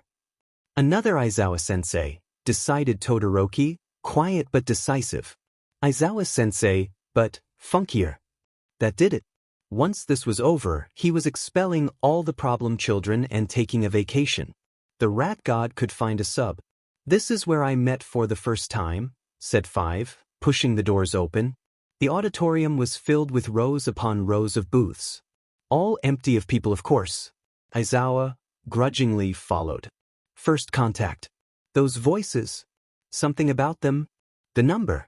Those are your voices, said Aizawa. Yep, said 5. It's a special moment, you know? Aizawa frowned. At this point, he highly doubted that these vestiges were simply based on real people. The vestiges themselves had to have reason to suspect that they were at least remnants of real people to give themselves a name like that, and with All Might thrown into the mix. Add to that the repeated themes, the oddly ritualistic components, first contact and you're next, Midoriya's closeness with All Might and Aizawa got. Honestly, he had no idea. The fact that All Might was still alive tended to rule out the Midoriya's quirk is that he's haunted theory, which, admittedly, was rather flimsy to begin with. Perhaps it was a legacy-dependent quirk, reaching back from student to teacher? He would be skeptical most quirks had some kind of logic to them, and there was no way to extrapolate entire people from contact with their successor, but Vlad King had a student whose head was a manga speech bubble and other abstract quirks existed. So, it still didn't feel right. Surely, Midoriya would have figured out his quirk before he was 14 in that case. Unless All Might had to be involved for some reason. Also, the fact that they called Midoriya 9. 6's explanation for that didn't even make a little bit of sense. Not to even mention the hints that All for One actually was involved in this somehow. Banjo-san, said Aizawa, there's no truth in the Commission's accusations, is there? He could have asked 6, but logically, 6 would be the best liar, if he was the one chosen to relay the lie. Banjo Daigoro seemed rather less adept at deception. The world seemed to gray out a bit. Are you kidding me? What part? Asked 5, his eyebrows disappearing under his goggles. Yeah, sensei, there's no way Izuku-K. I'm not asking about Midoriya. I'm asking about you. How are you connected to All for One? 5 opened his mouth, lips drawing back to reveal his teeth. He looked unspeakably offended. You don't think we actually work for that BSRD? Excuse me, sir, interrupted Ida after 5 had tacked on several rather fouler epithets. There are minors present. Oops, said 5. Anyway, we do not work for All for One, he continued, failing to answer the question Aizawa had asked. That isn't what he asked, said Todoroki. All right. Maybe Todoroki wasn't all bad. He was still on thin ice. Excuse me, is this a bad time? Aizawa nearly jumped out of his skin as a terrifyingly tall man in a hero costume appeared at the edge of his peripheral vision. He was taller than Yagi. Actually, Aizawa's expert eyes roamed over the man's hero costume. That was cosplay, not professionally done. The man was standing there, in Midoriya's head, in front of two professional heroes, wearing cosplay. It looked like it had been hand-sewn. It also looked like it had been used and inexpertly reinforced, even for a vigilante. Somehow, in retrospect, this made Midoriya's choice to wear a costume his mother had made for him for his first training session make much more sense. Of course, Midoriya would have someone as ridiculous as he was in his head. Of course, he would have several people as ridiculous as he was in his head. For, I presume. I prefer Shimura, actually. Oh, said Uraraka. Are you related to Skyrunner? She's my adopted sister's descendant, said Shimura 4. Hey, I thought we weren't telling them this stuff, said 5. Shimura blinked. My apologies. He paused. However, considering the structure of my mental domain, it is likely that they would have discovered my chosen name in short order. Who do you think he's based on? Asked Ida, leaning towards Todoroki. I can't put my finger on it, said Todoroki, but he does feel familiar. And why is that? Asked Aizawa, pretending he couldn't hear his students. I have a lot of unresolved trauma relating to my biological parents and also my quirk. Oh, said Todoroki. He's based on me. But another horrible thing Aizawa would have to deal with when he woke up. Isn't your quirk danger sense? That's what 5-chan calls it. There was something extremely disturbing about this tall, intimidating, eyebrowless man calling another muscular, intimidating adult man Chan. But I call it. Please don't, interjected 5. Super anxiety. Why? Cried 5. Danger sense is a much better name. It's like Spidey sense. Like Spider-Man. You like Spider-Man? Yes, said Shimura, but I am not Spider-Man. However, that reminds me. He turned his unblinking gaze towards Todoroki. 9-chan has several plans for removing your father. I believe only about half of them are workable, but it's the thought that counts. At least, that's what Yagi-chan says. You mean All Might? Asked Aizawa. If his soul hadn't already left his body, it would now be preparing to do so. No, my wife. Yeah, don't think about it too hard, said 5. He's always been like this. I mean, he came up to me in the middle of this convention to tell me about a bunch of underworld deals going on out of town. I thought he was, like, some especially serious cosplayer, but then he showed up at my apartment too. The surroundings briefly shimmered into something that might have been the mentioned apartment before resolving themselves back into the comic convention. I apologize, I did not realize that was inappropriate. I'm this little baby hero, just a couple years out of training, no name for myself, and this guy shows up like he's in the middle of one of those old video games. Like, here, take this old legend and defeat the Demon King, you level 1 peasant. I didn't expect you to fight him right away, said 4, looking both vaguely offended and confused, and now, yeah, okay, Aizawa could see a vague resemblance to Todoroki. I'm still not entirely sure why you picked me, of all people. There had to be a dozen others with the right, requirements. Requirements, huh? Asked Aizawa, having finally managed to shove the part of his brain screaming about the wife comment into a tiny, locked box in the back of his brain. Just, as my other adoptive sister said, one must possess a strong will, an indomitable spirit, a sharp mind, a pure heart, and a ceaseless drive to save others, both body and soul. He paused for a moment. She also said something about being just enough of a BS to be worth knowing, but I believe that was a reference to the book she was reading at the time. Her parentage was certainly known at that point. You see? I can never tell if this guy is serious or just pulling my leg. Why would I pull your leg? Do you need to pop it? I'm begging you, man, learn some idioms. Wait, shouted Todoroki. Are you related to All Might? Is he your secret love child? The silence stretched between them. I don't know what that is, said 4. You keep asking 9 if he's one of those. What does it mean? Is it a good thing? Anyway, said 5 loudly. He attempted to prop his elbow on 4's shoulder, but the height difference defeated him. 4 and I had lots of semi-legal adventures. No, we didn't, said 4. Became best friends. My wife is my best friend. Let me have this. Have what? 5 sighed. Okay, whatever. Fine. Can you cross them over here? I think I'll need the other one, unfortunately. Why are you different, by the way? Asked Uraraka. The ones before stayed in their own mindscapes, it seemed. Oh, said 4. I'm having flashbacks. Because of, he trailed off, then sighed. Flashbacks. Wonderful. We're going to have to deal with your flashbacks, aren't we? Aizawa asked. Unfortunately, yes, 4 said. I apologize for my habit of oversharing. This and that are 2 completely different things. They seem like the same thing to me, said Todoroki. I am inclined to agree. I also apologize for the things you may see. I will attempt to keep you away from the more disturbing sections. Great, said Aizawa. Can we stop wasting time? We aren't really wasting time, said 4. At the moment, dream time is compressed. We've only been talking for, he tilted his head to the side. Perhaps a second in terms of real-world time. He's right, said 5, crossing his arms and nodding. Seconds are still time, said Aizawa, hoping they'd get the hint. I suppose so. You're frustrated. Apologies. Neither of us have interacted with anyone but the others in quite some time. I fear our sense of hurry has been damaged, especially with how distracted we all are. Why are you distracted, if you don't mind us asking? Asked Ida. Another unwanted guest is trying to get in and 9 and EI9 managed to run into someone extremely dangerous. 8.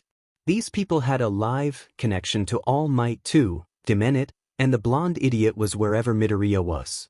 Maybe that should have reassured him, somewhat, because even if All Might was retired, he was still All Might, but by some dark magic, when All Might and Midoriya were placed in proximity to one another, they gained the ability to spawn problems that Aizawa had never even heard of before. Like this one. Our final meeting, then? I believe that would be appropriate. Black tentacles exploded from 5, covering the space around them. When they receded, they were in a different place. Underground, if Aizawa didn't miss his guess. A safe house of some kind? Flickering doppelgangers of 4 and 5 occupied the space. Why didn't you transport us like that before? Asked Todoroki. Had to take the long way the first time, said 5. That lady's quirk changed some of the rules. You ready for? Let it play out, said 4, gazing at the static figures. Your choice, said 5, shrugging. The real 5 and 4 abruptly vanished, and the double started moving. I suspect this is the last time we will meet, said an older 4 to a younger 5. Why is that? Said 5, twisting in his chair so that his arms rested on the top of the back. 4 stared blankly at a wall. Everything is coming to a head now. I've chosen to put my faith in you and the new laws. Huh. The last push of the old era? My big sister would scold me for trusting you. Dude, you're not making any sense. My apologies. 4 turned to look more directly at 5. The new quirk laws and the establishment of the Hero Commission are steps in the right direction, as evidenced by your existence. Yeah, sure, said 5. But what does that have to do with not seeing each other again? They're not enough, said 4. Even now, certain existences cannot cry out for help. What do you do when you can't turn off your quirk? You're not going to go terrorist on me here, are you? Asked 5, nervously. No. I just want you to be aware, said 4. He tilted his head to the side. Whenever I go home, now, there's danger on the horizon, and I can't tell where it's coming from. Is it him? No. I don't believe so. He sighed. I suspect it's the Special Task Force, to be honest. They were disbanded, said 5. Any one of them that didn't get absorbed by the Hero Commission got let go. Or what's the term? Discharged. Perhaps you're right, said 4. Perhaps this is simply paranoia. I would certainly like it to be. Look, said 5. Maybe I can help. You've never told me where y'all live and… Absolutely not. I am quite certain that he is still monitoring me to some extent. You do not want to be on his radar, Daigoro-chan. Dude. Why do you keep calling me that? You haven't told me to stop. 5 sighed. I get it. Just, let me know if there's anything I can do. I'm a hero for a reason. 4 smiled faintly. I know, he said. After all, I chose you. Good luck, Daigoro-chan. I think you'll be able to do it. He started walking away, towards the door. You too, old man. Soma. 4 stopped with his hand on the door. I believe we will see each other again, continued 5. Count on it. In this life or the next, agreed 4. He opened the door. As they crossed over from 5's domain into 4's, the dream around them did not shift seamlessly, staying in the same general location with only the details changing like it had for the others, but dissolved into something not quite like static and then blank whiteness before fading back in. They were standing in the middle of a battlefield, a ruined landscape. Not the ruins of a city, though, which made this only more jarring. For all that Shudo was only a teen, he'd seen his fill of city battles. He was used to villain fights. The only time he'd seen this kind of devastation in a place like this had been at the forest training camp last summer. He swallowed, eyes rolling over uprooted and burning trees, huge craters and ruts in the soil, and the rare bit of roofing and wall. He realized, belatedly, that this must be the remains of a small rural village. He stiffened at the sound of someone crying. Over there, said Uraraka, pointing. Shudo turned to see a tall, broad-shouldered man in a suit hunched over one of corpses. His face was shrouded in smoke. As he watched, he realized he wasn't crying over a corpse. The other man was still breathing, his eyes were still open. It was hard to recognize 4's face under all those injuries. He stepped forward, wondering if he should help, if he even could help. His hand passed through the man's shoulder with no resistance. Shigaraki, said the uninjured man. Shigaraki Hibiki, you foolish child. Shudo wasn't the only one to gasp. "'S not my name and more," rasped the injured man, for, Shudo realized now. "And they got away, didn't they? 'Sworth it." "What do you mean, it's not your name?" "Of course it's your name. It's the one I gave you. The one you should have been born with. It's your name." "Name is," the man on the ground panted. Shoo, don't talk, Hibiki. I'm sorry I snapped. Don't worry, Daddy's going to make it all better, son. A healing quirk." "Names?" slurred the man. "Shimura, Soma, you." He took a deep, rattling breath. "You don't own me. He made a sound that might have been a laugh. "Free."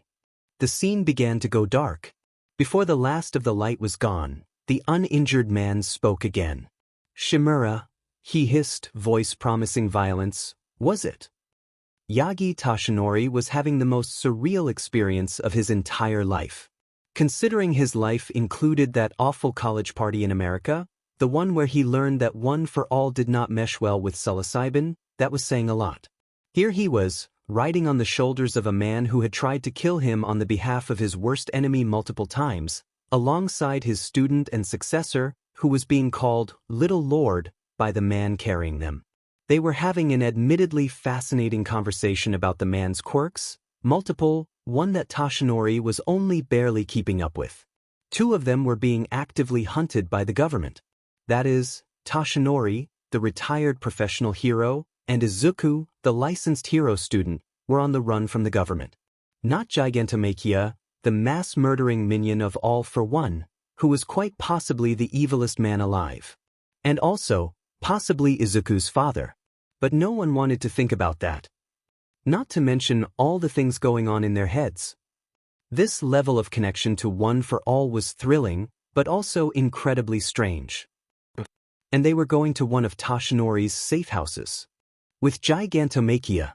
True, Tashinori hadn't been to this one in a while, but it was still a place that was supposed to be safe, hence safe house, and Gigantomachia was decidedly not safe.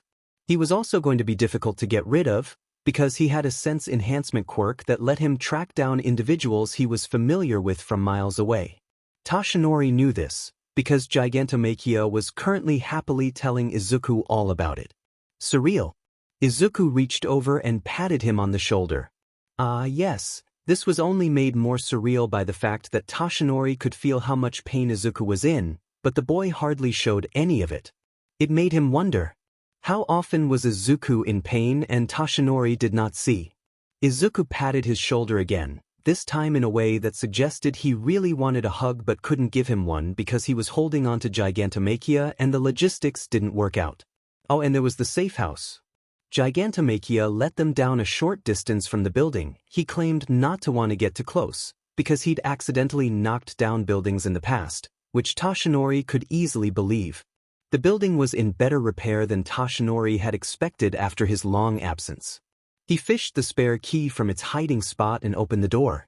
The back entry was full of people wearing black robes and skull masks, all of whom were scrubbing at bloodstains on the floors and walls. Izuku fixed him with a disappointed stare. I thought you got rid of the cultists. Yes, he had thought so too. He had, in fact, worked quite hard at getting rid of them. You! Shouted a cultist, pointing. You're with that filthy league of villains.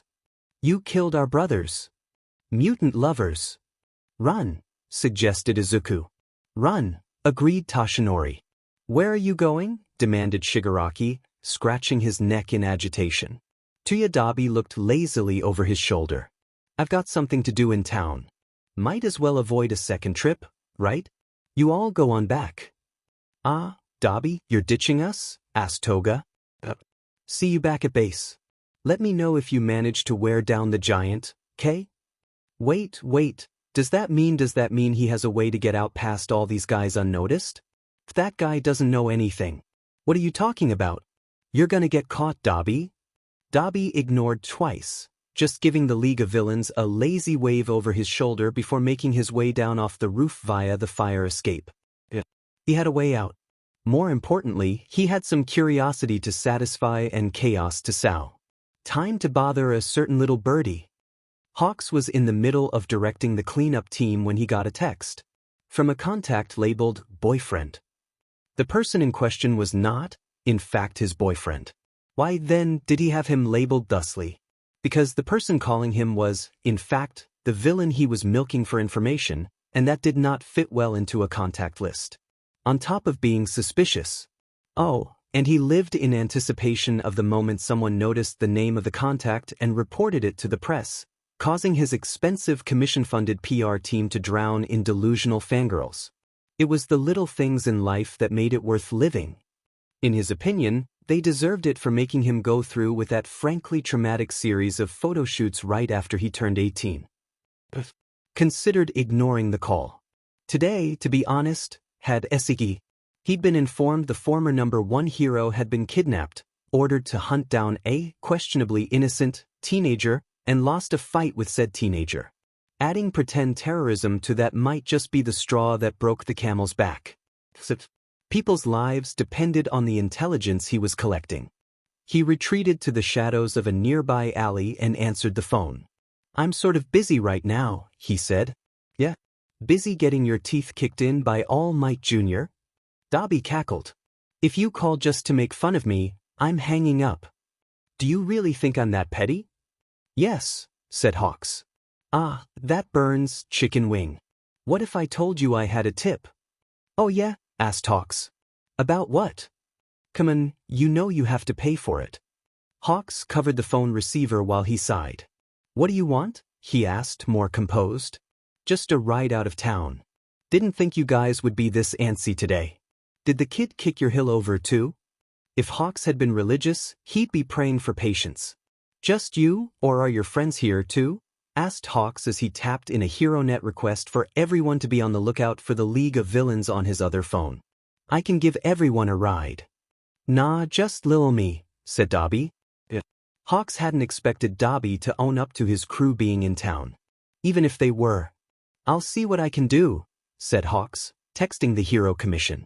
Maybe they'd see fit to cut their losses as far as the spy gig went, and nope, they were approving his request regarding Dabi. What about that tip? Here's half of it, said Dabi. Get your guys to scrape some of the runt's blood off the sidewalk and run a DNA test on it. I hear he's related to someone interesting. Hawks closed his eyes.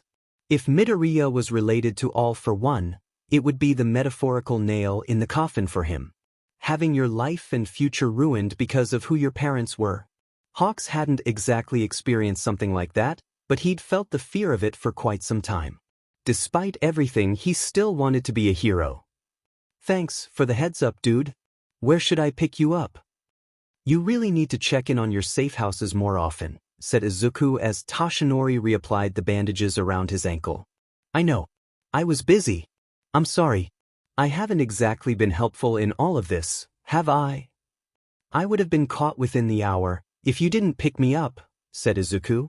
I wasn't in my right mind. But what now? We can still go to Daika, I suppose, said Toshinori. We just, He looked up at Gigantomachia and Izuku followed his gaze with a wince. That wasn't going to fly in any reasonably populous area. As he watched, Machia pulled a small box out from beneath his shirt. Izuku blinked. That was a two-way radio. Gigantomachia pressed a button, and the radio crackled to life. Doctor, shouted Gigantomachia. I have found the little lord and his friend. What should I do? Izuku tensed. He and Toshinori should have realized Machia would have some way of communicating with the doctor. After all, he'd said something along the lines of call the doctor earlier. Sure, both Izuku and Toshinori were injured, exhausted, and distracted by events playing out inside their heads, but just because a mistake was understandable didn't mean it was forgivable. Or survivable. The radio crackled with static. No response. Izuku let out a sigh of relief as Machia repeatedly tried to raise the doctor on the other end of the line before breaking down in tears. Are you sure we shouldn't pull over, Dr. Tsubasa? Your phone is going off an awful lot. I've been getting a lot of prank calls lately, said Garaki, knuckles white around the steering wheel. I'm sure it's nothing. He was in fact quite sure it wasn't nothing. But he couldn't take a call from the League of Villains, or even Machia, with Midoriya Inko in the car. He checked his GPS. Yes, Machia was staying still, which probably meant that he had Midoriya Izuku. Hopefully he had already disposed of All Might, and could, therefore, devote his energy to keeping the Midoriyas from escaping and Midoriya Inko from attempting to kill Garaki once they arrived. No, he was moving again. Curse the creature. How hard could it be to keep one teenager in place? True, the teenager was the son of All for One and starting to grow into his terrifying legacy, but really? And you're sure your friend will help us keep Izuku from being arrested? Asked Inko. She had been asking him some version of this question every few minutes since they got in the car. Quite sure, said Garaki. He had been giving some version of this answer every few minutes since they got in the car. Is he a lawyer of some kind? The picture of Gigantomachia as a lawyer was so incongruous that Garaki flinched and nearly drove off the road. No, he said, perfectly calmly, not at all freaking out over what All for One would do to him if he involved Inko in a car accident. He laughed nervously. Oh, he'd better hope the accident killed him. Goodness. You have your driver's license, right? Asked Inko. Yes, said Garaki. His phone started buzzing again. He ignored it in favor of checking the GPS again. Oh dear. He knew where Machia was going. This could be interesting. He glanced at Inko. Very interesting. At least he knew how to get there. I'm just saying, said Izuku, who had been relieved far too early in the game. I really don't get along with Shigaraki Tamura. I think we should probably not go anywhere near him. It's a really bad idea. But he can call the doctor for you, said Machia, excitedly as he bounded through the forest. Then you can be better, little lord. All fixed up. Again, that did not make Izuku feel better. He squirmed against Machia's arms. None of the League of Villains were bad at sneaking. In fact, they were all quite good at it. However, they'd come into the city with the expectation that they would have a quick getaway courtesy of the doctor if anything went wrong, which they no longer had, because he was not in his lab and busy. Self-important NPC. Until the Numu got up and running, his whole point was to provide fast travel. Anyway, between being unexpectedly stranded and the stupidly huge numbers of heroes out looking for the cauliflower brat aka Player 2, Tamura didn't have any proof he was actually Sensei's kid, and until then, they were going into this stealth mission with serious handicaps. With Dabi gone, something like 99% of that handicap was Twice and his inability to walk around like a normal person. Tamura had left his hands at home and Compress just had to take off his mask. Toga would have the easiest time of it, Tamura could admit, because she just had to shank someone. "I hate to say it," said Mr. Compress, "but I think our burnt friend might have the right idea. Splitting up will give us better chances." "No way," whined Toga. "We've got to stick together. Right, boss man?" She hugged Tamura's arm until he pushed her off with his knuckles. "There's a car down there with the keys still in the ignition," said Twice, pointing down into an alley. They all leaned over the side of the roof to look at the car. It was old-fashioned. Even. Someone clearly put a lot of care into keeping it clean and running. The keys were, indeed, still in the ignition. "A sting," suggested Mr. Compress, uncertainly. "Nah, they don't use cars like that for stings in this city," said Tamura, revising his opinion on whether or not Twice was a handicap. "They use, like, sports cars. Who here can drive?" "I don't have a license," said Toga. "I was too young when I ran away from home." "I didn't ask who had a license. I asked who can drive." "I can drive badly." "I drive fine. Hardly ever crash, depends what you mean by crash." Tamura scratched his neck. He wasn't touching that with a 10-foot pole. "Compress, tell me you can drive." "I never learned how to use a stick shift." He pulled his bloody fingernails away from his neck. "Here's the deal. Twice, if you crash us, I'll kill you." "Sure thing, boss," said Twice, saluting. "Not if I kill you first, jerkface." This was going to be a long drive. "We've got a new message from the HSPC," said the producer, sliding a piece of paper onto the presenter's desk. "Read that as soon as we come off the commercials, okay?" "Got it," said the presenter, putting her headphones back on. She read the notice. "Members of the League of Villains have been sighted in Mizudafu and are believed to be present in connection with the kidnapping of Yagi Tashinori, also known as All Might.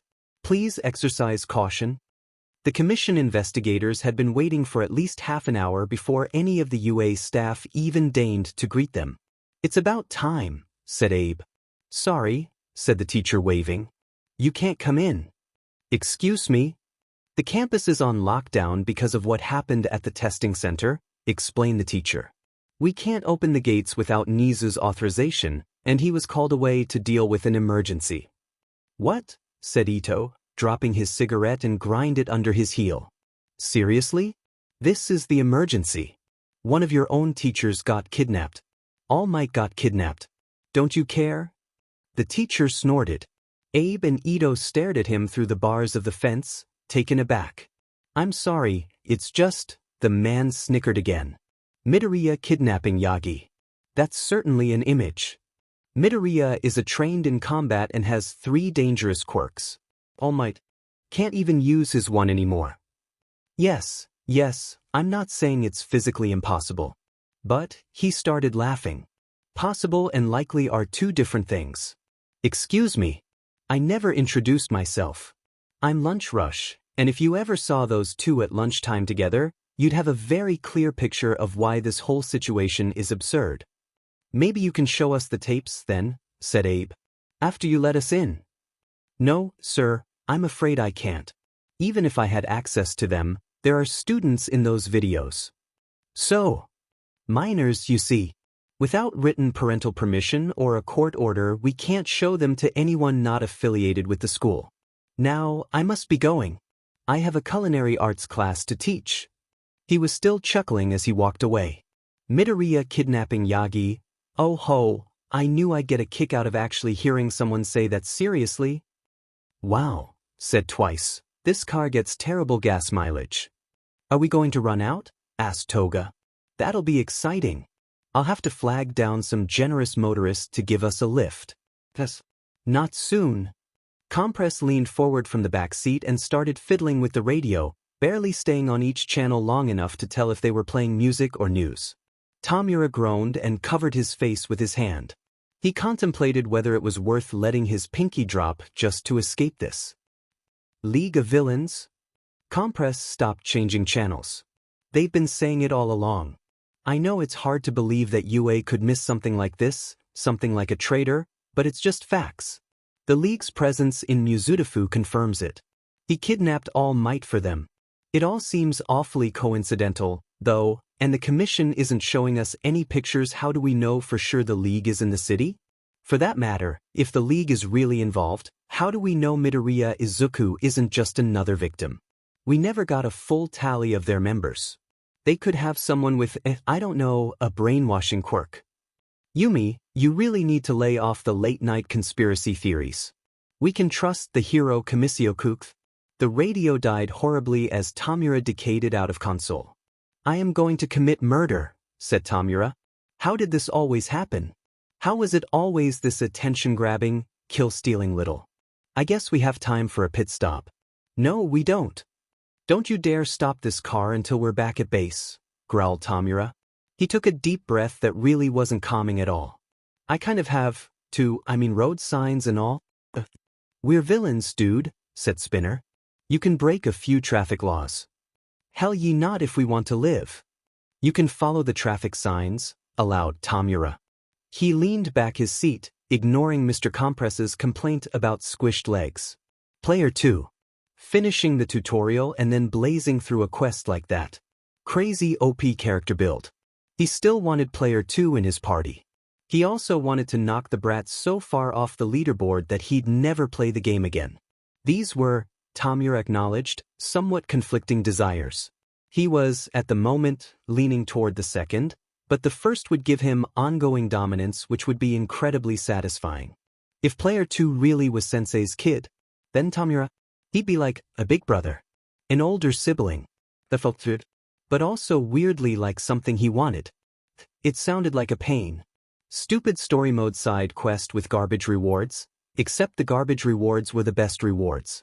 He hadn't built his character for social interactions. He was combat class high DPS.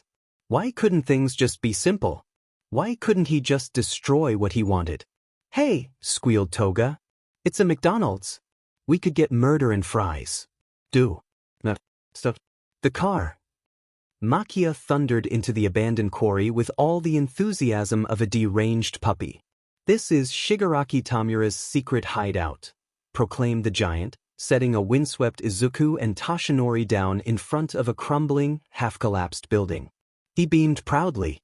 Shigaraki Tamura, he screamed at the building, frightening away the few brave birds in the quarry that had yet to leave. No one came out. Makia sniffed the air. Oh, he said. They aren't home. That's fine, said Izuku, patting Makia. He didn't elaborate. Most of his brain power was currently tied up in preventing his legs from folding underneath him. Why don't we, began Toshinori before hacking up a large quantity of blood. Why don't we just show ourselves in? I'm sure it will be more comfortable for the little lord to wait inside. And perhaps one of them left a phone we can use. The last time you went into a building by yourselves, you were attacked, rumbled Makia. That is true, said Toshinori, but there's no one in this building. You'd be able to smell them. Not if they were invisible. Izuku blinked slowly. That, he said, doesn't sound right. He continued to blink as Toshinori convinced Makia that he would, in fact, be able to smell invisible people. He must have missed something, though, because next thing he knew, Toshinori was steering him into what passed as the building's door. All right, said Toshinori, voice low. We're going to get you cleaned up as best we can, then we're going to take everything that looks useful and sneak out. Like, food and stuff? Yes. And we're also going to see if we can break enough things that they'll have to take care of that instead of following us. We could just set some things on fire, said Izuku, who had never considered himself a pyromaniac of any kind, but who had also grown up alongside Kaken. Good idea, said Toshinori, who had been the type of fifth grader who made jokes about setting things on fire but had only ever burned his workbook at the end of the school year. Let's see if these guys have running water. You know, said Izuku, carefully avoiding a bunch of old food wrappers. I sort of expected a more impressive evil lair, all things considered. This is average for high-level fugitives, actually, said Toshinori. especially if they don't have a lot of connections or cash. Huh, said Izuku, cautiously opening a door. Here's the bathroom. There were a lot of hair products in the bathroom. A lot. It's like the candles budget chart, snickered Six in the back of Izuku's head. Help, I'm trying to balance my evil lair budget. This is what I've got so far. Electricity, 100 yen, building, 1100 yen. Furniture, 200 yen, hairstyling products, 9 million yen. Izuku wheezed. But, seriously, why did they need this much hair stuff? Shigaraki obviously hadn't ever even heard of personal grooming. Toga had her natural hair color. Compress didn't show his face or his hair. Spinner had a lizard mutation. It was totally Dabi. Oh gosh, based on how most of the hair dye boxes were labeled for temporary use and quick removal. Was Dabi just waiting for an opportune moment to dramatically reveal himself? Izuku started wheezing again. Are you alright, my boy? Asked Toshinori, confused. This is Dabi's hair dye, said Izuku. I hadn't realized he dyed it. I want this hair dye, said Izuku. I suppose we can try to find the brand once we get to a supermarket, said Toshinori, confused. No, said Izuku, still gazing down at the box sitting next to the sink. I don't want to use this brand of hair dye. I want to use this hair dye. Oh, said Toshinori. This hair dye. Dabi's hair dye. Yes, said Izuku. To be petty. Yes, confirmed Izuku again. It has been a long time since I was petty, said Toshinori. Vlad-sensei's car? That was convenience, not pettiness. Well, said Izuku, picking up the box. We are sort of, villains now. Since we fought Hawks. I am anyway. You're not a villain, protested Toshinori. I mean from a legal standpoint, said Izuku. Not a moral one. Well, villains are petty, right? I do not believe pettiness is an exclusively villainous trait, my boy. In any case, I wasn't condemning you. He put his hands on his hips and looked up at the cracked and crumbling ceiling. If we had more time here, we could set up some things that would really annoy them. More than stealing their food, their money, their clothes, and their hair dye before setting their house on fire? Asked Izuku. Toshinori scratched his head. Now that I think about it, probably not. But does this really qualify as a house? Hey, said Hawks. So, about the other half of that tip. There isn't a second half. That was just to keep you from ditching me. Hawks had met villains who were civilized professionals. Why couldn't he be trying to infiltrate a society made up of those types, and not one that included the raccoon currently filling his car, technically the commission's car, with the scent of smoke and charred flesh? Well, what about that interesting parentage you were alluding to? Oh, Shigaraki thinks Midoriya is his sensei's kid. Dabi shrugged. Honestly, you kind of see it. But you'd think he'd get his kid to work with us instead of whatever is going on between him and Shigaraki. On the other hand, Dabi trailed off. Hawks momentarily glanced away from the road to see Dabi with an uncharacteristically pensive expression. I mean, continued Dabi, leaning on his hand as he stared out the window, the whole hero thing could be sticking it to his old man. I can respect that. You sound like you're talking from experience, observed Hawks. You still talk to your parents? Asked Dabi. Nope. Heh, you wouldn't tell me even if you did, would you? Hey, you are a villain. I've got to keep my soft spots covered, right? Right? Drawled Dabi. Kid held up pretty well against you, didn't he? He did okay, said Hawks.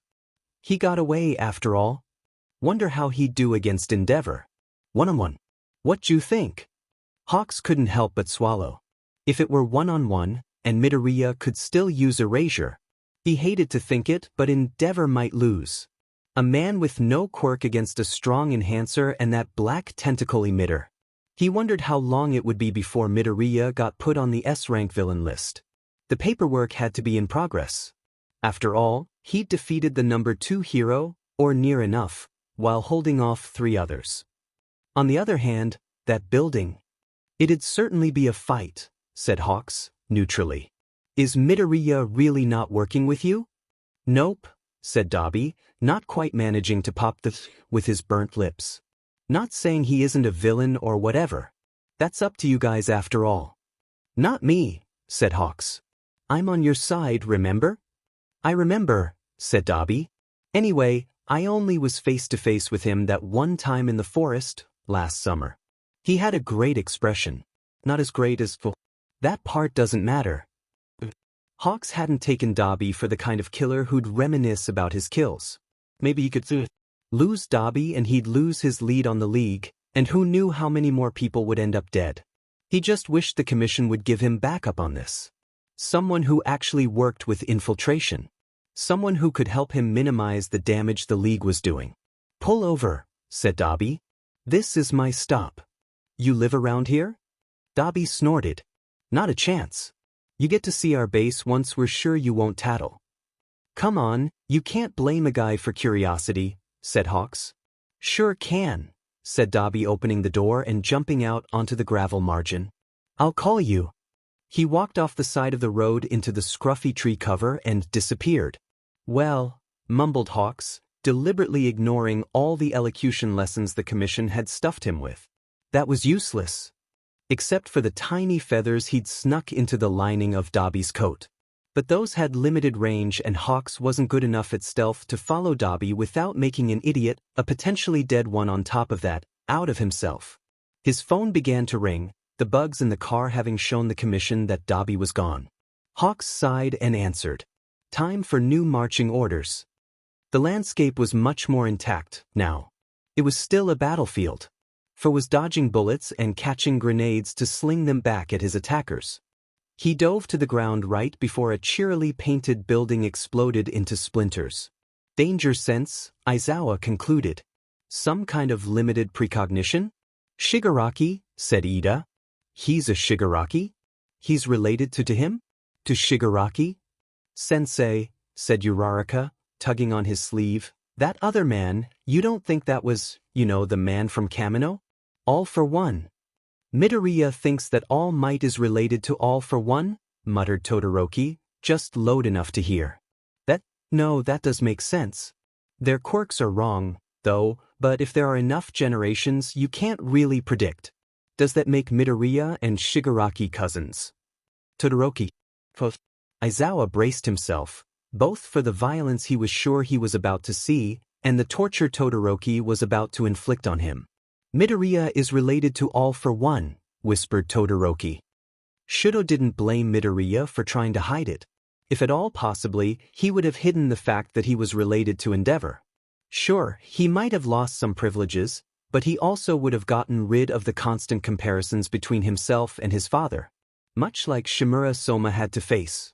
It must have been terrible for a young Midoriya to learn that he was related to a man who had so injured his father.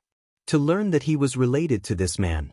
No wonder he based this shade on Shudo, although Shudo didn't think that Endeavor was quite as bad as All for One.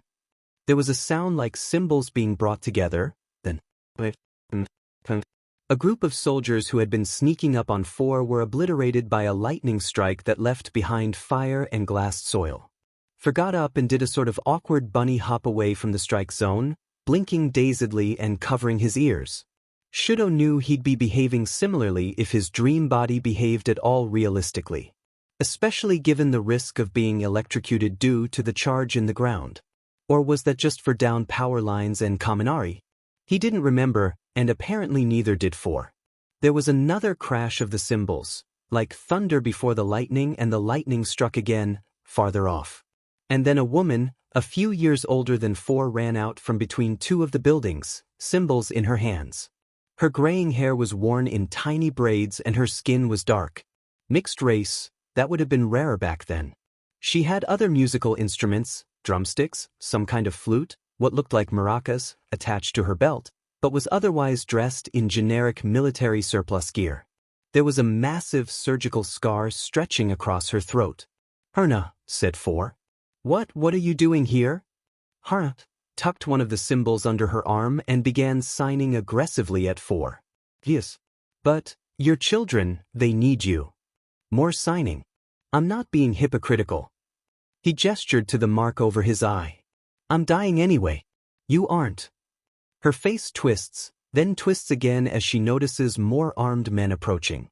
She claps her hands, metal sewn into the palms flashing before a slender bolt of lightning cracks across the sky. This is when Shudo realizes who she is. He'd learned about her in art class, of all things. Thunderclap. One half of one of the first villain duo to be marked as S-rank, active during the dawn of heroics. Her birth name was widely believed to be Harmony Trey, and she'd used the alias Miura, but records from back then, even for something that important, were sketchy, and criminals were never good at keeping paperwork up to date in the first place. Her quirk was sound-based weather manipulation. No one knew what had happened to her throat, but the public of the past had been grateful for it. She could cause lightning strikes with a clap. What could she do with her own voice? Something like 20% of the early propaganda pieces for the Hero Practices and Standards Commission had her and her partner on them, being defeated or held off by various newly licensed heroes. Neither of them had ever been caught. Was she 3? If so, Shudo could understand why 6 didn't want to say anything, although All for One was much more jarring and… Hold up. Thunderclap had been active over 100 years ago. If All for One was here too, then that meant that either Midoriya's subconscious was terrible at timelines, and so was Shudo's because he just accepted all this without question until a split second ago. All for One had an immortality quirk on top of all the other terrifying things he could do. The fact that the second one was more plausible was unfair of reality.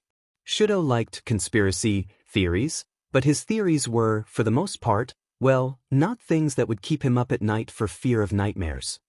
Except she didn't seem to see them at all, so maybe not.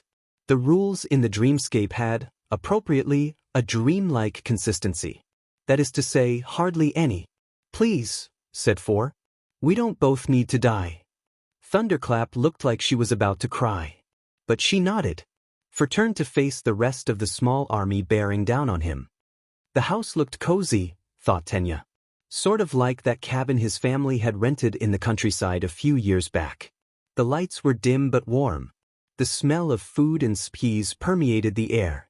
Children and teens of various ages were draped over furniture. In the kitchen, 4 adults sat around a table. 4 Thunderclap, a man who was entirely green, and woman with hair so golden it literally glowed. As a middle schooler, Tenya had done a lot of research into discrimination against people with mutation quirks and vestigial or tangential mutations.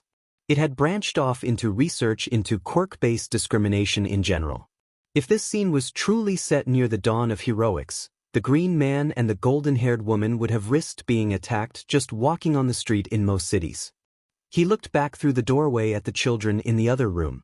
Both the yellow hair and the green curls were painfully familiar. Did Midoriya really think he was related to Thunderclap of all people? The idea was preposterous.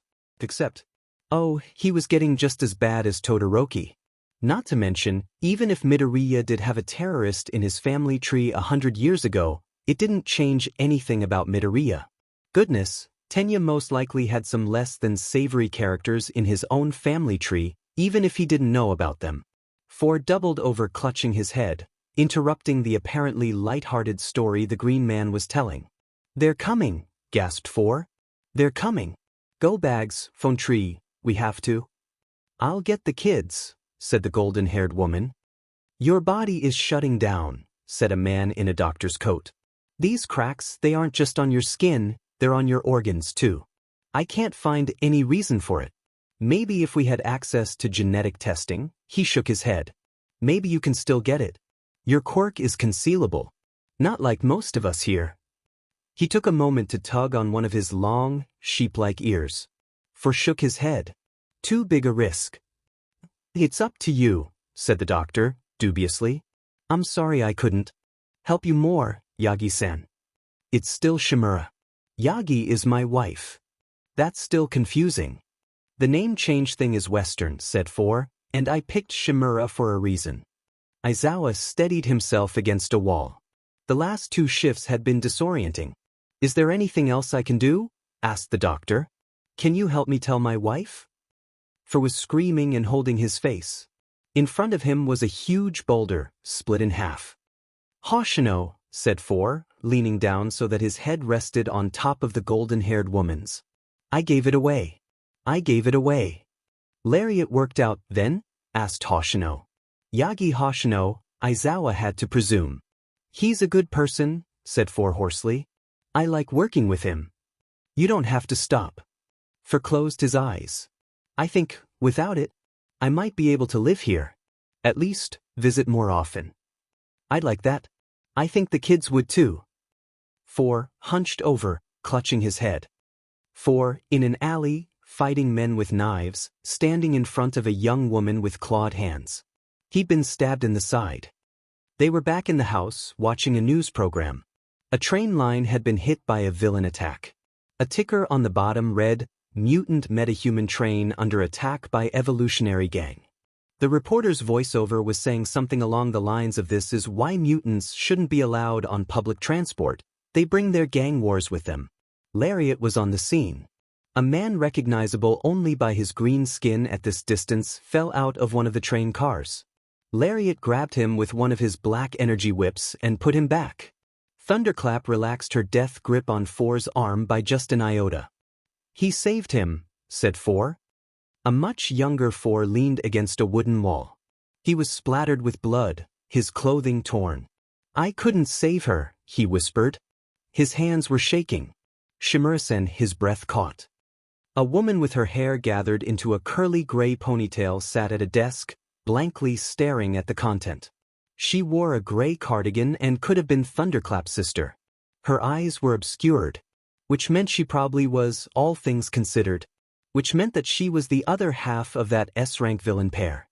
Tempest. You don't have to do this, said Four. I do. You don't understand how many people he's killed. You don't understand what he's done. He has Haruna. I can't. The scene sheared away as Tempest turned to face Four.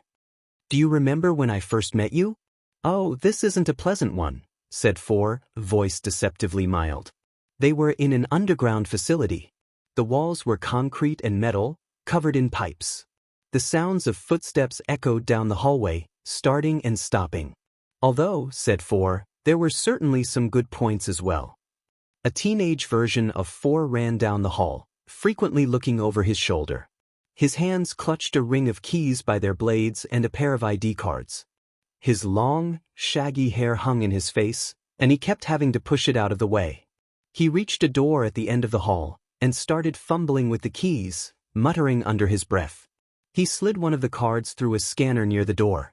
It clicked open. First contact. There were definitely fewer voices involved in the proclamation now. 2 men, 1 woman. The woman had an American accent. Beyond the door, a woman was strapped to the bed, unconscious. No, not a woman, the same woman who had been at the desk. Tempest. Stormcaller. A villain who had been responsible for bringing so many storms to bear against Japan that they had permanently changed the coastline.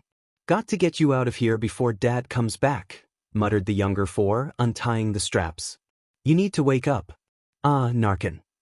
He started rifling through a cabinet. Narcan. Found you. Don't look for 3, said Four. She doesn't want to talk to you. Or anyone. Do you know where Jinoshi Lake Camp is? My class went there on a history field trip, once, said Uraraka. Yeah, said Aizawa, not liking where this was going at all. I know the place. The place, being what amounted to a concentration camp for quirked people in the early days of the quirk boom. How bad it was tended to be glossed over in history lessons, but Aizawa had long been able to read between the lines. In the earliest days, the government had tried surgically removing quirks. Typically by removing the relevant body parts. That's her contact point. Don't look too closely. Aizawa supposed he knew how Thunderclap got her scars.